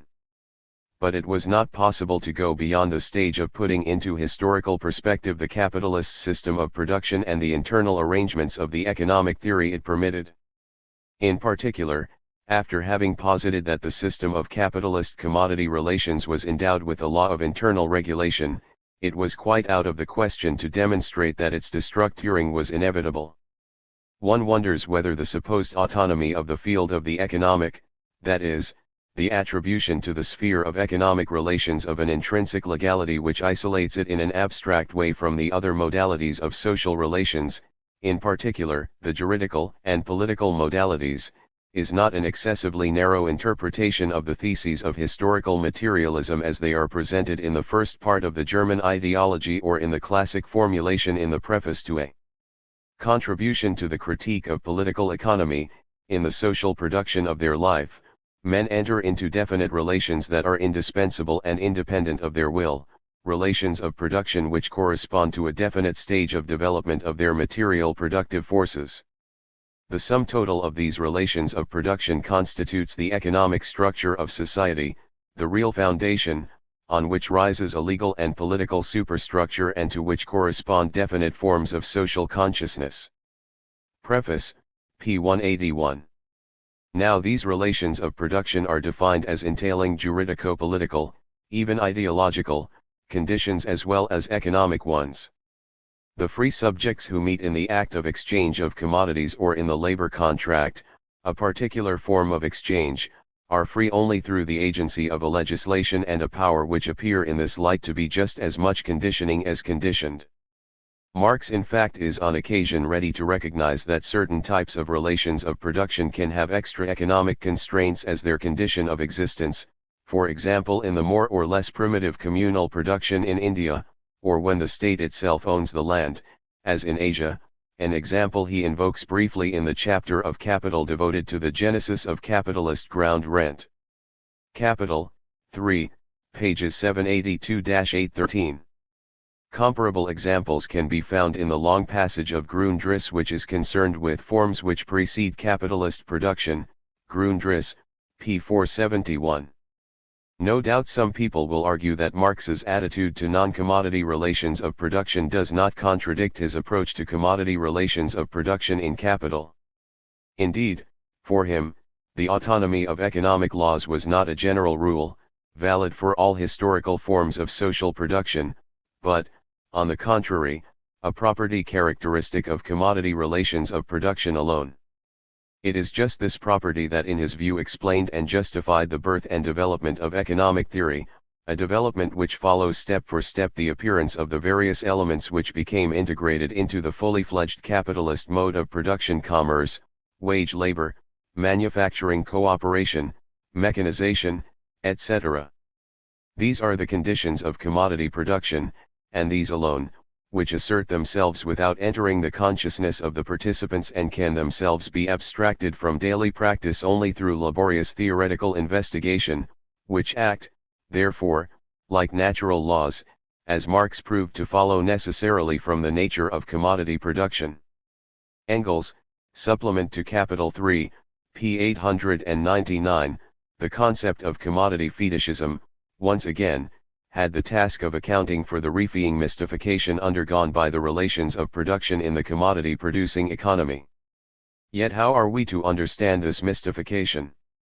If the naturalness of economic laws is definitely illusory, the critique of political economy must deny the very existence of the object of political economy and not simply its claim to validity for all historical epochs. On the contrary, by according the categories of bourgeois economy an objective validity, even if a relative one, capital, I, pages 80-1, it may be that Marx himself has in the end fallen into the trap of the ideology secreted by the functioning of capitalist society, an ideology which assigns to the economic precisely that place where the discourse of capital is still situated. Catherine Colliot Thellini, 1979.